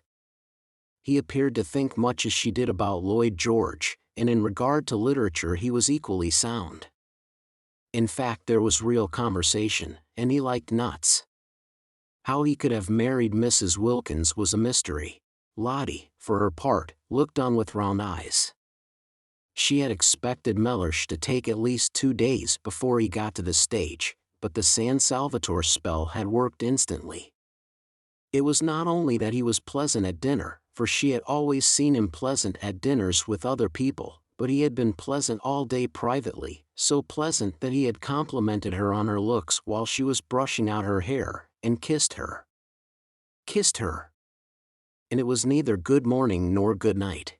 Well, this being so, she would put off telling him the truth about her nest egg, and about Rose not being his hostess after all, till next day. Pity to spoil things. She had been going to blurt it out as soon as he had had a rest, but it did seem a pity to disturb such a very beautiful frame of mind as that of Mellersh this first day. Let him too get more firmly fixed in heaven. Once fixed he wouldn't mind anything. Her face sparkled with delight at the instantaneous effect of San Salvatore. Even the catastrophe of the bath, of which she had been told when she came in from the garden, had not shaken him. Of course all that he had needed was a holiday. What a brute she had been to him when he wanted to take her himself to Italy. But this arrangement, as it happened, was ever so much better, though not through any merit of hers. She talked and laughed gaily, not a shred of fear of him left in her, and even when she said, struck by his spotlessness, that he looked so clean that one could eat one's dinner off him, and Scrap laughed, Mellersh laughed too. He would have minded that at home, supposing that at home she had had the spirit to say it. It was a successful evening. Scrap, whenever she looked at Mr. Wilkins, saw him in his towel, dripping water, and felt indulgent.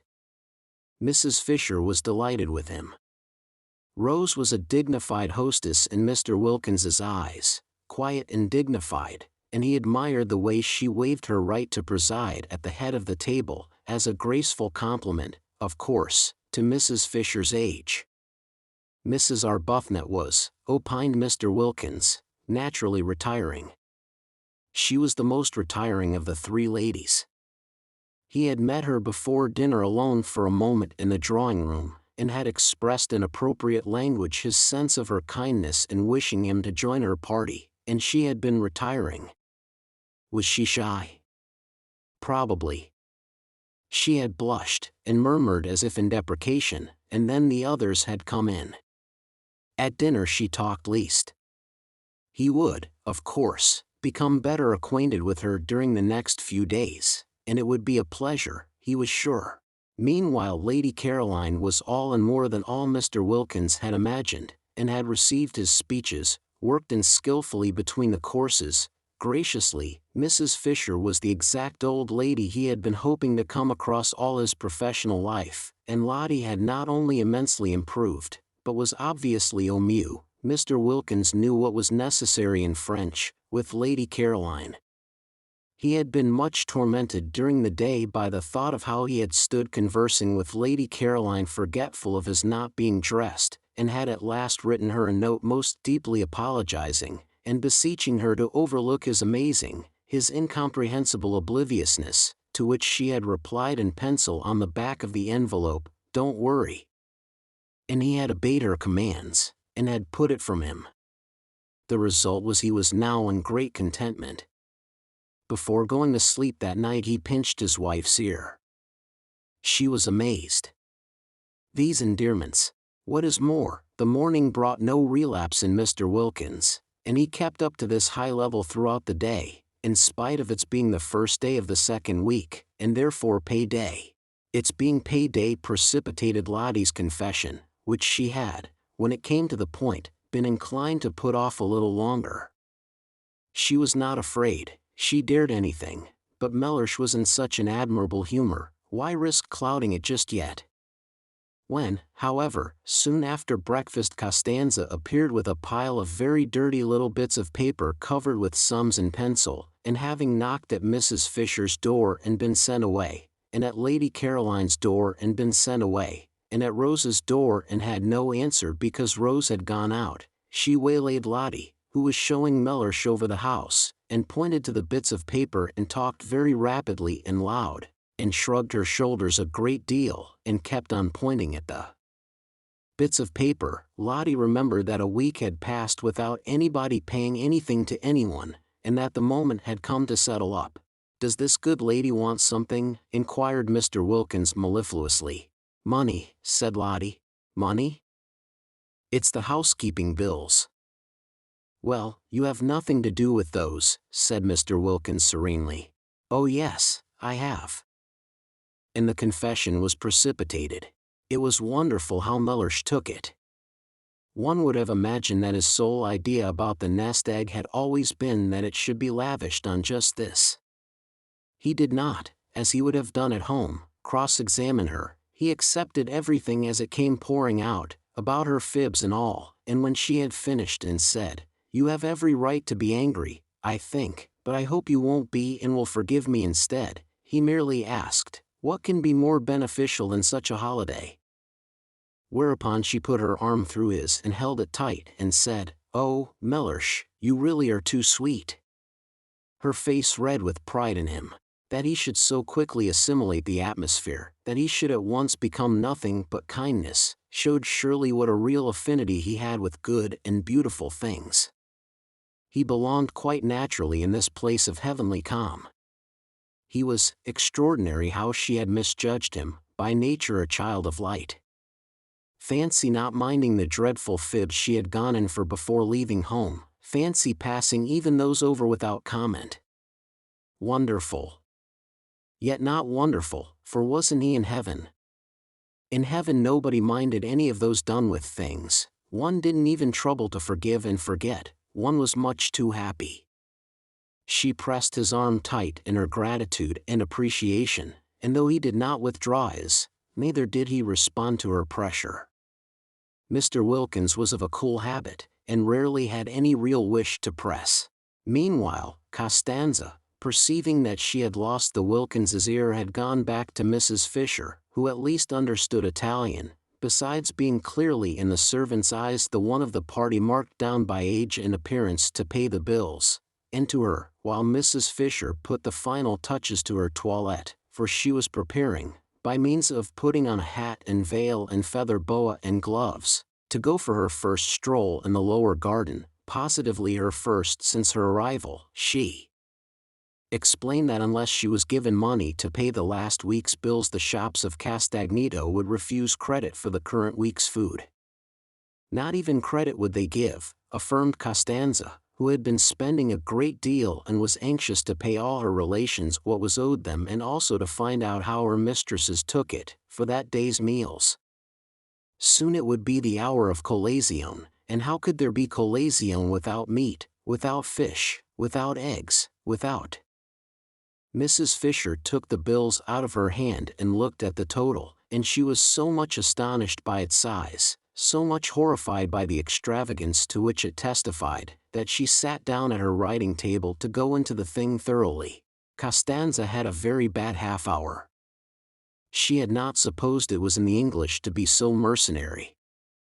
And then La Vecchia, as she was called in the kitchen, knew so much Italian, and with a doggedness that filled Costanza with shame on her behalf, for such conduct was the last one expected from the noble English. She went through item after item, requiring and persisting till she got them, explanations. There were no explanations, except that Costanza had had one glorious week of doing exactly as she chose, of splendid unbridled license, and that this was the result. Costanza, having no explanations, wept. It was miserable to think she would have to cook from now on under watchfulness, under suspicion, and what would her relations say when they found the orders they received were whittled down? They would say she had no influence, they would despise her. Costanza wept, but Mrs. Fisher was unmoved. In slow and splendid Italian, with the roll of the cantos of the Inferno, she informed her that she would pay no bills till the following week, and that meanwhile the food was to be precisely as good as ever, and at a quarter the cost. Costanza threw up her hands. Next week, proceeded Mrs. Fisher unmoved, if she found this had been so she would pay the whole. Otherwise, she paused, for what she would do otherwise she did not know herself. But she paused and looked impenetrable, majestic and menacing, and Costanza was cowed. Then Mrs. Fisher, having dismissed her with a gesture, went in search of Lady Caroline to complain. She had been under the impression that Lady Caroline ordered the meals and therefore was responsible for the prices, but now it appeared that the cook had been left to do exactly as she pleased ever since they got there, which of course was simply disgraceful. Scrap was not in her bedroom, but the room, on Mrs. Fisher's opening the door, for she suspected her of being in it and only pretending not to hear the knock, was still flower-like from her presence. Scent, sniffed Mrs. Fisher, shutting it again, and she wished Carlyle could have had 5 minutes' straight talk with this young woman. And yet, perhaps even he. She went downstairs to go into the garden in search of her, and in the hall encountered Mr. Wilkins. He had his hat on, and was lighting a cigar. Indulgent as Mrs. Fisher felt towards Mr. Wilkins, and peculiarly and even mystically related after the previous morning's encounter, she yet could not like a cigar in the house. Out of doors she endured it, but it was not necessary, when out of doors was such a big place, to indulge the habit indoors. Even Mr. Fisher, who had been, she should say, a man originally tenacious of habits, had quite soon after marriage got out of this one. However, Mr. Wilkins, snatching off his hat on seeing her, instantly threw the cigar away. He threw it into the water a great jar of arum lilies presumably contained, and Mrs. Fisher, aware of the value men attached to their newly lit cigars, could not but be impressed by this immediate and magnificent amende honorable. But the cigar did not reach the water. It got caught in the lilies, and smoked on by itself among them, a strange and depraved-looking object. "Where are you going to, my pet?" began Mr. Wilkins, advancing towards Mrs. Fisher, but he broke off just in time. Was it morning spirits impelling him to address Mrs. Fisher in the terms of a nursery rhyme? He wasn't even aware that he knew the thing. Most strange. What could have put it, at such a moment, into his self-possessed head? He felt great respect for Mrs. Fisher, and would not for the world have insulted her by addressing her as a maid, pretty or otherwise. He wished to stand well with her. She was a woman of parts, and also, he suspected, of property. At breakfast they had been most pleasant together, and he had been struck by her apparent intimacy with well-known persons. Victorians, of course, but it was restful to talk about them after the strain of his brother-in-law's Georgian parties on Hampstead Heath. He and she were getting on famously, he felt. She already showed all the symptoms of presently wishing to become a client. Not for the world would he offend her. He turned a little cold at the narrowness of his escape. She had not, however, noticed. "You are going out," he said very politely, all readiness should she confirm his assumption to accompany her. "I want to find Lady Caroline," said Mrs. Fisher, going towards the glass door leading into the top garden. An agreeable quest, remarked Mr. Wilkins. May I assist in the search? Allow me, he added, opening the door for her. She usually sits over in that corner behind the bushes, said Mrs. Fisher. And I don't know about it being an agreeable quest. She has been letting the bills run up in the most terrible fashion, and needs a good scolding. Lady Caroline, said Mr. Wilkins, unable to follow such an attitude. What has Lady Caroline, if I may inquire, to do with the bills here? The housekeeping was left to her, and as we all share alike, it ought to have been a matter of honor with her.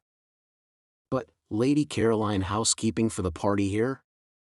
A party which includes my wife. My dear lady, you render me speechless.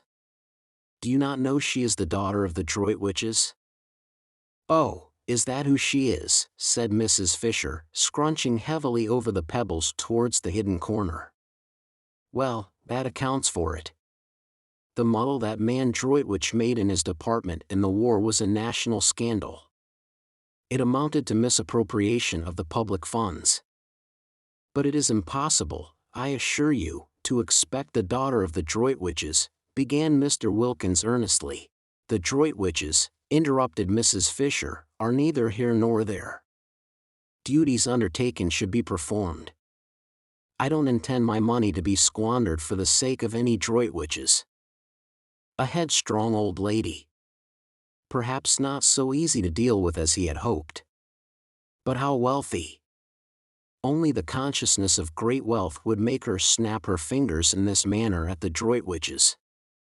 Lottie, on being questioned, had been vague about her circumstances, and had described her house as a mausoleum with goldfish swimming about in it, but now he was sure she was more than very well off. Still, he wished he had not joined her at this moment, for he had no sort of desire to be present at such a spectacle as the scolding of Lady Caroline Dester. Again, however, he was reckoning without Scrap. Whatever she felt when she looked up and beheld Mr. Wilkins discovering her corner on the very first morning, nothing but angelicness appeared on her face. She took her feet off the parapet on Mrs. Fisher's sitting down on it, and listening gravely to her opening remarks as to her not having any money to fling about in reckless and uncontrolled household expenditure, interrupted her flow by pulling one of the cushions from behind her head and offering it to her. Sit on this, said Scrap, holding it out. You'll be more comfortable. Mr. Wilkins leapt to relieve her of it. Oh, thanks, said Mrs. Fisher, interrupted. It was difficult to get into the swing again. Mr. Wilkins inserted the cushion solicitously between the slightly raised Mrs. Fisher and the stone of the parapet, and again she had to say thanks. It was interrupted. Besides, Lady Caroline said nothing in her defense. She only looked at her, and listened with the face of an attentive angel. It seemed to Mr. Wilkins that it must be difficult to scold a Dester who looked like that and so exquisitely said nothing.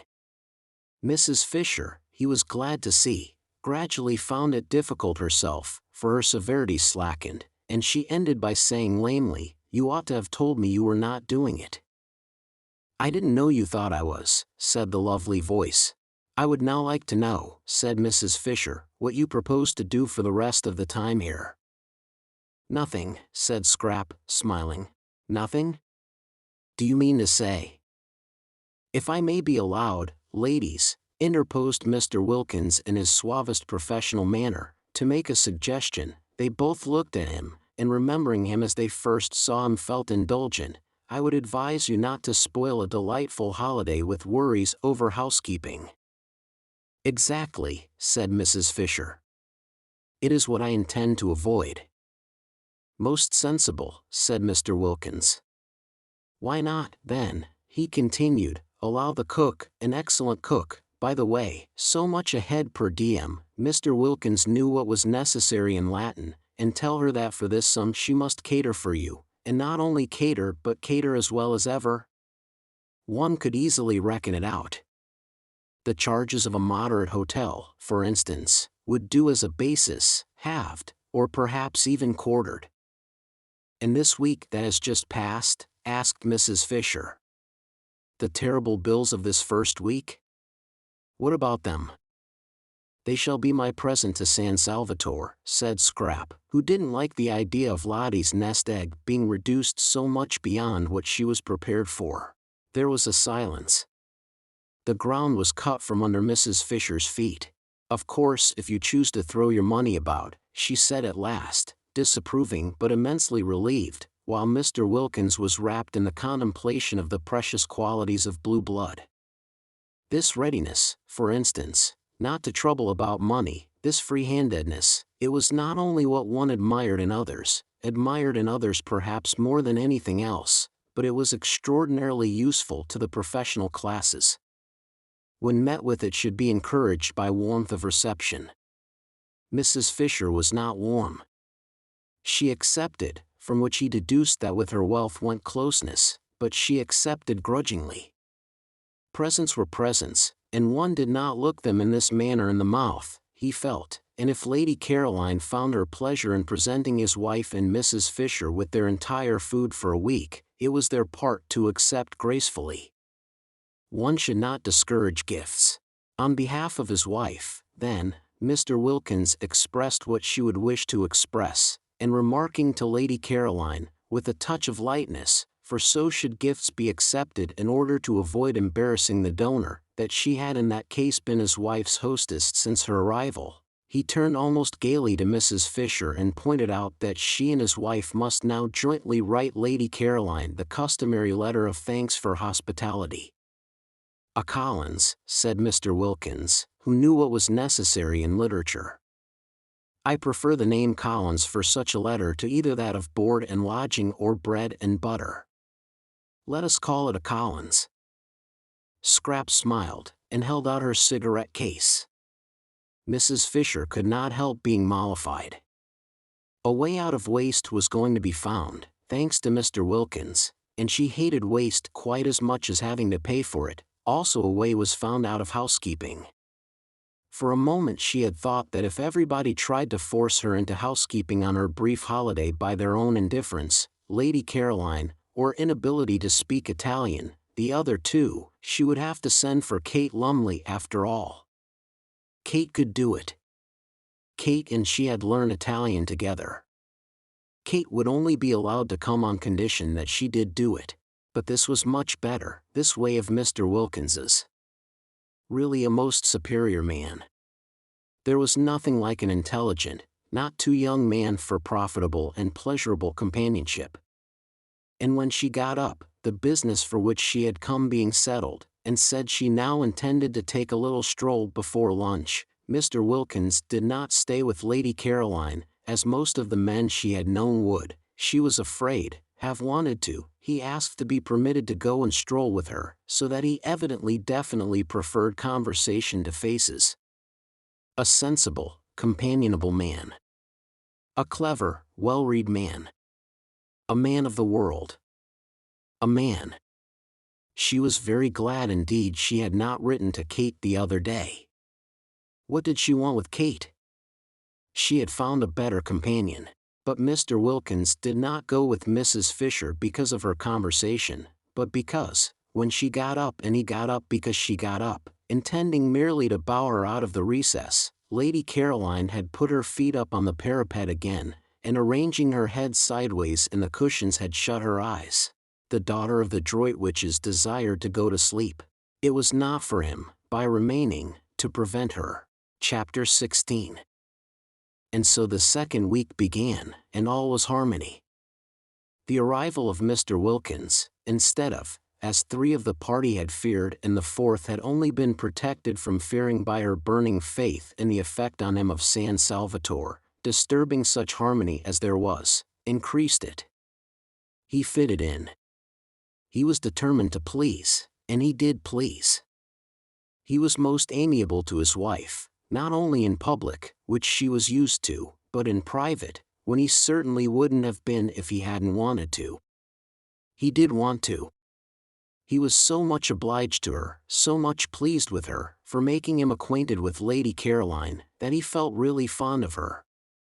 Also proud, for there must be, he reflected, a good deal more in her than he had supposed, for Lady Caroline to have become so intimate with her and so affectionate. And the more he treated her as though she were really very nice, the more Lottie expanded and became really very nice, and the more he, affected in his turn, became really very nice himself, so that they went round and round, not in a vicious but in a highly virtuous circle. Positively, for him, Mellersh petted her. There was at no time much pet in Mellersh, because he was by nature a cool man, yet such was the influence on him of, as Lottie supposed, San Salvatore, that in this second week he sometimes pinched both her ears, one after the other, instead of only one, and Lottie, marveling at such rapidly developing affectionateness, wondered what he would do, should he continue at this rate, in the third week, when her supply of ears would have come to an end. He was particularly nice about the washstand, and genuinely desirous of not taking up too much of the space in the small bedroom. Quick to respond, Lottie was even more desirous not to be in his way, and the room became the scene of many an affectionate combat degenericide, each of which left them more pleased with each other than ever.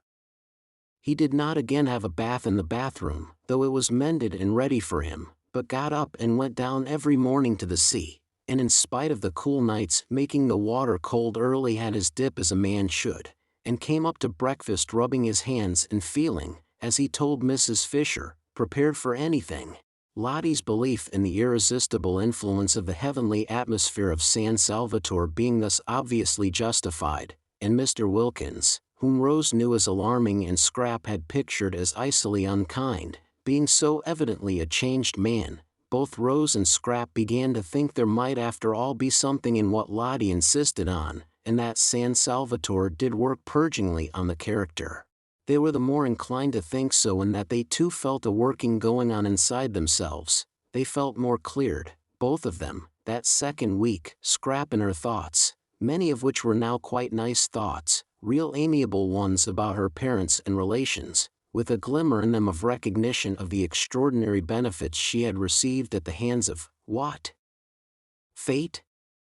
Providence, anyhow of something, and of how, having received them, she had misused them by failing to be happy, and Rose in her bosom, which though it still yearned to some purpose, for she was reaching the conclusion that merely inactively to yearn was no use at all, and that she must either by some means stop her yearning or give it at least a chance, remote, but still a chance, of being quieted by writing to Frederick and asking him to come out. If Mr. Wilkins could be changed, thought Rose, why not Frederick?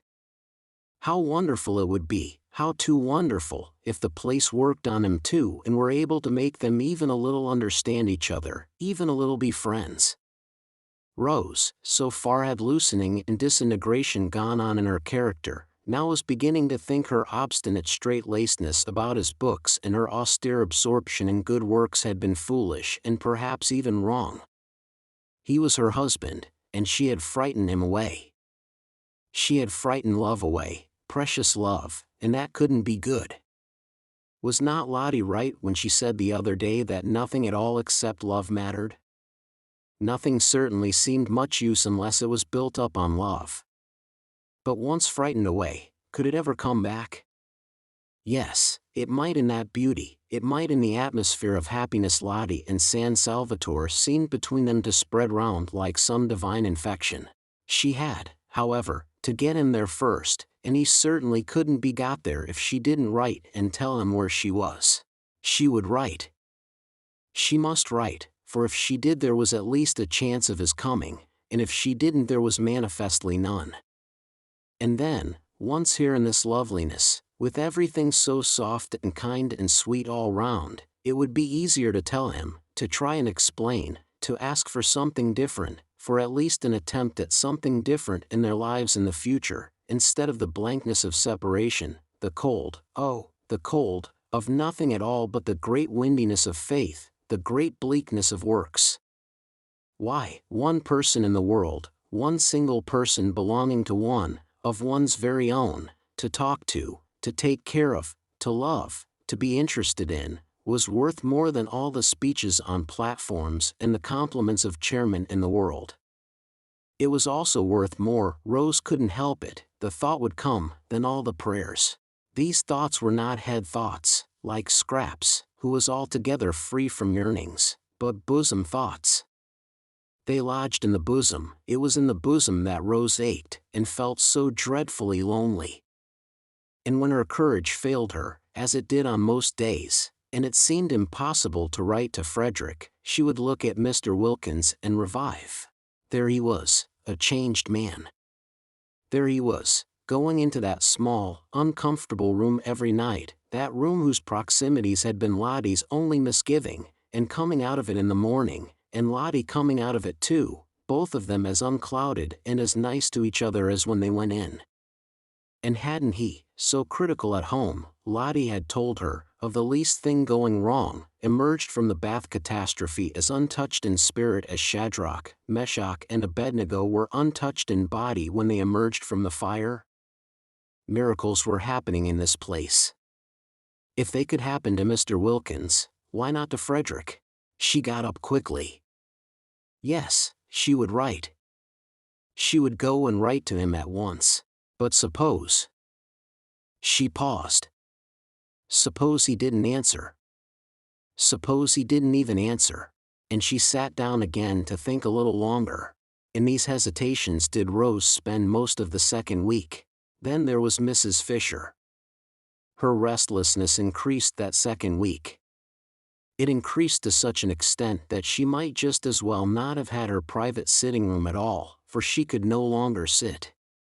Not for 10 minutes together could Mrs. Fisher sit. And added to the restlessness, as the days of the second week proceeded on their way, she had a curious sensation, which worried her, of rising sap. She knew the feeling, because she had sometimes had it in childhood in specially swift springs, when the lilacs and the syringas seemed to rush out into blossom in a single night, but it was strange to have it again after over 50 years. She would have liked to remark on the sensation to someone, but she was ashamed. It was such an absurd sensation at her age. Yet oftener and oftener, and every day more and more, did Mrs. Fisher have a ridiculous feeling as if she were presently going to burgeon. Sternly she tried to frown the unseemly sensation down. Burgeon, indeed. She had heard of dried staffs, pieces of mere dead wood, suddenly putting forth fresh leaves, but only in legend. She was not in legend. She knew perfectly what was due to herself. Dignity demanded that she should have nothing to do with fresh leaves at her age, and yet there it was, the feeling that presently, that at any moment now, she might crop out all green. Mrs. Fisher was upset. There were many things she disliked more than anything else, and one was when the elderly imagined they felt young and behaved accordingly. Of course they only imagined it, they were only deceiving themselves, but how deplorable were the results. She herself had grown old as people should grow old, steadily and firmly. No interruptions, no belated afterglows and spasmodic returns. If, after all these years, she were now going to be deluded into some sort of unsuitable breaking out, how humiliating. Indeed she was thankful, that second week, that Kate Lumley was not there. It would be most unpleasant, should anything different occur in her behavior, to have Kate looking on. Kate had known her all her life. She felt she could let herself go. Here Mrs. Fisher frowned at the book she was vainly trying to concentrate on, for where did that expression come from, much less painfully before strangers than before an old friend? Old friends, reflected Mrs. Fisher, who hoped she was reading, compare one constantly with what one used to be. They are always doing it if one develops. They are surprised at development. They hark back, they expect motionlessness after, say, 50, to the end of one's days. That, thought Mrs. Fisher, her eyes going steadily line by line down the page and not a word of it getting through into her consciousness, is foolish of friends. It is condemning one to a premature death. One should continue, of course with dignity, to develop, however old one may be. She had nothing against developing, against further ripeness, because as long as one was alive one was not dead, obviously, decided Mrs. Fisher, and development, change, ripening, were life.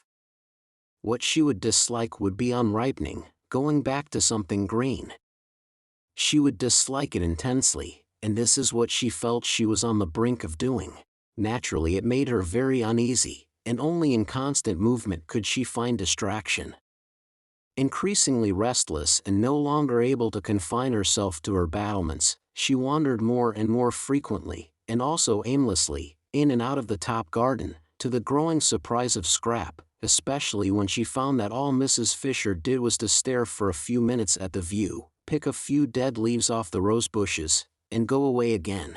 In Mr. Wilkins's conversation she found temporary relief, but though he joined her whenever he could, he was not always there, for he spread his attentions judiciously among the three ladies, and when he was somewhere else she had to face and manage her thoughts as best she could by herself. Perhaps it was the excess of light and color at San Salvatore which made every other place seem dark and black, and Prince of Wales Terrace did seem a very dark black spot to have to go back to, a dark, narrow street, and her house dark and narrow as the street, with nothing really living or young in it. The goldfish could hardly be called living, or at most not more than half living, and were certainly not young, and except for them there were only the maids, and they were dusty old things. Dusty old things. Mrs. Fisher paused in her thoughts, arrested by the strange expression. Where had it come from? How was it possible for it to come at all? It might have been one of Mrs. Wilkins's, in its levity, its almost slang. Perhaps it was one of hers, and she had heard her say it and unconsciously caught it from her. If so, this was both serious and disgusting. That the foolish creature should penetrate into Mrs. Fisher's very mind and establish her personality there, the personality which was still, in spite of the harmony apparently existing between her and her intelligent husband, so alien to Mrs. Fisher's own, so far removed from what she understood and liked, and infect her with her undesirable phrases, was most disturbing. Never in her life before had such a sentence come into Mrs. Fisher's head. Never in her life before had she thought of her maids, or of anybody else, as dusty old things. Her maids were not dusty old things, they were most respectable, neat women, who were allowed the use of the bathroom every Saturday night. Elderly, certainly, but then so was she, so was her house, so was her furniture, so were her goldfish. They were all elderly, as they should be, together. But there was a great difference between being elderly and being a dusty old thing. How true it was what Ruskin said, that evil communications corrupt good manners. But did Ruskin say it? On second thought she was not sure, but it was just the sort of thing he would have said if he had said it, and in any case it was true.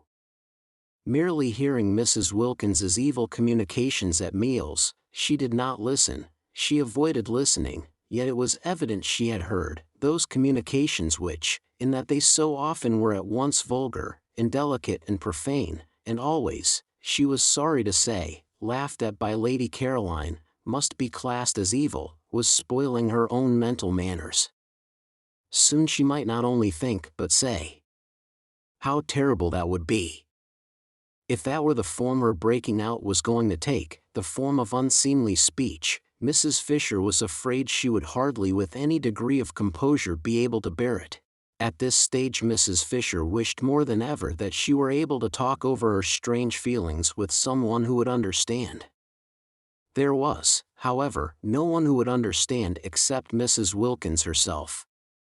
She would know at once, Mrs. Fisher was sure, what she felt like. But this was impossible. It would be as abject as begging the very microbe that was infecting one for protection against its disease. She continued, accordingly, to bear her sensations in silence, and was driven by them into that frequent aimless appearing in the top garden which presently roused even Scrap's attention. Scrap had noticed it, and vaguely wondered at it, for some time before Mr. Wilkins inquired of her one morning as he arranged her cushions for her. He had established the daily assisting of Lady Caroline into her chair as his special privilege, whether there was anything the matter with Mrs. Fisher. At that moment Mrs. Fisher was standing by the eastern parapet, shading her eyes and carefully scrutinizing the distant white houses of Mazago. They could see her through the branches of the daphnes. "I don't know," said Scrap. "She is a lady, I take it," said Mr. Wilkins, who would be unlikely to have anything on her mind. "I should imagine so," said Scrap, smiling. "If she has, and her restlessness appears to suggest it, I should be more than glad to assist her with advice." "I am sure you would be most kind." "Of course she has her own legal adviser, but he is not on the spot." "I am." "And a lawyer on the spot," said Mr. Wilkins, who endeavored to make his conversation when he talked to Lady Caroline light, aware that one must be light with young ladies, is worth two in. We won't be ordinary and complete the proverb, but say London. You should ask her. Ask her if she needs assistance? Would you advise it? Would it not be a little delicate to touch on such a question, the question whether or no a lady has something on her mind? Perhaps she will tell you if you go and talk to her. I think it must be lonely to be Mrs. Fisher." "You are all thoughtfulness and consideration," declared Mr. Wilkins, wishing, for the first time in his life, that he were a foreigner so that he might respectfully kiss her hand on withdrawing to go obediently and relieve Mrs. Fisher's loneliness. It was wonderful what a variety of exits from her corner Scrap contrived for Mr. Wilkins. Each morning she found a different one, which sent him off pleased after he had arranged her cushions for her. She allowed him to arrange the cushions because she instantly had discovered, the very first 5 minutes of the very first evening, that her fears lest he should cling to her and stare in dreadful admiration were baseless. Mr. Wilkins did not admire like that. It was not only, she instinctively felt, not in him, but if it had been he would not have dared to in her case. He was all respectfulness. She could direct his movements in regard to herself with the raising of an eyelash. His one concern was to obey. She had been prepared to like him if he would only be so obliging as not to admire her, and she did like him. She did not forget his moving defenselessness the first morning in his towel, and he amused her, and he was kind to Lottie. It is true she liked him most when he wasn't there, but then she usually liked everybody most when they weren't there. Certainly he did seem to be one of those men, rare in her experience, who never looked at a woman from the predatory angle. The comfort of this, the simplification it brought into the relations of the party, was immense. From this point of view Mr. Wilkins was simply ideal, he was unique and precious. Whenever she thought of him, and was perhaps inclined to dwell on the aspects of him that were a little boring, she remembered this and murmured, "But what a treasure!" Indeed it was Mr. Wilkins's one aim during his stay at San Salvatore to be a treasure. At all costs the 3 ladies who were not his wife must like him and trust him. Then presently when trouble arose in their lives, and in what lives did not trouble sooner or later arise, they would recollect how reliable he was and how sympathetic, and turn to him for advice. Ladies with something on their minds were exactly what he wanted. Lady Caroline, he judged, had nothing on hers at the moment, but so much beauty, for he could not but see what was evident, must have had its difficulties in the past and would have more of them before it had done. In the past he had not been at hand, in the future he hoped to be. And meanwhile the behavior of Mrs. Fisher, the next in importance of the ladies from the professional point of view, showed definite promise. It was almost certain that Mrs. Fisher had something on her mind. He had been observing her attentively, and it was almost certain. With the third, with Mrs. Arbuthnot, he had up to this made least headway, for she was so very retiring and quiet.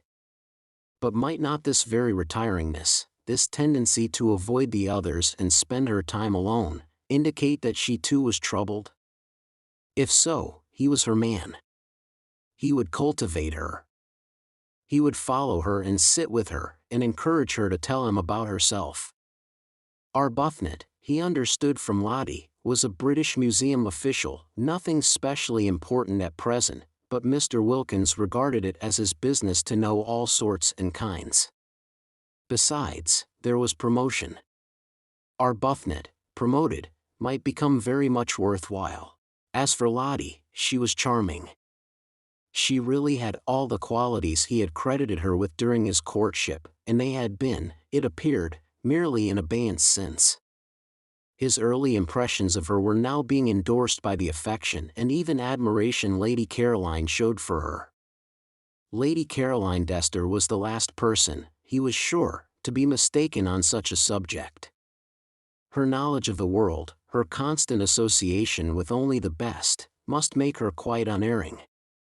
Lottie was evidently, then, that which before marriage he had believed her to be. She was valuable.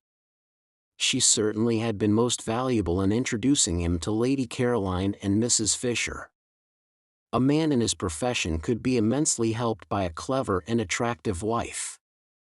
Why had she not been attractive sooner? Why this sudden flowering?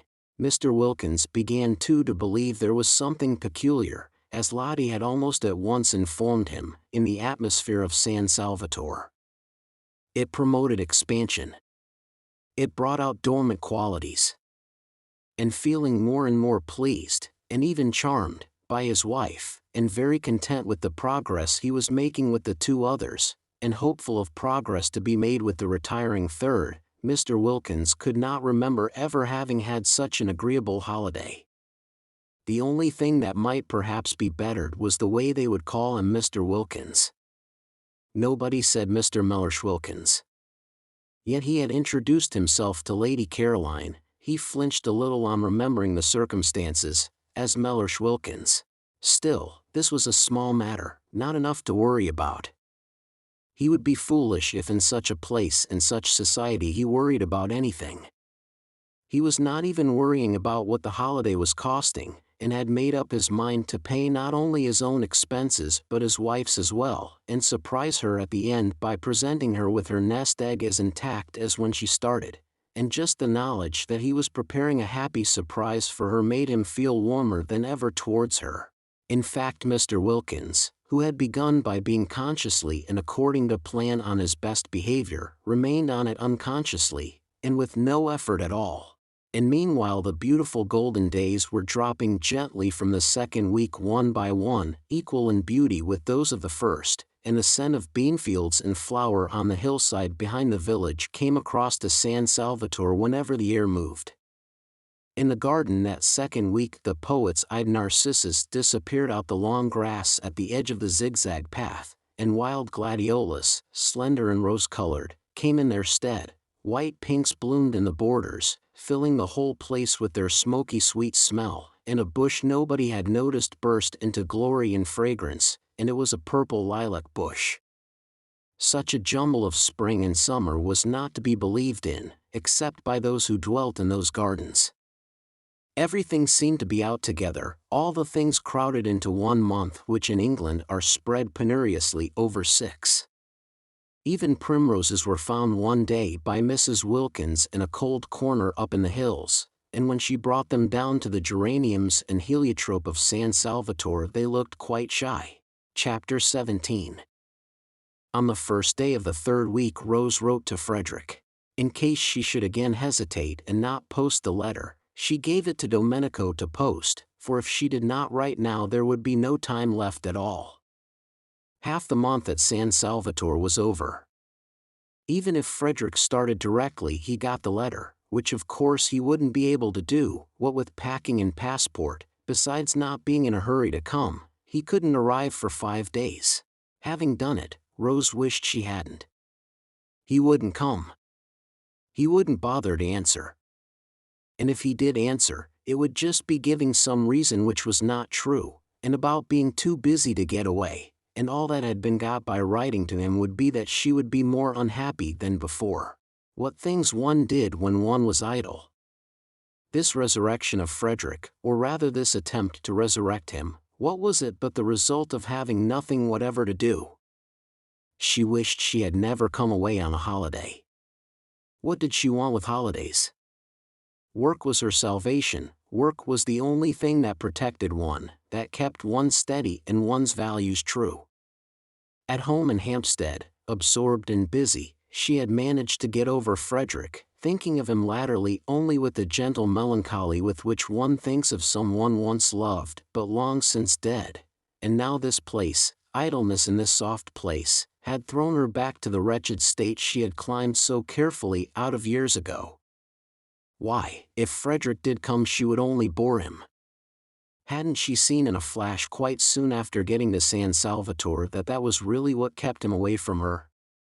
And why should she suppose that now, after such a long estrangement, she would be able not to bore him, be able to do anything but stand before him like a tongue-tied idiot, with all the fingers of her spirit turned into thumbs? Besides, what a hopeless position, to have as it were to beseech, "Please wait a little, please don't be impatient, I think perhaps I shan't be a bore presently." 1,000 times a day Rose wished she had let Frederick alone.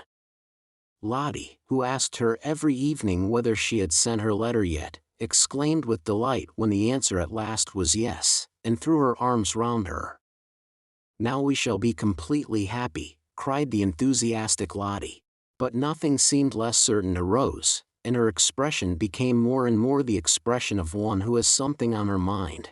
Mr. Wilkins, wanting to find out what it was, strolled in the sun in his Panama hat, and began to meet her accidentally. "I did not know," said Mr. Wilkins the first time, courteously raising his hat, "that you two liked this particular spot." And he sat down beside her. In the afternoon she chose another spot, and she had not been in it half an hour before Mr. Wilkins, lightly swinging his cane, came round the corner. "We are destined to meet in our rambles," said Mr. Wilkins pleasantly. And he sat down beside her. Mr. Wilkins was very kind, and she had, she saw, misjudged him in Hampstead, and this was the real man, ripened like fruit by the beneficent sun of San Salvatore, but Rose did want to be alone.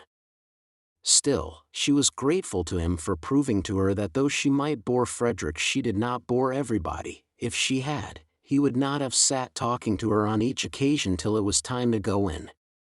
True, he bored her, but that wasn't anything like so dreadful as if she bored him. Then indeed her vanity would have been sadly ruffled. For now that Rose was not able to say her prayers she was being assailed by every sort of weakness, vanity, sensitiveness, irritability, pugnacity, strange, unfamiliar devils to have come in crowding on one and taking possession of one's swept and empty heart. She had never been vain or irritable or pugnacious in her life before. Could it be that San Salvatore was capable of opposite effects, and the same sun that ripened Mr. Wilkins made her go acid? The next morning, so as to be sure of being alone, she went down, while Mr. Wilkins was still lingering pleasantly with Mrs. Fisher over breakfast, to the rocks by the water's edge where she and Lottie had sat the first day. Frederick by now had got her letter. Today, if he were like Mr. Wilkins, she might get a telegram from him. She tried to silence the absurd hope by jeering at it. Yet, if Mr. Wilkins had telegraphed, why not Frederick? The spell of San Salvatore lurked even, it seemed, in notepaper. Lottie had not dreamed of getting a telegram, and when she came in at lunchtime there it was. It would be too wonderful if when she went back at lunchtime she found one there for her too. Rose clasped her hands tight round her knees. How passionately she longed to be important to somebody again, not important on platforms, not important as an asset in an organization, but privately important, just to one other person, quite privately, nobody else to know or notice. It didn't seem much to ask in a world so crowded with people, just to have one of them, only one out of all the millions, to oneself. Somebody who needed one, who thought of one, who was eager to come to one. Oh, how dreadfully one wanted to be precious. All the morning she sat beneath the pine tree by the sea. Nobody came near her.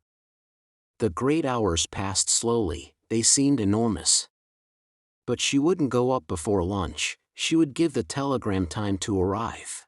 That day Scrap, egged on by Lottie's persuasions and also thinking that perhaps she had sat long enough, had arisen from her chair and cushions and gone off with Lottie and sandwiches up into the hills till evening. Mr. Wilkins, who wished to go with them, stayed on Lady Caroline's advice with Mrs. Fisher in order to cheer her solitude, and though he left off cheering her about 11 to go and look for Mrs. Arbuthnot, so as for a space to cheer her too, thus dividing himself impartially between these solitary ladies, he came back again presently mopping his forehead and continued with Mrs. Fisher where he had left off, for this time Mrs. Arbuthnot had hidden successfully. There was a telegram, too, for her he noticed when he came in. Pity he did not know where she was. Ought we to open it? He said to Mrs. Fisher. No, said Mrs. Fisher. It may require an answer. I don't approve of tampering with other people's correspondence. Tampering? My dear lady. Mr. Wilkins was shocked. Such a word. Tampering. He had the greatest possible esteem for Mrs. Fisher, but he did at times find her a little difficult. She liked him, he was sure, and she was in a fair way, he felt, to become a client, but he feared she would be a headstrong and secretive client. She was certainly secretive, for though he had been skillful and sympathetic for a whole week, she had as yet given him no inkling of what was so evidently worrying her.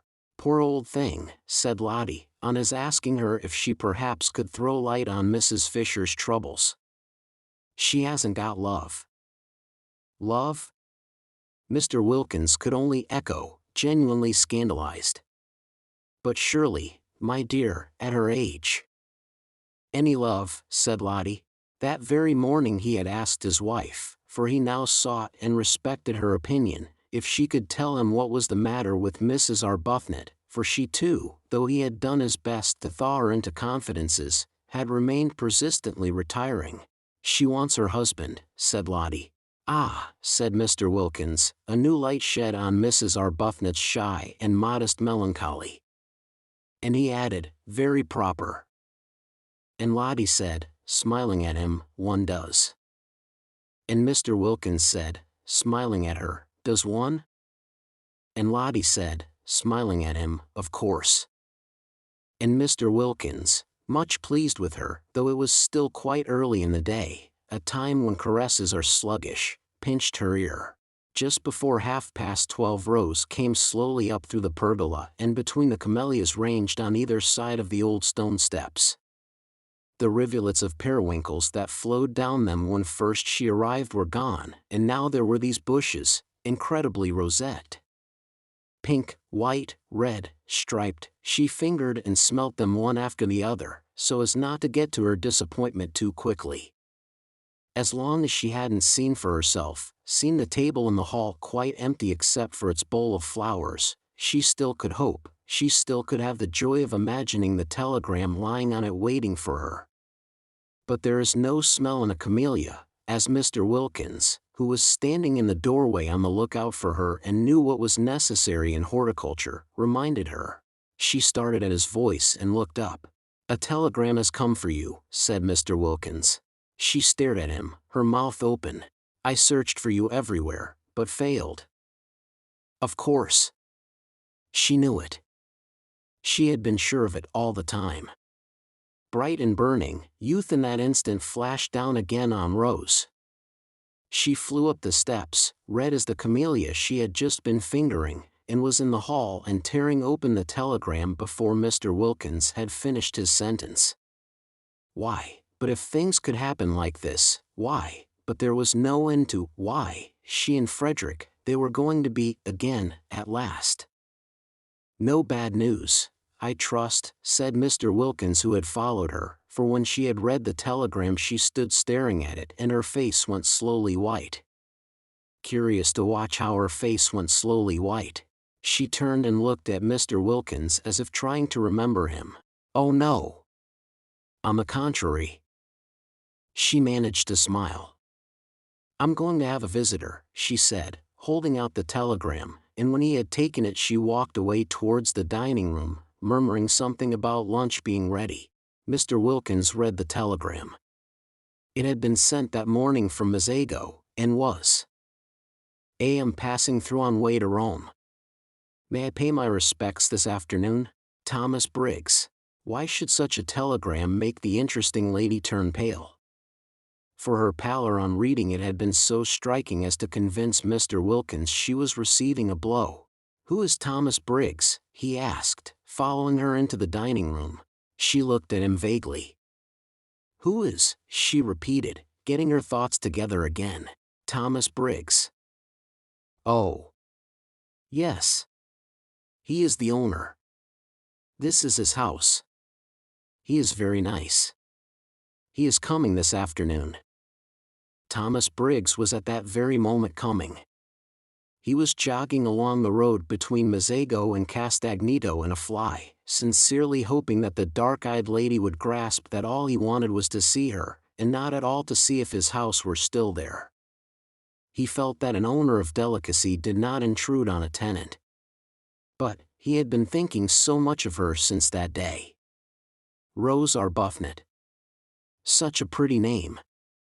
And such a pretty creature, mild, milky, mothery in the best sense being that she wasn't his mother and couldn't have been if she had tried, for parents were the only things impossible to have younger than oneself.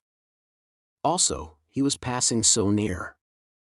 It seemed absurd not just to look in and see if she were comfortable. He longed to see her in his house. He longed to see it as her background, to see her sitting in his chairs, drinking out of his cups, using all his things. Did she put the big crimson brocade cushion in the drawing room behind her little dark head? Her hair and the whiteness of her skin would look lovely against it. Had she seen the portrait of herself on the stairs? He wondered if she liked it. He would explain it to her. If she didn't paint, and she had said nothing to suggest it, she wouldn't perhaps notice how exactly the molding of the eyebrows and the slight hollow of the cheek. He told the fly to wait in Castagneto, and crossed the piazza, hailed by children and dogs, who all knew him and sprang up suddenly from nowhere, and walking quickly up the zigzag path, for he was an active young man not much more than 30, he pulled the ancient chain that rang the bell, and waited decorously on the proper side of the open door to be allowed to come in. At the sight of him Francesca flung up every bit of her that would fling up, eyebrows, eyelids, and hands, and volubly assured him that all was in perfect order and that she was doing her duty. Of course," said Briggs, cutting her short. "No one doubts it." And he asked her to take in his card to her mistress. "Which mistress?" asked Francesca. "Which mistress?" "There are 4, said Francesca, sending an irregularity on the part of the tenants, for her master looked surprised, and she felt pleased, for life was dull and irregularities helped it along at least a little. 4, he repeated surprised. "Well, take it to the lot then," he said, recovering himself, for he noticed her expression. Coffee was being drunk in the top garden in the shade of the umbrella pine. Only Mrs. Fisher and Mr. Wilkins were drinking it, for Mrs. Arbuthnot, after eating nothing and being completely silent during lunch, had disappeared immediately afterwards. While Francesca went away into the garden with his card, her master stood examining the picture on the staircase of that Madonna by an early Italian painter, name unknown, picked up by him at Orvieto, who was so much like his tenant. It really was remarkable, the likeness. Of course his tenant that day in London had had her hat on, but he was pretty sure her hair grew just like that off her forehead. The expression of the eyes, grave and sweet, was exactly the same. He rejoiced to think that he would always have her portrait. He looked up at the sound of footsteps, and there she was, coming down the stairs just as he had imagined her in that place, dressed in white. She was astonished to see him so soon. She had supposed he would come about tea time, until then she had meant to sit somewhere out of doors where she could be by herself. He watched her coming down the stairs with the utmost eager interest. In a moment she would be level with her portrait. "It really is extraordinary," said Briggs. "How do you do?" said Rose, intent only on a decent show of welcome. She did not welcome him. He was here, she felt, the telegram bitter in her heart, instead of Frederick, doing what she had longed Frederick would do, taking his place. "Just stand still a moment." She obeyed automatically. "Yes, quite astonishing. Do you mind taking off your hat?" Rose, surprised, took it off obediently. Yes, I thought so, I just wanted to make sure. And look, have you noticed? He began to make odd swift passes with his hand over the face in the picture, measuring it, looking from it to her. Rose's surprise became amusement, and she could not help smiling. Have you come to compare me with my original? She asked. You do see how extraordinarily alike. I didn't know I looked so solemn. You don't. Not now. You did a minute ago, quite as solemn. Oh yes, how do you do? He finished suddenly, noticing her outstretched hand. And he laughed and shook it, flushing, a trick of his, to the roots of his fair hair. Francesca came back. The Signora Fisher, she said, will be pleased to see him. Who is the Signora Fisher? He asked Rose. One of the 4 who are sharing your house. Then there are 4 of you? Yes. My friend and I found we couldn't afford it by ourselves. Oh, I say, began Briggs in confusion, for he would best have liked Rose Arbuthnot, pretty name, not to have to afford anything, but to stay at San Salvatore as long as she liked as his guest. Mrs. Fisher is having coffee in the top garden, said Rose. I'll take you to her and introduce you. I don't want to go. You've got your hat on, so you were going for a walk, mayn't I come too?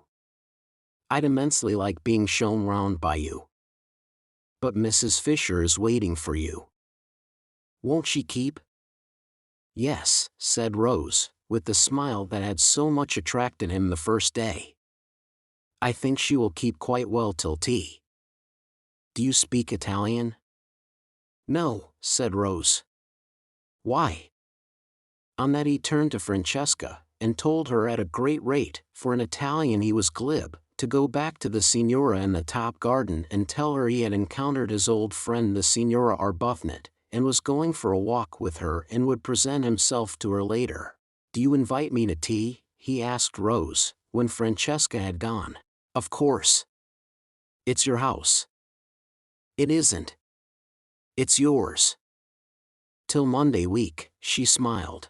Come and show me all the views, he said eagerly, and it was plain, even to the self-depreciatory Rose, that she did not bore Mr. Briggs. Chapter 18. They had a very pleasant walk, with a great deal of sitting down in warm, time-fragrant corners, and if anything could have helped Rose to recover from the bitter disappointment of the morning it would have been the company and conversation of Mr. Briggs. He did help her to recover, and the same process took place as that which Lottie had undergone with her husband, and the more Mr. Briggs thought Rose charming the more charming she became. Briggs was a man incapable of concealments, who never lost time if he could help it. They had not got to the end of the headland where the lighthouse is. Briggs asked her to show him the lighthouse, because the path to it, he knew, was wide enough for 2 to walk abreast and fairly level, before he had told her of the impression she had made on him in London. Since even the most religious, sober women like to know they have made an impression, particularly the kind that has nothing to do with character or merits, Rose was pleased. Being pleased, she smiled. Smiling, she was more attractive than ever. Color came into her cheeks, and brightness into her eyes. She heard herself saying things that really sounded quite interesting and even amusing. If Frederick were listening now, she thought, perhaps he would see that she couldn't after all be such a hopeless bore, for here was a man, nice-looking, young, and surely clever. He seemed clever, and she hoped he was, for then the compliment would be still greater, who was evidently quite happy to spend the afternoon just talking to her. And indeed Mr. Briggs seemed very much interested. He wanted to hear all about everything she had been doing from the moment she got there. He asked her if she had seen this, that, and the other in the house, what she liked best, which room she had, if she were comfortable, if Francesca was behaving, if Domenico took care of her, and whether she didn't enjoy using the yellow sitting room, the one that got all the sun and looked out towards Genoa. Rose was ashamed how little she had noticed in the house, and how few of the things he spoke of as curious or beautiful in it she had even seen. Swamped in thoughts of Frederick, she appeared to have lived in San Salvatore blindly, and more than half the time had gone, and what had been the good of it? She might just as well have been sitting hankering on Hampstead Heath. No, she mightn't. Through all her hankerings she had been conscious that she was at least in the very heart of beauty, and indeed it was this beauty, this longing to share it, that had first started her off hankering. Mr. Briggs, however, was too much alive for her to be able to spare any attention at this moment for Frederick, and she praised the servants in answer to his questions, and praised the yellow sitting room without telling him she had only been in it once and then was ignominiously ejected, and she told him she knew hardly anything about art and curiosities, but thought perhaps if somebody would tell her about them she would know more, and she said she had spent every day since her arrival out of doors, because out of doors there was so very wonderful and different from anything she had ever seen. Briggs walked by her side along his paths that were yet so happily for the moment her paths, and felt all the innocent glows of family life. He was an orphan and an only child, and had a warm, domestic disposition. He would have adored a sister and spoilt a mother, and was beginning at this time to think of marrying, for though he had been very happy with his various loves, each of whom, contrary to the usual experience, turned ultimately into his devoted friend, he was fond of children and thought he had perhaps now got to the age of settling if he did not wish to be too old by the time his eldest son was 20. San Salvatore had latterly seemed a little forlorn. He fancied it echoed when he walked about it. He had felt lonely there, so lonely that he had preferred this year to miss out a spring and let it. It wanted a wife in it. It wanted that final touch of warmth and beauty, for he never thought of his wife except in terms of warmth and beauty. She would of course be beautiful and kind. It amused him how much in love with this vague wife he was already. At such a rate was he making friends with the lady with the sweet name as he walked along the path towards the lighthouse, that he was sure presently he would be telling her everything about himself and his past doings and his future hopes, and the thought of such a swiftly developing confidence made him laugh. "Why are you laughing?" she asked, looking at him and smiling. "It's so like coming home," he said. "But it is coming home for you to come here. I mean really like coming home. To one's family. I never had a family. I'm an orphan." "Oh, are you?" said Rose with the proper sympathy. "I hope you've not been one very long." "No, I mean I hope you have been one very long." "No, I don't know what I mean, except that I'm sorry." He laughed again. "Oh, I'm used to it. I haven't anybody. No sisters or brothers." "Then you're an only child," she observed intelligently. "Yes. And there's something about you that's exactly my idea of a family." She was amused. "So cozy," he said, looking at her and searching for a word. "You wouldn't think so if you saw my house in Hampstead," she said, a vision of that austere and hard-seated dwelling presenting itself to her mind, with nothing soft in it except the shunned and neglected Du-Barry sofa.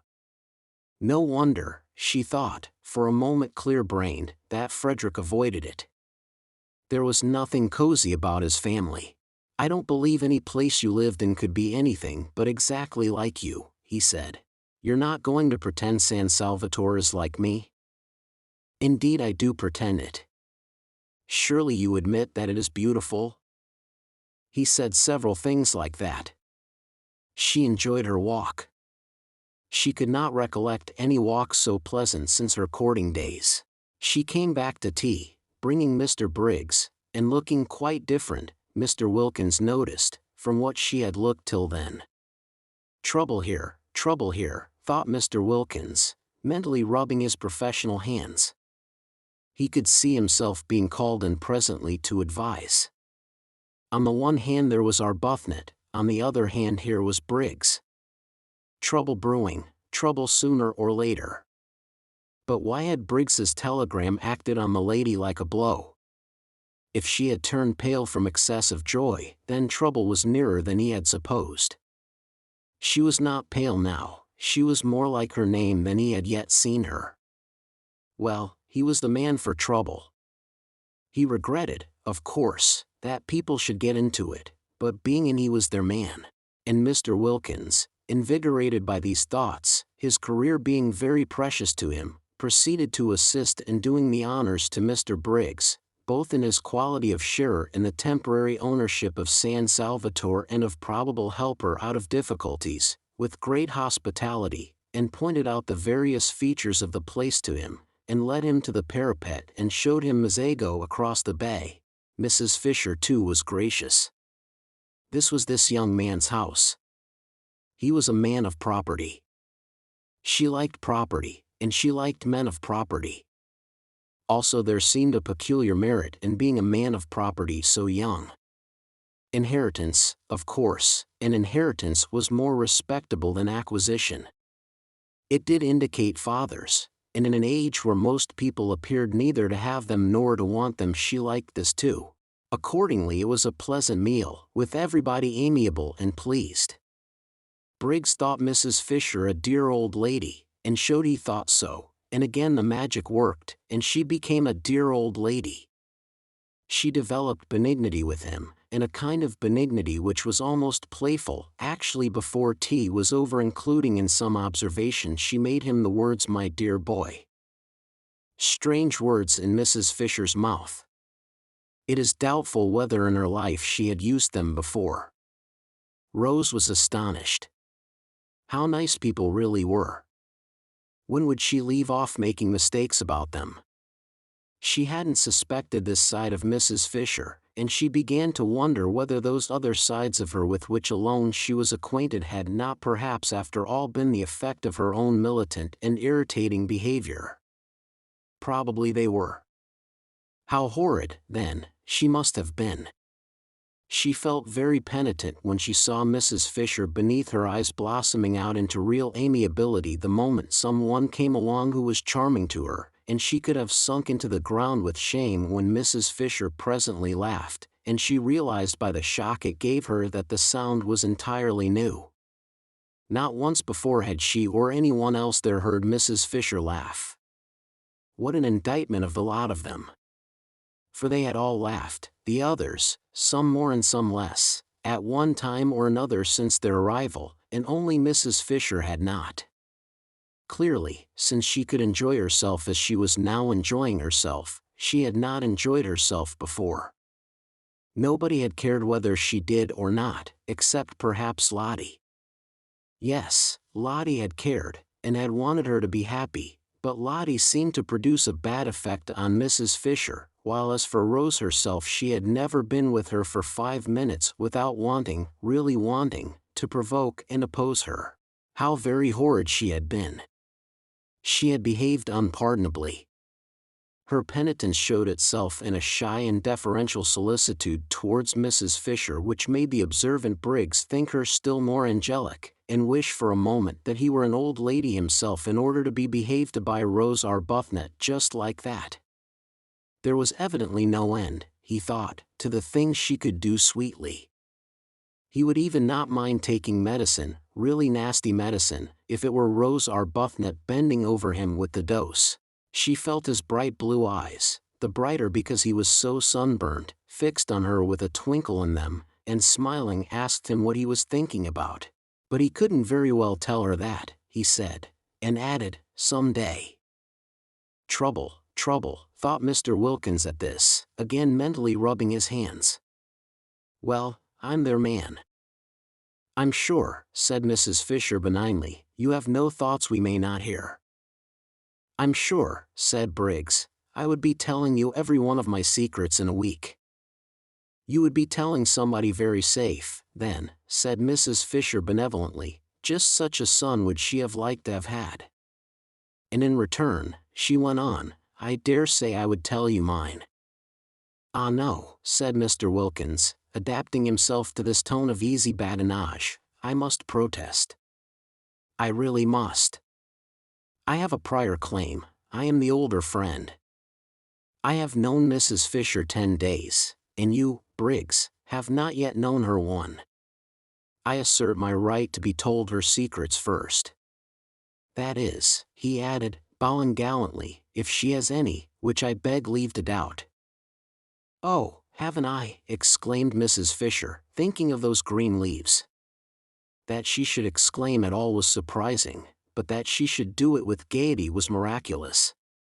Rose could only watch her and wonder. Then I shall warm them out, said Briggs with equal gaiety. They won't need much warming out, said Mrs. Fisher. My difficulty is to keep them from bursting out. It might have been Lottie talking. Mr. Wilkins adjusted the single eyeglass he carried with him for occasions like this, and examined Mrs. Fisher carefully. Rose looked on, unable not to smile too, since Mrs. Fisher seemed so much amused, though Rose did not quite know why, and her smile was a little uncertain, for Mrs. Fisher amused was a new sight, not without its awe-inspiring aspects, and had to be got accustomed to. What Mrs. Fisher was thinking was how much surprised they would be if she told them of her very odd and exciting sensation of going to come out all over buds. They would think she was an extremely silly old woman, and so would she have thought as lately as 2 days ago, but the bud idea was becoming familiar to her. She was more apprivoisée now, as dear Matthew Arnold used to say, and though it would undoubtedly be best if one's appearance and sensations matched, yet supposing they did not, and one couldn't have everything, was it not better to feel young somewhere rather than old everywhere? Time enough to be old everywhere again, inside as well as out, when she got back to her sarcophagus in Prince of Wales Terrace. Yet it is probable that without the arrival of Briggs Mrs. Fisher would have gone on secretly fermenting in her shell. The others only knew her as severe. It would have been more than her dignity could bear suddenly to relax, especially towards the 3 young women. But now came the stranger Briggs, a stranger who at once took to her as no young man had taken to her in her life, and it was the coming of Briggs in his real and manifest appreciation, for just such a grandmother, thought Briggs, hungry for home life and its concomitants, would he have liked to have, that released Mrs. Fisher from her shell, and here she was at last, as Lottie had predicted, pleased, good-humored and benevolent. Lottie, coming back half an hour later from her picnic, and following the sound of voices into the top garden in the hope of still finding tea, saw at once what had happened, for Mrs. Fisher at that very moment was laughing. She's burst her cocoon, thought Lottie, and swift as she was in all her movements, and impulsive, and also without any sense of propriety to worry and delay her, she bent over the back of Mrs. Fisher's chair and kissed her. Good gracious, cried Mrs. Fisher, starting violently, for such a thing had not happened to her since Mr. Fisher's earlier days, and then only gingerly. This kiss was a real kiss, and rested on Mrs. Fisher's cheek a moment with a strange, soft sweetness. When she saw whose it was, a deep flush spread over her face.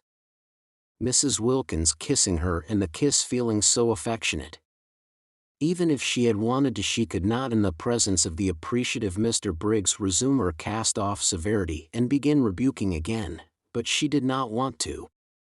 Was it possible Mrs. Wilkins liked her, had liked her all this time, while she had been so much disliking her herself? A queer little trickle of warmth filtered through the frozen defenses of Mrs. Fisher's heart. Somebody young kissing her, somebody young wanting to kiss her. Very much flushed, she watched the strange creature, apparently quite unconscious she had done anything extraordinary, shaking hands with Mr. Briggs, on her husband's introducing him, and immediately embarking on the friendliest conversation with him, exactly as if she had known him all her life. What a strange creature, what a very strange creature. It was natural, she being so strange, that one should have, perhaps, misjudged her. I'm sure you want some tea, said Briggs with eager hospitality to Lottie. He thought her delightful, freckles, picnic untidiness and all. Just such a sister would he. This is cold, he said, feeling the teapot. I'll tell Francesca to make you some fresh. He broke off and blushed. Aren't I forgetting myself, he said, laughing and looking round at them. Very natural, Mr. Wilkins reassured him. I'll go and tell Francesca, said Rose, getting up. No, said Briggs. Don't go away. and he put his hands to his mouth and shouted. "Francesca," shouted Briggs. She came running. No summons in their experience had been answered by her with such celerity. "Her master's voice," remarked Mr. Wilkins. Aptly, he considered. "Make fresh tea," ordered Briggs in Italian. "Quick, quick," and then remembering himself he blushed again, and begged everybody's pardon. Very natural," Mr. Wilkins reassured him. Briggs then explained to Lottie what he had explained twice already, once to Rose and once to the other two, that he was on his way to Rome and thought he would get out at Mezzago and just look in to see if they were comfortable and continue his journey the next day, staying the night in an hotel at Mezzago. "But how ridiculous," said Lottie. "Of course you must stay here. It's your house. There's Kate Lumley's room," she added, turning to Mrs. Fisher. "You wouldn't mind Mr. Briggs having it for one night? Kate Lumley isn't in it, you know," she said, turning to Briggs again and laughing. And Mrs. Fisher, to her immense surprise, laughed too. She knew that at any other time this remark would have struck her as excessively unseemly, and yet now she only thought it funny. "No indeed," she assured Briggs, "Kate Lumley was not in that room. Very fortunately, for she was an excessively wide person and the room was excessively narrow. Kate Lumley might get into it, but that was about all. Once in, she would fit it so tightly that probably she would never be able to get out again. It was entirely at Mr. Briggs's disposal, and she hoped he would do nothing so absurd as go to an hotel, he, the owner of the whole place." Rose listened to this speech wide-eyed with amazement. Mrs. Fisher laughed very much as she made it. Lottie laughed very much too, and at the end of it bent down and kissed her again, kissed her several times. "So you see, my dear boy," said Mrs. Fisher, "you must stay here and give us all a great deal of pleasure." "A great deal indeed," corroborated Mr. Wilkins heartily. "A very great deal," repeated Mrs. Fisher, looking exactly like a pleased mother. "Do," said Rose, on Briggs's turning inquiringly to her. "How kind of you all," he said, his face broad with smiles. "I'd love to be a guest here. What a new sensation. And with three such—" He broke off and looked round. "I say," he asked, "oughtn't I to have a fourth hostess? Francesca said she had 4 mistresses." "Yes. There's Lady Caroline," said Lottie. "Then hadn't we better find out first if she invites me too?" "Oh, but she's sure," began Lottie. "The daughter of the Droitwiches, Briggs," said Mr. Wilkins, "is not likely to be wanting in the proper hospitable impulses." "The daughter of the," repeated Briggs, but he stopped dead, for there in the doorway was the daughter of the Droitwiches herself, or rather, coming towards him out of the dark doorway into the brightness of the sunset, was that which he had not in his life yet seen but only dreamed of, his ideal of absolute loveliness. Chapter 19. And then when she spoke, what chance was there for poor Briggs? He was undone. All Scrap said was, "How do you do?" on Mr. Wilkins presenting him, but it was enough, it undid Briggs. From a cheerful, chatty, happy young man, overflowing with life and friendliness, he became silent, solemn, and with little beads on his temples. Also he became clumsy, dropping the teaspoon as he handed her her cup, mismanaging the macaroons, so that one rolled on the ground.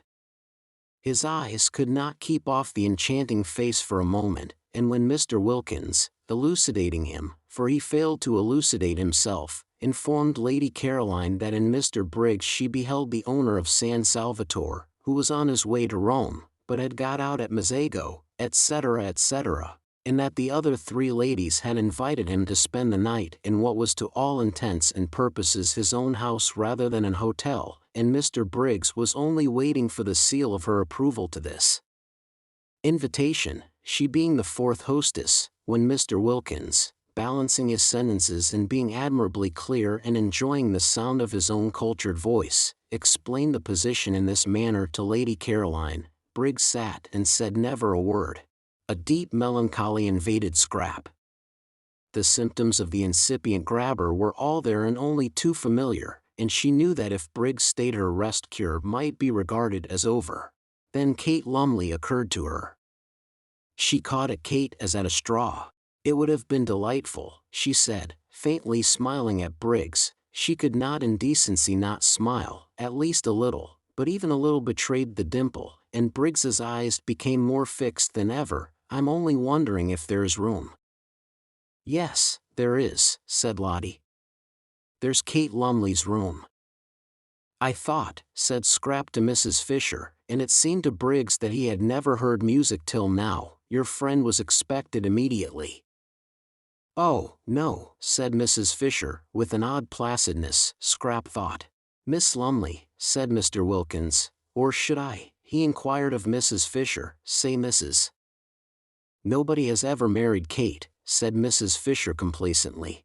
Quite so. Miss Lumley does not arrive today in any case, Lady Caroline, and Mr. Briggs has, unfortunately, if I may say so, to continue his journey tomorrow, so that his staying would in no way interfere with Miss Lumley's possible movements. Then of course I join in the invitation, said Scrap, with what was to Briggs the most divine cordiality. He stammered something, flushing scarlet, and Scrap thought, oh, and turned her head away. But that merely made Briggs acquainted with her profile, and if there existed anything more lovely than Scrap's full face it was her profile. Well, it was only for this one afternoon and evening. He would leave, no doubt, the first thing in the morning. It took hours to get to Rome. Awful if he hung until the night train. She had a feeling that the principal express to Rome passed through at night. Why hadn't that woman Kate Lumley arrived yet? She had forgotten all about her, but now she remembered she was to have been invited a fortnight ago. What had become of her? This man, once let in, would come and see her in London, would haunt the places she was likely to go to. He had the makings, her experienced eye could see, of a passionately persistent grabber. If, thought Mr. Wilkins, observing Briggs's face and sudden silence, any understanding existed between this young fellow and Mrs. Arbuthnot, there is now going to be trouble. Trouble of a different nature from the kind I feared, in which Arbuthnot would have played a leading part, in fact the part of petitioner, but trouble that may need help and advice none the less for its not being publicly scandalous. Briggs, impelled by his passions and her beauty, will aspire to the daughter of the Droitwiches. She, naturally and properly, will repel him. Mrs. Arbuthnot, left in the cold, will be upset and show it. Arbuthnot on his arrival will find his wife in enigmatic tears. Inquiring into their cause, he will be met with an icy reserve. More trouble may then be expected, and in me they will seek and find their adviser. When Lottie said Mrs. Arbuthnot wanted her husband, she was wrong. What Mrs. Arbuthnot wants is Briggs, and it looks uncommonly as if she were not going to get him. Well, I'm their man. Where are your things, Mr. Briggs? Asked Mrs. Fisher, her voice round with motherliness. Oughtn't they to be fetched? For the sun was nearly in the sea now, and the sweet-smelling April dampness that followed immediately on its disappearance was beginning to steal into the garden. Briggs started. My things, he repeated. Oh yes, I must fetch them. They're in Mazzago. I'll send Domenico. My fly is waiting in the village. He can go back in it. I'll go and tell him. He got up. To whom was he talking? To Mrs. Fisher, ostensibly, yet his eyes were fixed on Scrap, who said nothing and looked at no one. Then, recollecting himself, he stammered, I'm awfully sorry, I keep on forgetting, I'll go down and fetch them myself. We can easily send Domenico, said Rose, and at her gentle voice he turned his head. Why, there was his friend, the sweet-named lady, but how had she not in this short interval changed? Was it the failing light making her so colorless, so vague-featured, so dim, so much like a ghost? A nice good ghost, of course, and still with a pretty name, but only a ghost. He turned from her to Scrap again, and forgot Rose Arbuthnot's existence. How was it possible for him to bother about anybody or anything else in this first moment of being face to face with his dream come true? Briggs had not supposed or hoped that anyone as beautiful as his dream of beauty existed. He had never till now met even an approximation.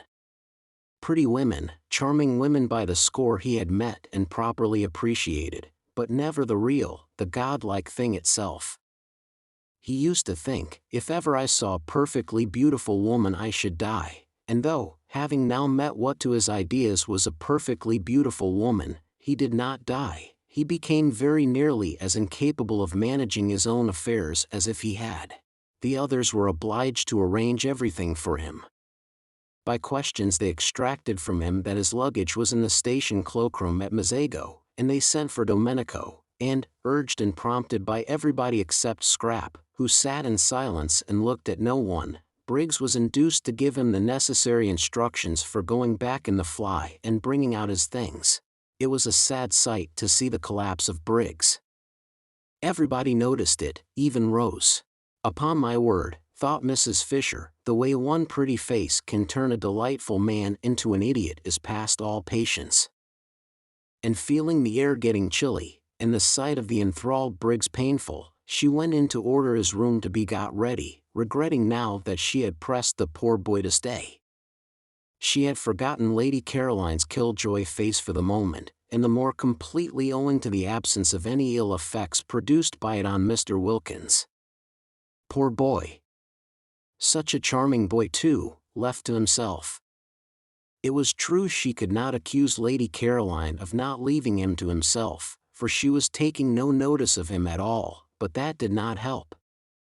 Exactly like foolish moths did men, in other respects intelligent, flutter round the impassive lighted candle of a pretty face. She had seen them doing it. She had looked on only too often. Almost she laid a motherly hand on Briggs's fair head as she passed him. Poor boy. Then Scrap, having finished her cigarette, got up and went indoors too. She saw no reason why she should sit there in order to gratify Mr. Briggs's desire to stare. She would have liked to stay out longer, to go to her corner behind the daphne bushes and look at the sunset sky and watch the lights coming out one by one in the village below and smell the sweet moistness of the evening, but if she did Mr. Briggs would certainly follow her. The old familiar tyranny had begun again. Her holiday of peace and liberation was interrupted, perhaps over, for who knew if he would go away, after all, tomorrow. He might leave the house, driven out of it by Kate Lumley, but there was nothing to prevent his taking rooms in the village and coming up every day. This tyranny of one person over another. And she was so miserably constructed that she wouldn't even be able to frown him down without being misunderstood. Scrap, who loved this time of the evening in her corner, felt indignant with Mr. Briggs who was doing her out of it, and she turned her back on the garden and him and went towards the house without a look or a word. But Briggs, when he realized her intention, leapt to his feet, snatched chairs which were not in her way out of it, kicked a footstool which was not in her path on one side, hurried to the door, which stood wide open, in order to hold it open, and followed her through it, walking by her side along the hall. What was to be done with Mr. Briggs? Well, it was his hall, she couldn't prevent his walking along it. I hope, he said, not able while walking to take his eyes off her, so that he knocked against several things he would otherwise have avoided, the corner of a bookcase, an ancient carved cupboard, the table with the flowers on it, shaking the water over, that you are quite comfortable here? If you're not I'll flay them alive. His voice vibrated. What was to be done with Mr. Briggs? She could of course stay in her room the whole time, say she was ill, not appear at dinner, but again, the tyranny of this. I'm very comfortable indeed, said Scrap. If I had dreamed you were coming, he began. It's a wonderful old place, said Scrap, doing her utmost to sound detached and forbidding, but with little hope of success. The kitchen was on this floor, and passing its door, which was open a crack, they were observed by the servants, whose thoughts, communicated to each other by looks, may be roughly reproduced by such rude symbols as aha and oho, symbols which represented and included their appreciation of the inevitable, their foreknowledge of the inevitable, and their complete understanding and approval. "Are you going upstairs?" asked Briggs, as she paused at the foot of them. "Yes." "Which room do you sit in? The drawing room, or the small yellow room?" "In my own room." So then he couldn't go up with her, so then all he could do was to wait till she came out again. He longed to ask her which was her own room. It thrilled him to hear her call any room in his house her own room, that he might picture her in it. He longed to know if by any happy chance it was his room, forever after to be filled with her wonder, but he didn't dare. He would find that out later from someone else, Francesca, anybody. "Then I shan't see you again till dinner?"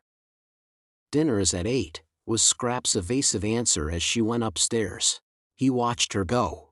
She passed the Madonna, the portrait of Rose Arbuthnot, and the dark-eyed figure he had thought so sweet seemed to turn pale, to shrivel into insignificance as she passed. She turned the bend of the stairs, and the setting sun, shining through the west window a moment on her face, turned her to glory. She disappeared, and the sun went out too, and the stairs were dark and empty. He listened till her footsteps were silent, trying to tell from the sound of the shutting door which room she had gone into, then wandered aimlessly away through the hall again, and found himself back in the top garden. Scrap from her window saw him there. She saw Lottie and Rose sitting on the end parapet, where she would have liked to have been, and she saw Mr. Wilkins buttonholing Briggs and evidently telling him the story of the oleander tree in the middle of the garden. Briggs was listening with a patience she thought rather nice, seeing that it was his oleander and his own father's story. She knew Mr. Wilkins was telling him the story by his gestures. Domenico had told it her soon after her arrival, and he had also told Mrs. Fisher, who had told Mr. Wilkins. Mrs. Fisher thought highly of the story, and often spoke of it. It was about a cherrywood walking stick. Briggs's father had thrust this stick into the ground at that spot, and said to Domenico's father, who was then the gardener, "Here we will have an oleander." And Briggs's father left the stick in the ground as a reminder to Domenico's father, and presently, how long afterwards nobody remembered, the stick began to sprout, and it was an oleander. There stood poor Mr. Briggs being told all about it, and listening to the story he must have known from infancy with patience. Probably he was thinking of something else. She was afraid he was. How unfortunate, how extremely unfortunate, the determination that seized people to get hold of and engulf other people. If only they could be induced to stand more on their own feet. Why couldn't Mr. Briggs be more like Lottie, who never wanted anything of anybody, but was complete in herself and respected other people's completeness?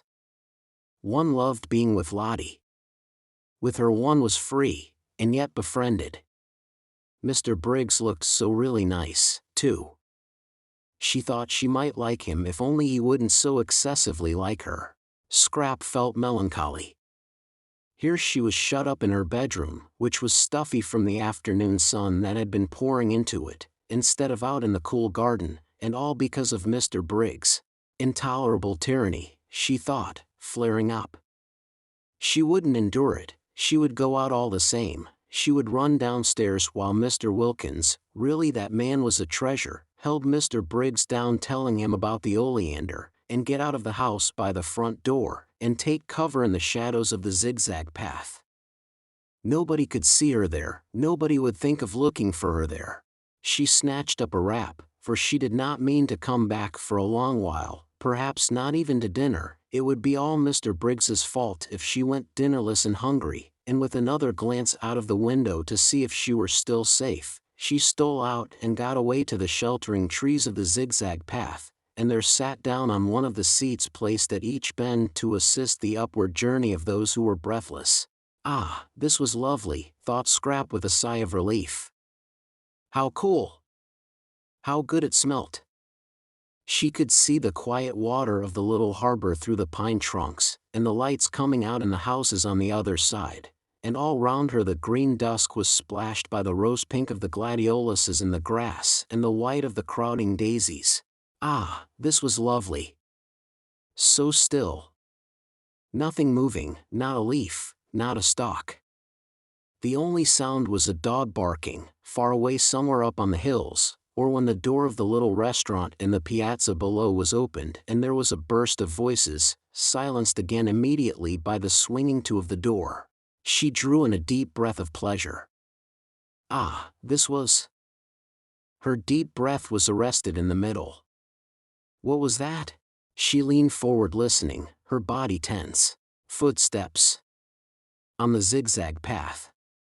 Briggs. Finding her out. Should she run? No, the footsteps were coming up, not down. Someone from the village. Perhaps Angelo, with provisions. She relaxed again. But the steps were not the steps of Angelo, that swift and springy youth. They were slow and considered, and they kept on pausing. Someone who isn't used to hills, thought Scrap. The idea of going back to the house did not occur to her. She was afraid of nothing in life except love. Brigands or murderers as such held no terrors for the daughter of the Droitwiches. She only would have been afraid of them if they left off being brigands and murderers and began instead to try and make love. The next moment the footsteps turned the corner of her bit of path, and stood still. Getting his wind, thought Scrap, not looking round. Then as he, from the sounds of the steps she took them to belong to a man, did not move, she turned her head, and beheld with astonishment a person she had seen a good deal of lately in London, the well-known writer of amusing memoirs, Mr. Ferdinand Arundel. She stared. Nothing in the way of being followed surprised her any more, but that he should have discovered where she was surprised her. Her mother had promised faithfully to tell no one. You, she said, feeling betrayed. Here? He came up to her and took off his hat. His forehead beneath the hat was wet with the beads of unaccustomed climbing. He looked ashamed and entreating, like a guilty but devoted dog. You must forgive me, he said. Lady Droitwich told me where you were, and as I happened to be passing through on my way to Rome I thought I would get out at Mazzago and just look in and see how you were. But, didn't my mother tell you I was doing a rest cure? Yes. She did. And that's why I haven't intruded on you earlier in the day. I thought you would probably sleep all day, and wake up about now so as to be fed. But... I know. I've got nothing to say in excuse. I couldn't help myself. This, thought Scrap, comes of mother insisting on having authors to lunch, and me being so much more amiable in appearance than I really am.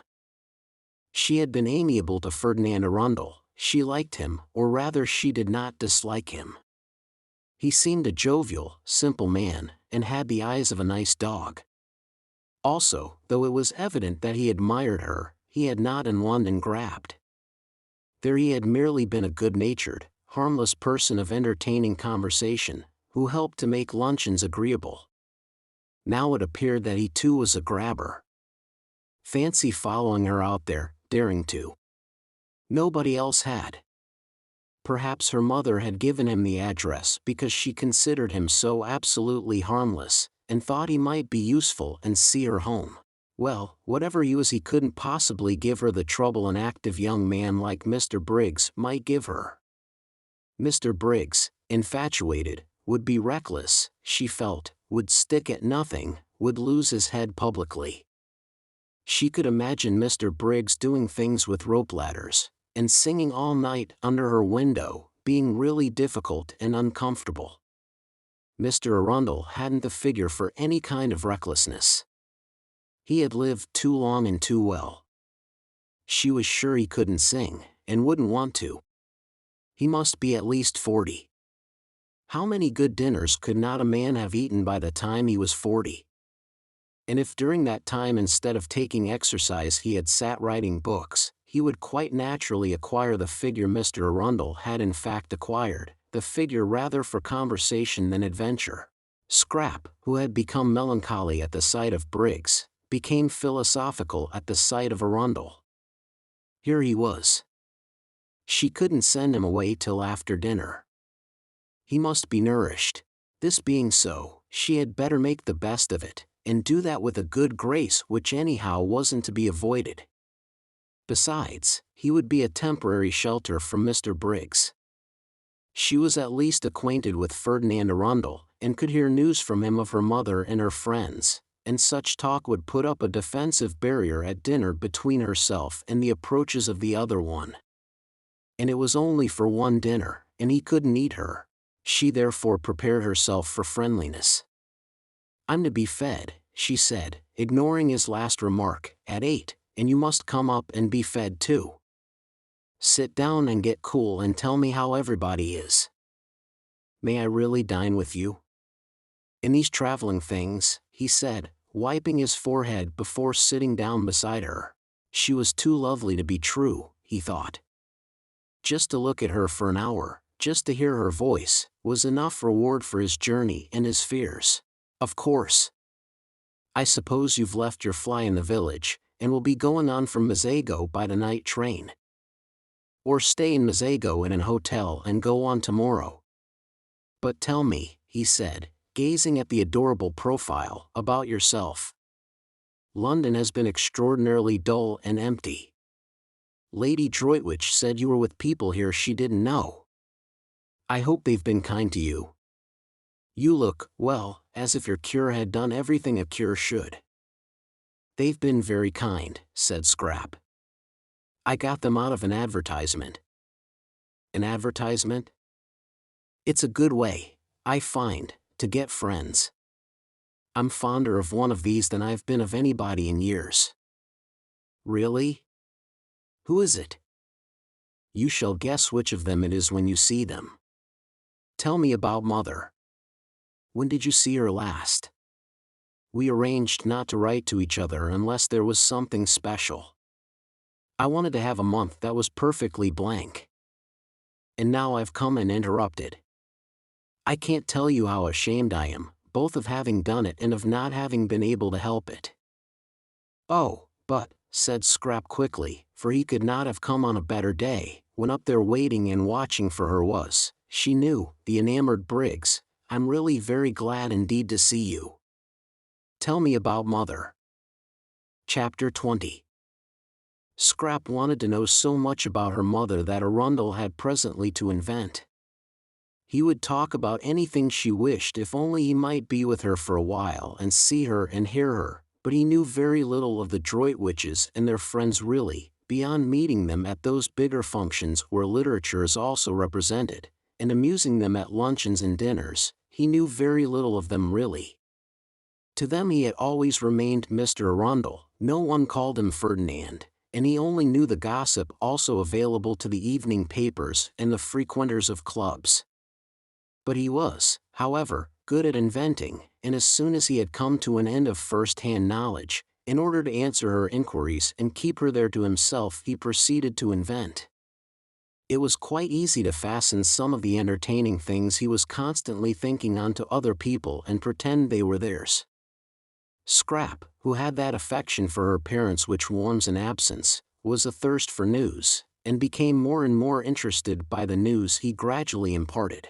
At first it was ordinary news. He had met her mother here, and seen her there. She looked very well, she said so and so. But presently the things Lady Droitwich had said took on an unusual quality, they became amusing. "Mother said that?" Scrap interrupted, surprised. And presently Lady Droitwich began to do amusing things as well as say them. "Mother did that?" Scrap inquired, wide-eyed. Arundel warmed to his work. He fathered some of the most entertaining ideas he had lately had onto Lady Droitwich, and also any charming funny things that had been done, or might have been done, for he could imagine almost anything. Scrap's eyes grew round with wonder and affectionate pride in her mother. "Why, but how funny, fancy Mother! What an old darling! Did she really do that? How perfectly adorable of her! And did she really say, but how wonderful of her to think of it! What sort of a face did Lloyd George make? She laughed, and had a great longing to hug her mother, and the time flew, and it grew quite dusk, and it grew nearly dark, and Mr. Arundel still went on amusing her, and it was 7:45 before she suddenly remembered dinner. "Oh, good heavens!" she exclaimed, jumping up. "Yes. It's late," said Arundel. "I'll go on quickly and send the maid to you. I must run, or I'll never be ready in time." And she was gone up the path with the swiftness of a young, slender deer. Arundel followed. He did not wish to arrive too hot, so had to go slowly. Fortunately he was near the top, and Francesca came down the pergola to pilot him indoors, and having shown him where he could wash, she put him in the empty drawing-room to cool himself by the crackling wood fire. He got as far away from the fire as he could, and stood in one of the deep window recesses looking out at the distant lights of Mezzago. The drawing-room door was open, and the house was quiet with the hush that precedes dinner, when the inhabitants are all shut up in their rooms dressing. Briggs in his room was throwing away spoilt tie after spoilt tie. Scrap in hers was hurrying into a black frock with a vague notion that Mr. Briggs wouldn't be able to see her so clearly in black. Mrs. Fisher was fastening the lace shawl, which nightly transformed her day dress into her evening dress, with the brooch Ruskin had given her on her marriage, formed of 2 pearl lilies tied together by a blue enamel ribbon on which was written in gold letters Esto Perpetua. Mr. Wilkins was sitting on the edge of his bed brushing his wife's hair. Thus far in this 3rd week had he progressed in demonstrativeness, while she, for her part, sitting on a chair in front of him, put his studs in a clean shirt, and Rose, ready dressed, sat at her window considering her day. Rose was quite aware of what had happened to Mr. Briggs. If she had had any difficulty about it, Lottie would have removed it by the frank comments she made while she and Rose sat together after tea on the wall. Lottie was delighted at more love being introduced into San Salvatore, even if it were only one-sided, and said that when once Rose's husband was there she didn't suppose. Now that Mrs. Fisher too had at last come unglued, Rose protested at the expression, and Lottie retorted that it was in Keats. There would be another place in the world more swarming with happiness than San Salvatore. "Your husband," said Lottie, swinging her feet, "might be here quite soon, perhaps tomorrow evening if he starts at once, and there'll be a glorious final few days before we all go home refreshed for life. I don't believe any of us will ever be the same again, and I wouldn't be a bit surprised if Caroline doesn't end by getting fond of the young man Briggs. It's in the air. You have to get fond of people here." Rose sat at her window thinking of these things. Lottie's optimism, yet it had been justified by Mr. Wilkins, and look, too, at Mrs. Fisher. If only it would come true as well about Frederick. For Rose, who between lunch and tea had left off thinking about Frederick, was now, between tea and dinner, thinking of him harder than ever. It had been funny and delightful, that little interlude of admiration, but of course it couldn't go on once Caroline appeared. Rose knew her place. She could see as well as anyone the unusual, the unique loveliness of Lady Caroline. How warm, though, things like admiration and appreciation made one feel, how capable of really deserving them, how different, how glowing. They seemed to quicken unsuspected faculties into life. She was sure she had been a thoroughly amusing woman between lunch and tea, and a pretty one too. She was quite certain she had been pretty. She saw it in Mr. Briggs's eyes as clearly as in a looking-glass. For a brief space, she thought, she had been like a torpid fly brought back to gay buzzing by the lighting of a fire in a wintry room. She still buzzed, she still tingled, just at the remembrance.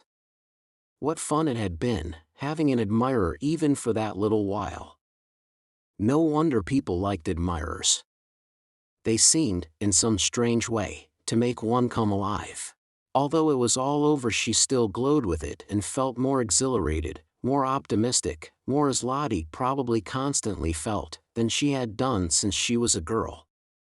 She dressed with care, though she knew Mr. Briggs would no longer see her, but it gave her pleasure to see how pretty, while she was about it, she could make herself look, and very nearly she stuck a crimson camellia in her hair down by her ear.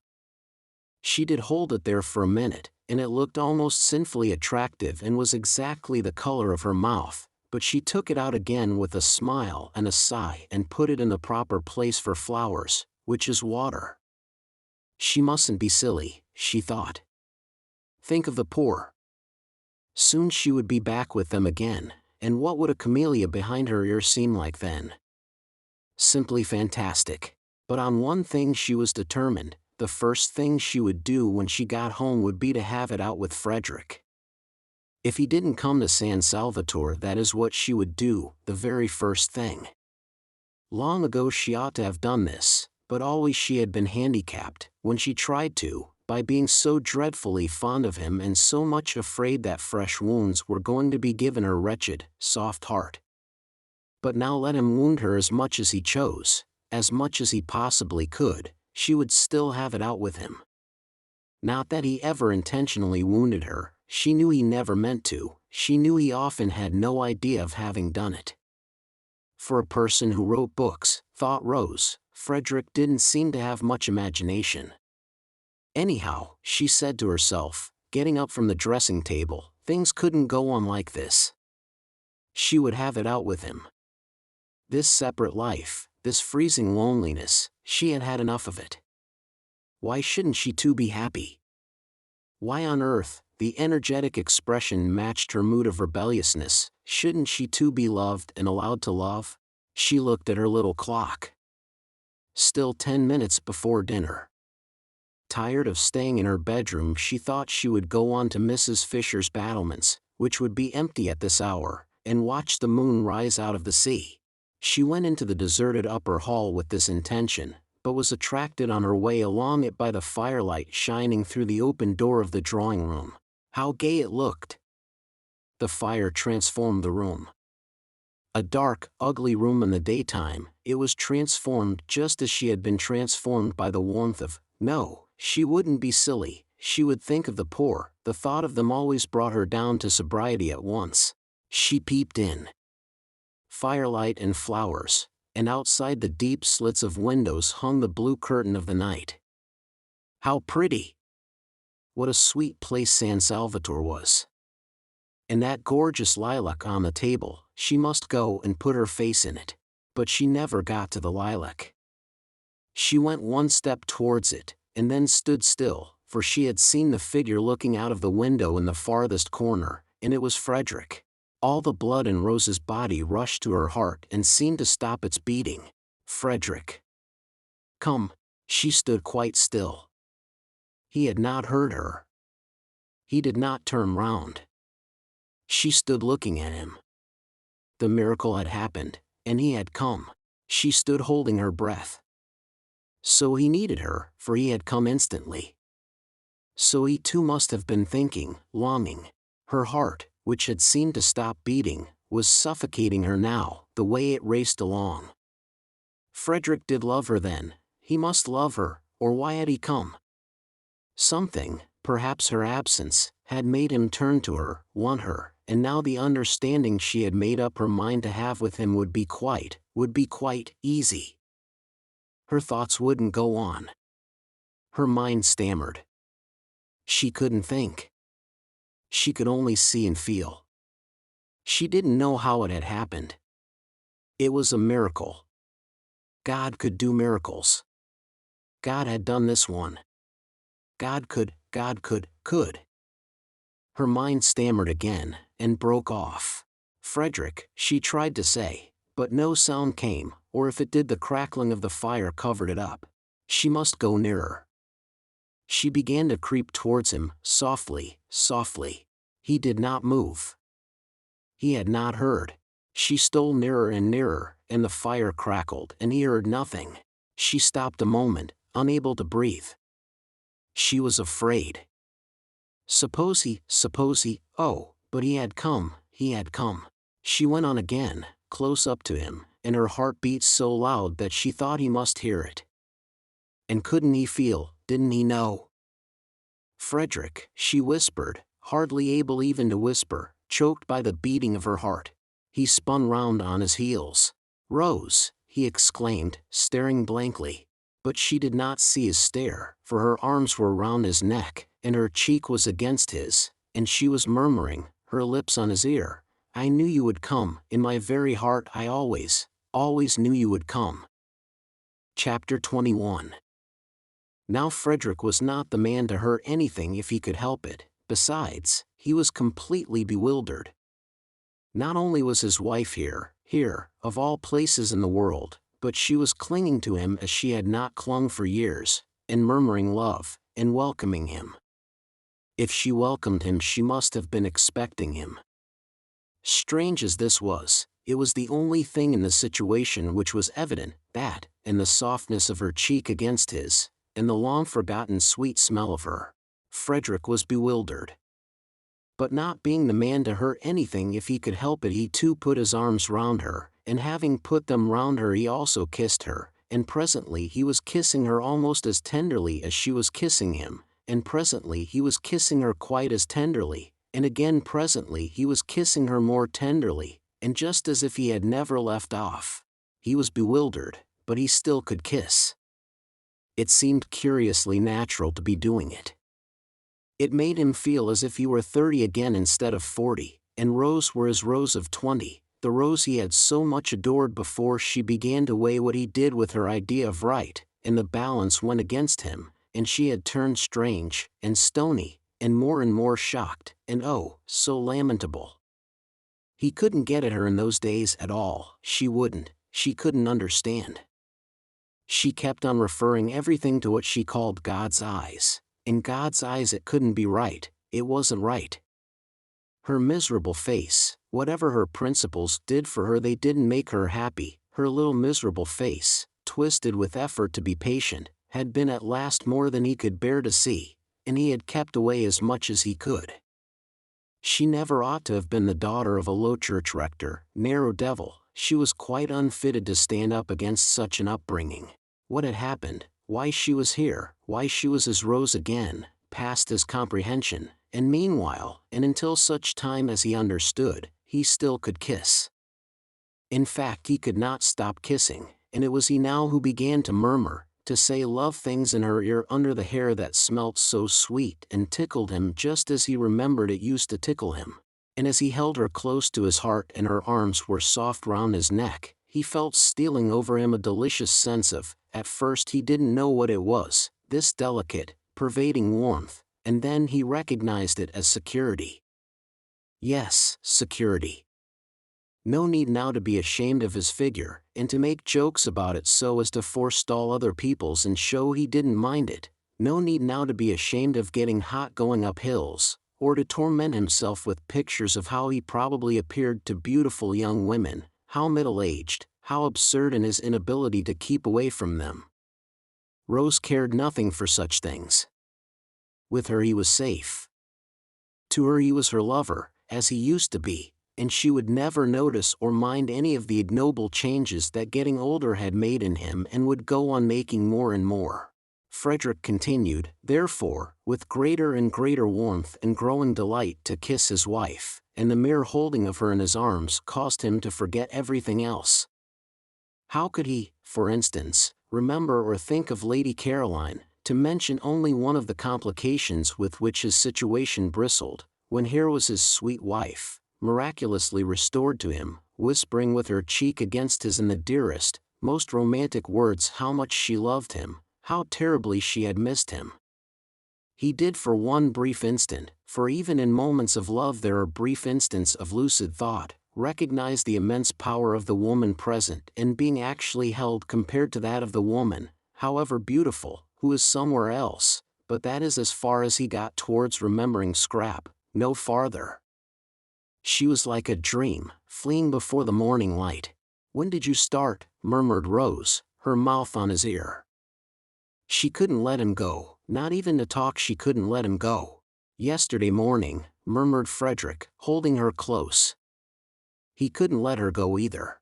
Oh, the very instant then, murmured Rose. This was cryptic, but Frederick said, yes, the very instant, and kissed her neck. How quickly my letter got to you, murmured Rose, whose eyes were shut in the excess of her happiness. "Didn't it?" said Frederick, who felt like shutting his eyes himself. So there had been a letter.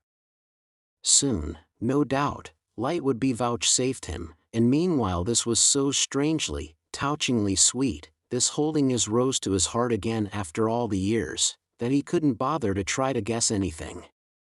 Oh, he had been happy during these years, because it was not in him to be unhappy. Besides, how many interests life had had to offer him, how many friends, how much success, how many women only too willing to help him to blot out the thought of the altered, petrified, pitiful little wife at home who wouldn't spend his money, who was appalled by his books, who drifted away and away from him, and always if he tried to have it out with her asked him with patient obstinacy what he thought the things he wrote and lived by looked in the eyes of God.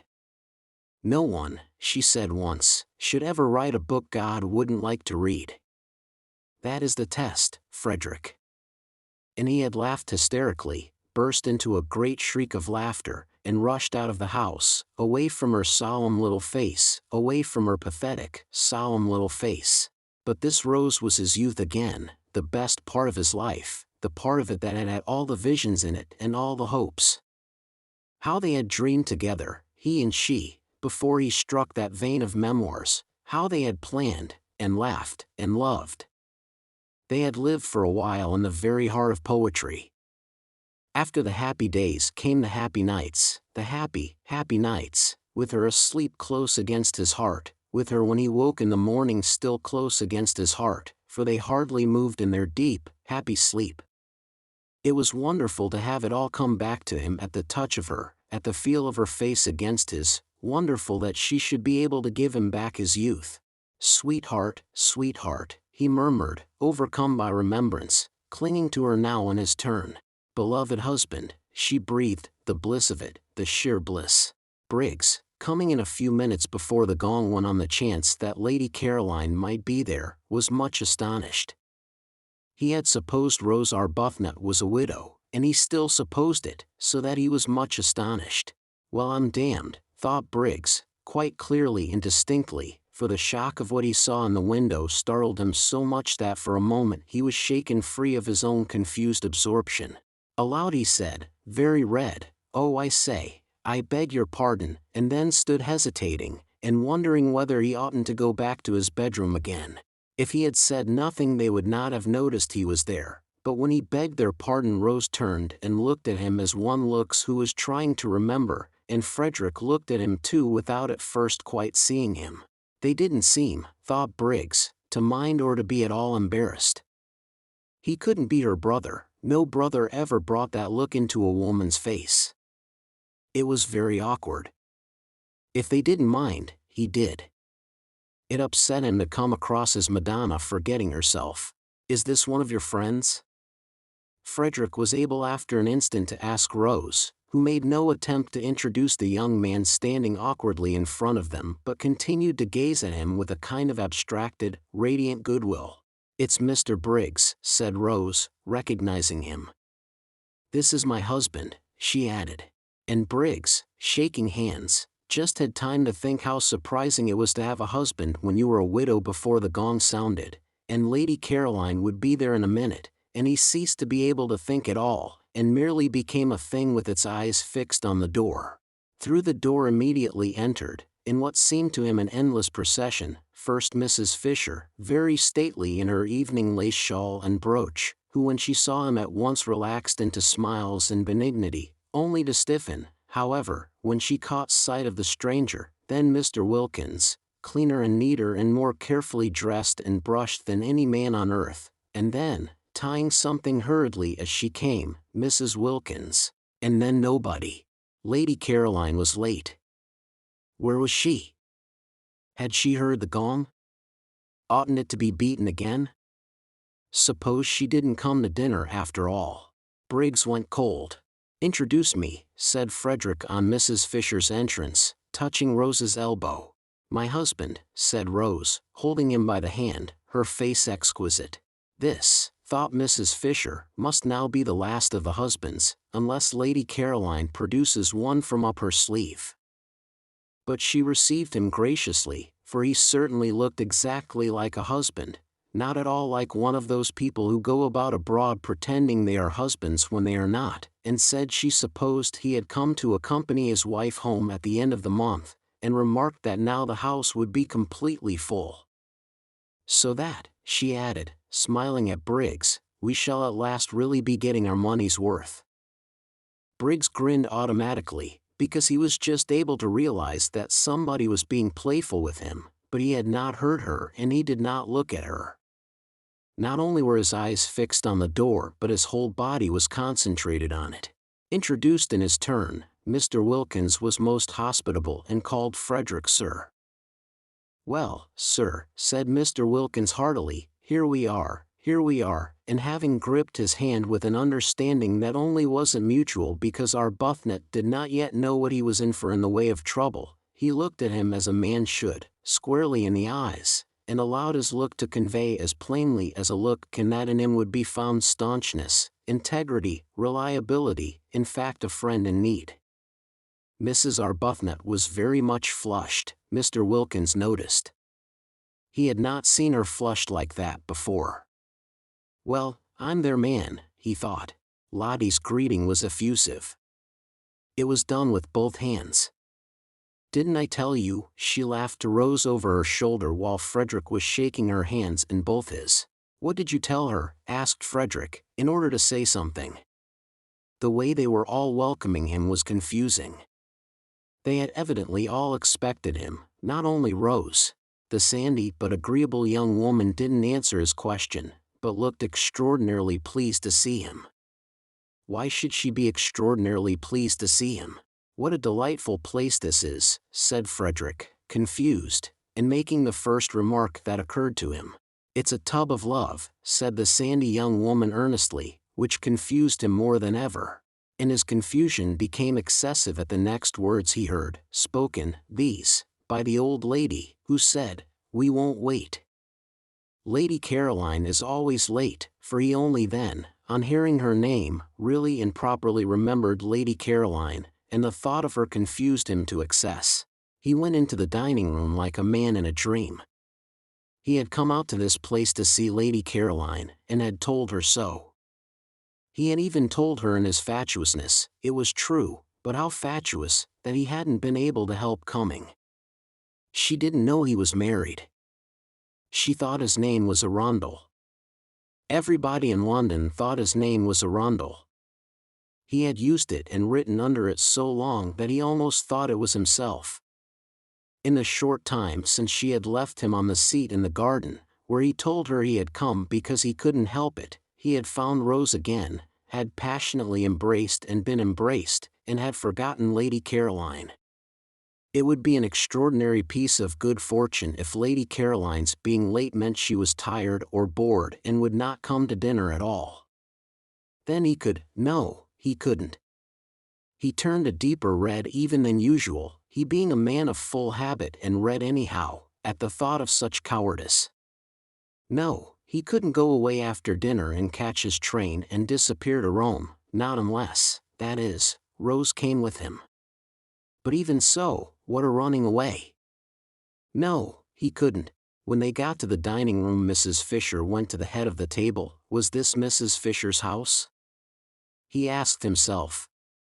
He didn't know anything, and Rose, who in her earlier days of defying Mrs. Fisher had taken the other end as her place, for after all no one could say by looking at a table which was its top and which its bottom, led Frederick to the seat next to her. If only, he thought, he could have been alone with Rose, just 5 minutes more alone with Rose, so that he could have asked her. But probably he wouldn't have asked her anything, and only gone on kissing her. He looked round. The sandy young woman was telling the man they called Briggs to go and sit beside Mrs. Fisher. Was the house, then, the sandy young woman's and not Mrs. Fisher's? He didn't know anything, and she herself sat down on Rose's other side, so that she was opposite him, Frederick, and next to the genial man who had said here we are, when it was only too evident that there they were indeed. Next to Frederick, and between him and Briggs, was an empty chair, Lady Caroline's. No more than Lady Caroline knew of the presence in Frederick's life of Rose was Rose aware of the presence in Frederick's life of Lady Caroline. What would each think? He didn't know. He didn't know anything. Yes, he did know something, and that was that his wife had made it up with him, suddenly, miraculously, unaccountably, and divinely. Beyond that he knew nothing. The situation was one with which he felt he could not cope. It must lead him whither it would. He could only drift. In silence Frederick ate his soup, and the eyes, the large expressive eyes of the young woman opposite, were on him, he could feel, with a growing look in them of inquiry. They were, he could see, very intelligent and attractive eyes, and full, apart from the inquiry of goodwill. Probably she thought he ought to talk, but if she knew everything she wouldn't think so. Briggs didn't talk either. Briggs seemed uneasy. What was the matter with Briggs? And Rose too didn't talk, but then that was natural. She never had been a talker. She had the loveliest expression on her face. How long would it be on it after Lady Caroline's entrance? He didn't know. He didn't know anything, but the genial man on Mrs. Fisher's left was talking enough for everybody. That fellow ought to have been a parson. Pulpits were the place for a voice like his. It would get him a bishopric in 6 months. He was explaining to Briggs, who shuffled about in his seat. Why did Briggs shuffle about in his seat? That he must have come out by the same train as Arbuthnot, and when Briggs, who said nothing, wriggled in apparent dissent, he undertook to prove it to him, and did prove it to him in long clear sentences. Who's the man with the voice? Frederick asked Rose in a whisper, and the young woman opposite, whose ears appeared to have the quickness of hearing of wild creatures, answered, "He's my husband." "Then by all the rules," said Frederick pleasantly, pulling himself together, "you oughtn't to be sitting next to him." "But I want to. I like sitting next to him. I didn't before I came here." Frederick could think of nothing to say to this, so he only smiled generally. "It's this place," she said, nodding at him. "It makes one understand. You've no idea what a lot you'll understand before you've done here." "I'm sure I hope so," said Frederick with real fervor. The soup was taken away, and the fish was brought. Briggs, on the other side of the empty chair, seemed more uneasy than ever. What was the matter with Briggs? Didn't he like fish? Frederick wondered what Briggs would do in the way of fidgets if he were in his own situation. Frederick kept on wiping his mustache, and was not able to look up from his plate, but that was as much as he showed of what he was feeling. Though he didn't look up, he felt the eyes of the young woman opposite raking him like searchlights, and Rose's eyes were on him too, he knew, but they rested on him unquestioningly, beautifully, like a benediction. How long would they go on doing that once Lady Caroline was there? He didn't know. He didn't know anything. He wiped his mustache for the 20th unnecessary time, and could not quite keep his hand steady, and the young woman opposite saw his hand not being quite steady, and her eyes raked him persistently.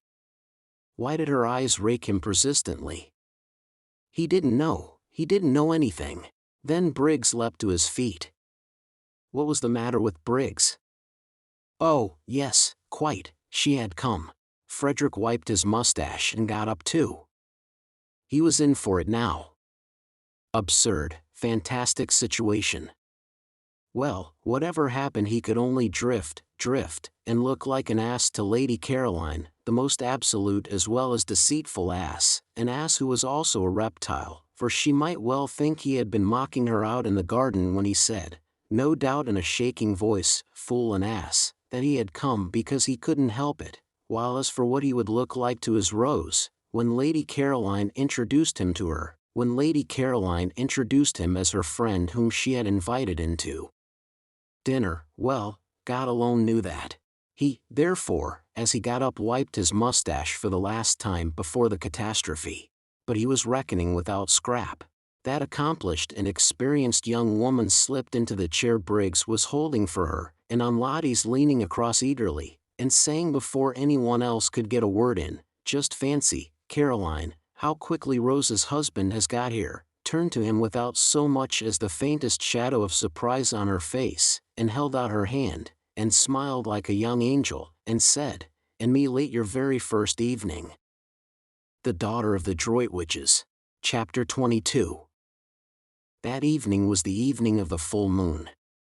The garden was an enchanted place where all the flowers seemed white. The lilies, the daphnes, the orange blossom, the white stocks, the white pinks, the white roses, you could see these as plainly as in the daytime, but the colored flowers existed only as fragrance. The three younger women sat on the low wall at the end of the top garden after dinner, Rose a little apart from the others, and watched the enormous moon moving slowly over the place where Shelley had lived his last months just on 100 years before. The sea quivered along the path of the moon. The stars winked and trembled. The mountains were misty blue outlines, with little clusters of light shining through from little clusters of homes. In the garden the plants stood quite still, straight and unstirred by the smallest ruffle of air. Through the glass doors the dining room, with its candlelit table and brilliant flowers, nasturtiums and marigolds that night, glowed like some magic cave of color, and the three men smoking round it looked strangely animated figures seen from the silence, the huge cool calm of outside. Mrs. Fisher had gone to the drawing-room and the fire. Scrap and Lottie, their faces upturned to the sky, said very little and in whispers. Rose said nothing. Her face too was upturned. She was looking at the umbrella pine, which had been smitten into something glorious, silhouetted against stars. Every now and then Scrap's eyes lingered on Rose, so did Lottie's. For Rose was lovely. Anywhere at that moment, among all the well-known beauties, she would have been lovely. Nobody could have put her in the shade, blown out her light that evening, she was too evidently shining. Lottie bent close to Scrap's ear, and whispered. "Love," she whispered. Scrap nodded. "Yes," she said, under her breath. She was obliged to admit it. You only had to look at Rose to know that here was love. "There's nothing like it," whispered Lottie. Scrap was silent. "It's a great thing," whispered Lottie after a pause, during which they both watched Rose's upturned face, "to get on with one's loving. Perhaps you can tell me of anything else in the world that works such wonders." But Scrap couldn't tell her, and if she could have, what a night to begin arguing in. This was a night for. She pulled herself up. Love again. It was everywhere. There was no getting away from it. She had come to this place to get away from it, and here was everybody in its different stages.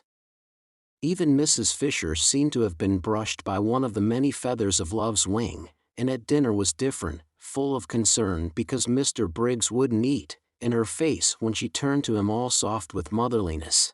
Scrap looked up at the pine tree motionless among stars. Beauty made you love, and love made you beautiful. She pulled her wrap closer round her with a gesture of defense, of keeping out and off. She didn't want to grow sentimental. Difficult not to. Here, the marvelous night stolen through all one's chinks, and brought in with it, whether one wanted them or not, enormous feelings, feelings one couldn't manage, great things about death and time and waste, glorious and devastating things, magnificent and bleak, at once rapture and terror and immense, heart-cleaving longing. She felt small and dreadfully alone. She felt uncovered and defenseless. Instinctively she pulled her wrap closer. With this thing of chiffon she tried to protect herself from the eternities. "I suppose," whispered Lottie, "Rose's husband seems to you just an ordinary, good-natured, middle-aged man." Scrap brought her gaze down from the stars and looked at Lottie a moment while she focused her mind again. "Just a rather red, rather round man," whispered Lottie. Scrap bowed her head. "He isn't," whispered Lottie. "Rose sees through all that. That's mere trimmings. She sees what we can't see, because she loves him. Always love." Scrap got up, and winding herself very tightly in her wrap moved away to her day corner, and sat down there alone on the wall and looked out across the other sea, the sea where the sun had gone down, the sea with the faraway dim shadows stretching into it, which was France. Yes, love worked wonders, and Mr. Arundel, she couldn't at once get used to his other name, was to Rose love itself, but it also worked inverted wonders. It didn't invariably, as she well knew, transfigure people into saints and angels. Grievously indeed did it sometimes do the opposite. She had had it in her life applied to her to excess. If it had let her alone, if it had at least been moderate and infrequent, she might, she thought, have turned out a quite decent, generous-minded, kindly, human being. And what was she, thanks to this love Lottie talked so much about? Scrap searched for a just description. She was a spoilt, a sour, a suspicious, and a selfish spinster. The glass doors of the dining room opened, and the three men came out into the garden, Mr. Wilkins's voice flowing along in front of them. He appeared to be doing all the talking, the other two were saying nothing. Perhaps she had better go back to Lottie and Rose. It would be tiresome to be discovered and hemmed into that cul-de-sac by Mr. Briggs. She got up reluctantly, for she considered it unpardonable of Mr. Briggs to force her to move about like this, to force her out of any place she wished to sit in, and she emerged from the daphne bushes feeling like some gaunt, stern figure of just resentment and wishing that she looked as gaunt and stern as she felt. So would she have struck repugnance into the soul of Mr. Briggs, and been free of him. But she knew she didn't look like that, however hard she might try. At dinner his hand shook when he drank, and he couldn't speak to her without flushing scarlet and then going pale, and Mrs. Fisher's eyes had sought hers with the entreaty of one who asks that her only son may not be hurt. How could a human being, thought Scrap, frowning as she issued forth from her corner, how could a man made in God's image behave so? And he fitted for better things, she was sure, with his youth, his attractiveness, and his brains. He had brains. She had examined him cautiously whenever at dinner Mrs. Fisher forced him to turn away to answer her, and she was sure he had brains. Also he had character. There was something noble about his head, about the shape of his forehead, noble and kind. All the more deplorable that he should allow himself to be infatuated by a mere outside, and waste any of his strength, any of his peace of mind, hanging round just a woman thing. If only he could see right through her, see through all her skin and stuff, he would be cured, and she might go on sitting undisturbed on this wonderful night by herself. Just beyond the daphne bushes she met Frederick, hurrying. "I was determined to find you first," he said, "before I go to Rose." And he added quickly, "I want to kiss your shoes." "Do you?" said Scrap, smiling. "Then I must go and put on my new ones. These aren't nearly good enough." She felt immensely well disposed towards Frederick. He, at least, would grab no more. His grabbing days, so sudden and so brief, were done. Nice man, agreeable man. She now definitely liked him. Clearly he had been getting into some sort of a tangle, and she was grateful to Lottie for stopping her in time at dinner from saying something hopelessly complicating. But whatever he had been getting into, he was out of it now. His face and Rose's face had the same light in them. "I shall adore you forever now," said Frederick. Scrap smiled. "Shall you?" she said. "I adored you before because of your beauty. Now I adore you because you're not only as beautiful as a dream but as decent as a man." Scrap laughed. "Am I?" she said, amused. When the impetuous young woman, Frederick went on, the blessedly impetuous young woman, blurted out in the nick of time that I am Rose's husband, you behaved exactly as a man would have behaved to his friend. "Did I?" said Scrap, her enchanting dimple very evident. "It's the rarest, most precious of combinations," said Frederick, "to be a woman and have the loyalty of a man." "Is it?" smiled Scrap, a little wistfully. These were indeed handsome compliments. If only she were really like that. "And I want to kiss your shoes." "Won't this save trouble?" she asked, holding out her hand. He took it and swiftly kissed it, and was hurrying away again. "Bless you," he said as he went. "Where's your luggage?" Scrap called after him. "Oh, Lord, yes," said Frederick, pausing. "It's at the station. I'll send for it." He disappeared through the bushes. She went indoors to give the order, and this is how it happened that Domenico, for the second time that evening, found himself journeying into Mezzago and wondering as he went. Then, having made the necessary arrangements for the perfect happiness of these two people, she came slowly out into the garden again, very much absorbed in thought. Love seemed to bring happiness to everybody but herself. It had certainly got hold of everybody there, in its different varieties, except herself. Poor Mr. Briggs had been got hold of by its least dignified variety. Poor Mr. Briggs. He was a disturbing problem, and his going away next day wouldn't, she was afraid, solve him. When she reached the others, Mr. Arundel, she kept on forgetting that he wasn't Mr. Arundel, was already, his arm through roses, going off with her, probably to the greater seclusion of the lower garden. No doubt they had a great deal to say to each other, something had gone wrong between them, and had suddenly been put right. San Salvatore, Lottie would say, San Salvatore working its spell of happiness. She could quite believe in its spell. Even she was happier there than she had been for ages and ages. The only person who would go empty away would be Mr. Briggs. Poor Mr. Briggs. When she came in sight of the group, he looked much too nice and boyish not to be happy. It seemed out of the picture that the owner of the place, the person to whom they owed all this, should be the only one to go away from it unblessed. Compunction seized Scrap.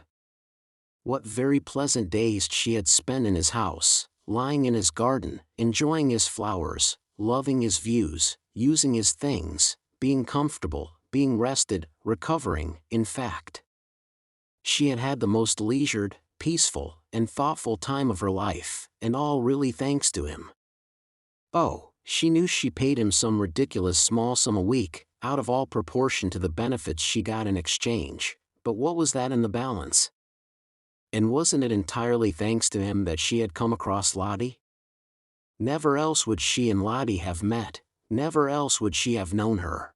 Compunction laid its quick, warm hand on Scrap. Impulsive gratitude flooded her. She went straight up to Briggs.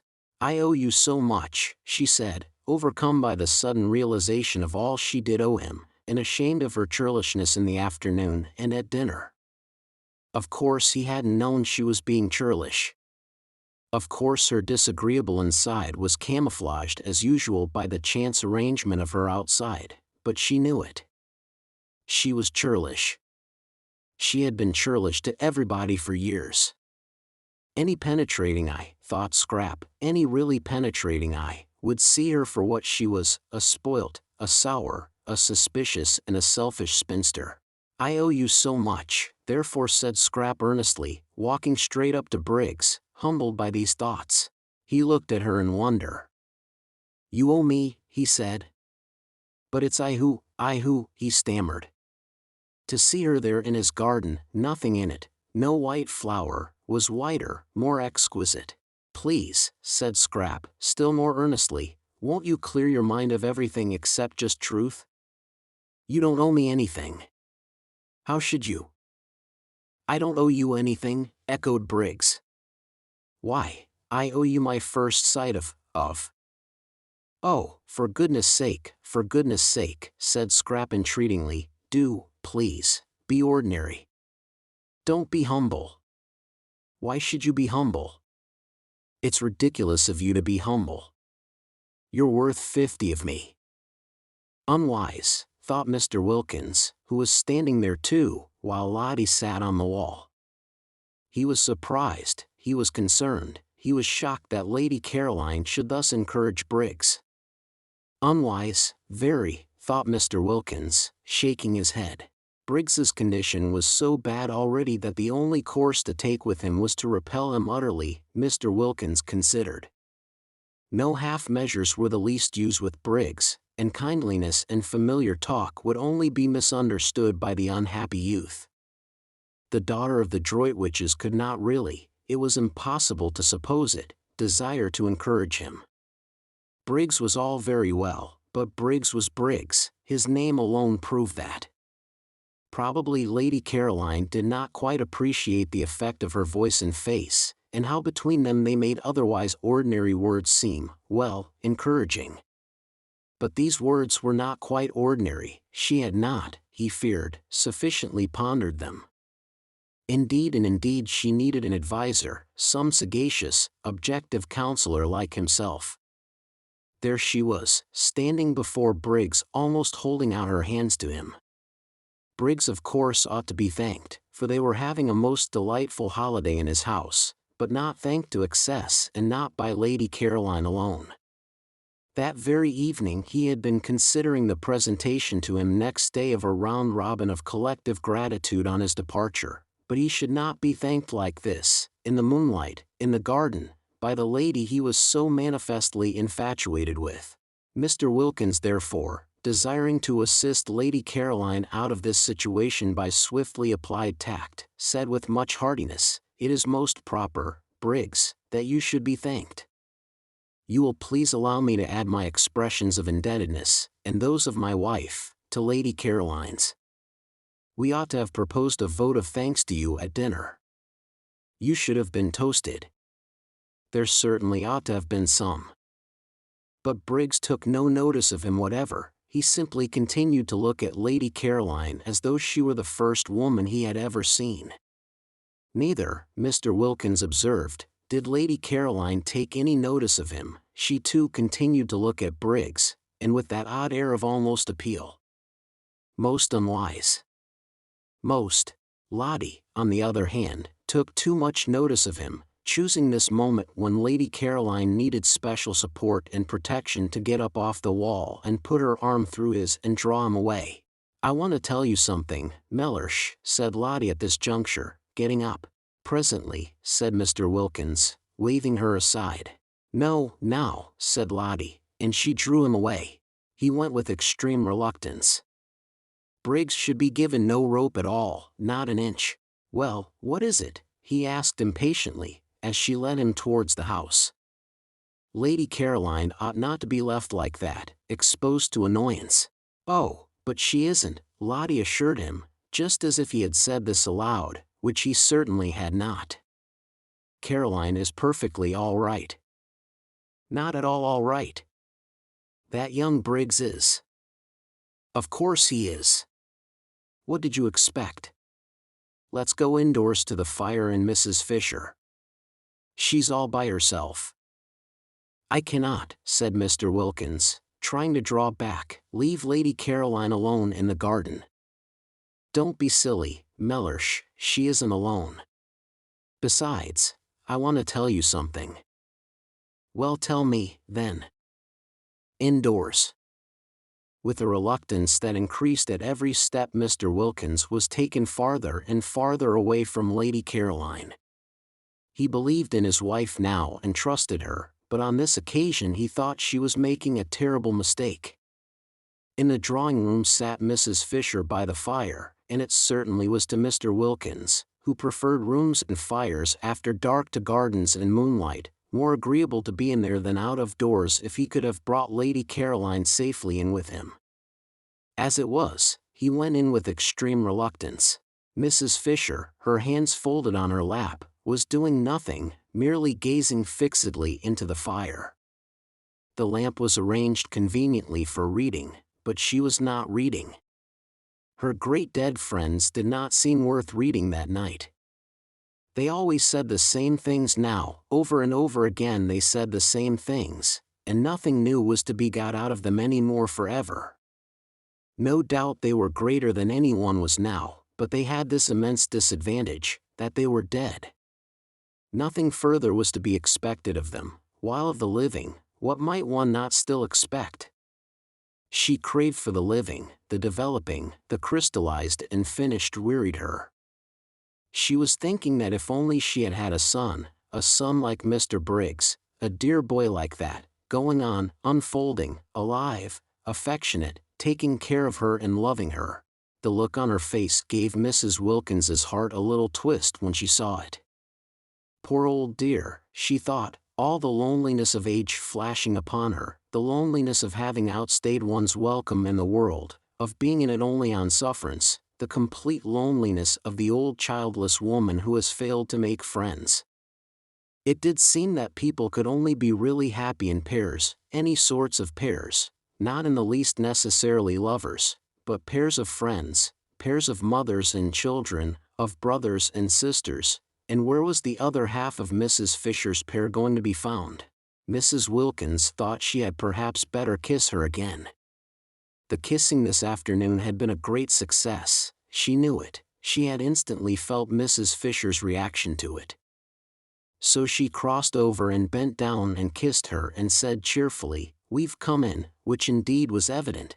This time Mrs. Fisher actually put up her hand and held Mrs. Wilkins's cheek against her own, this living thing, full of affection, of warm, racing blood, and as she did this she felt safe with the strange creature, sure that she who herself did unusual things so naturally would take the action quite as a matter of course, and not embarrass her by being surprised. Mrs. Wilkins was not at all surprised, she was delighted. "I believe I'm the other half of her pair," flashed into her mind. "I believe it's me, positively me, going to be fast friends with Mrs. Fisher." Her face when she lifted her head was full of laughter. Too extraordinary, the developments produced by San Salvatore. She and Mrs. Fisher, but she saw them being fast friends. "Where are the others?" asked Mrs. Fisher. "Thank you, dear," she added, as Mrs. Wilkins put a footstool under her feet, a footstool obviously needed, Mrs. Fisher's legs being short.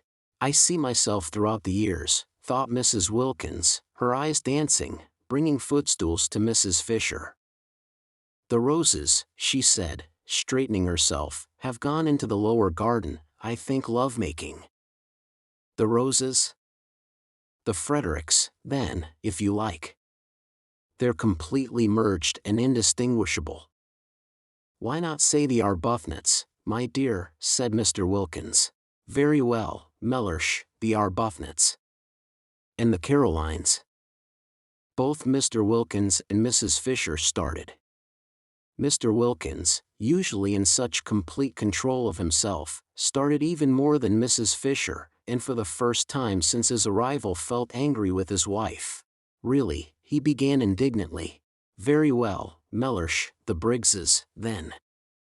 "The Briggses," cried Mr. Wilkins, now very angry indeed, for the implication was to him a most outrageous insult to the entire race of Desters, dead Desters, living Desters, and Desters still harmless because they were yet unborn. "Really?" "I'm sorry, Mellersh," said Mrs. Wilkins, pretending meekness, "if you don't like it." "Like it? You've taken leave of your senses. Why, they've never set eyes on each other before today." "That's true. But that's why they're able now to go ahead."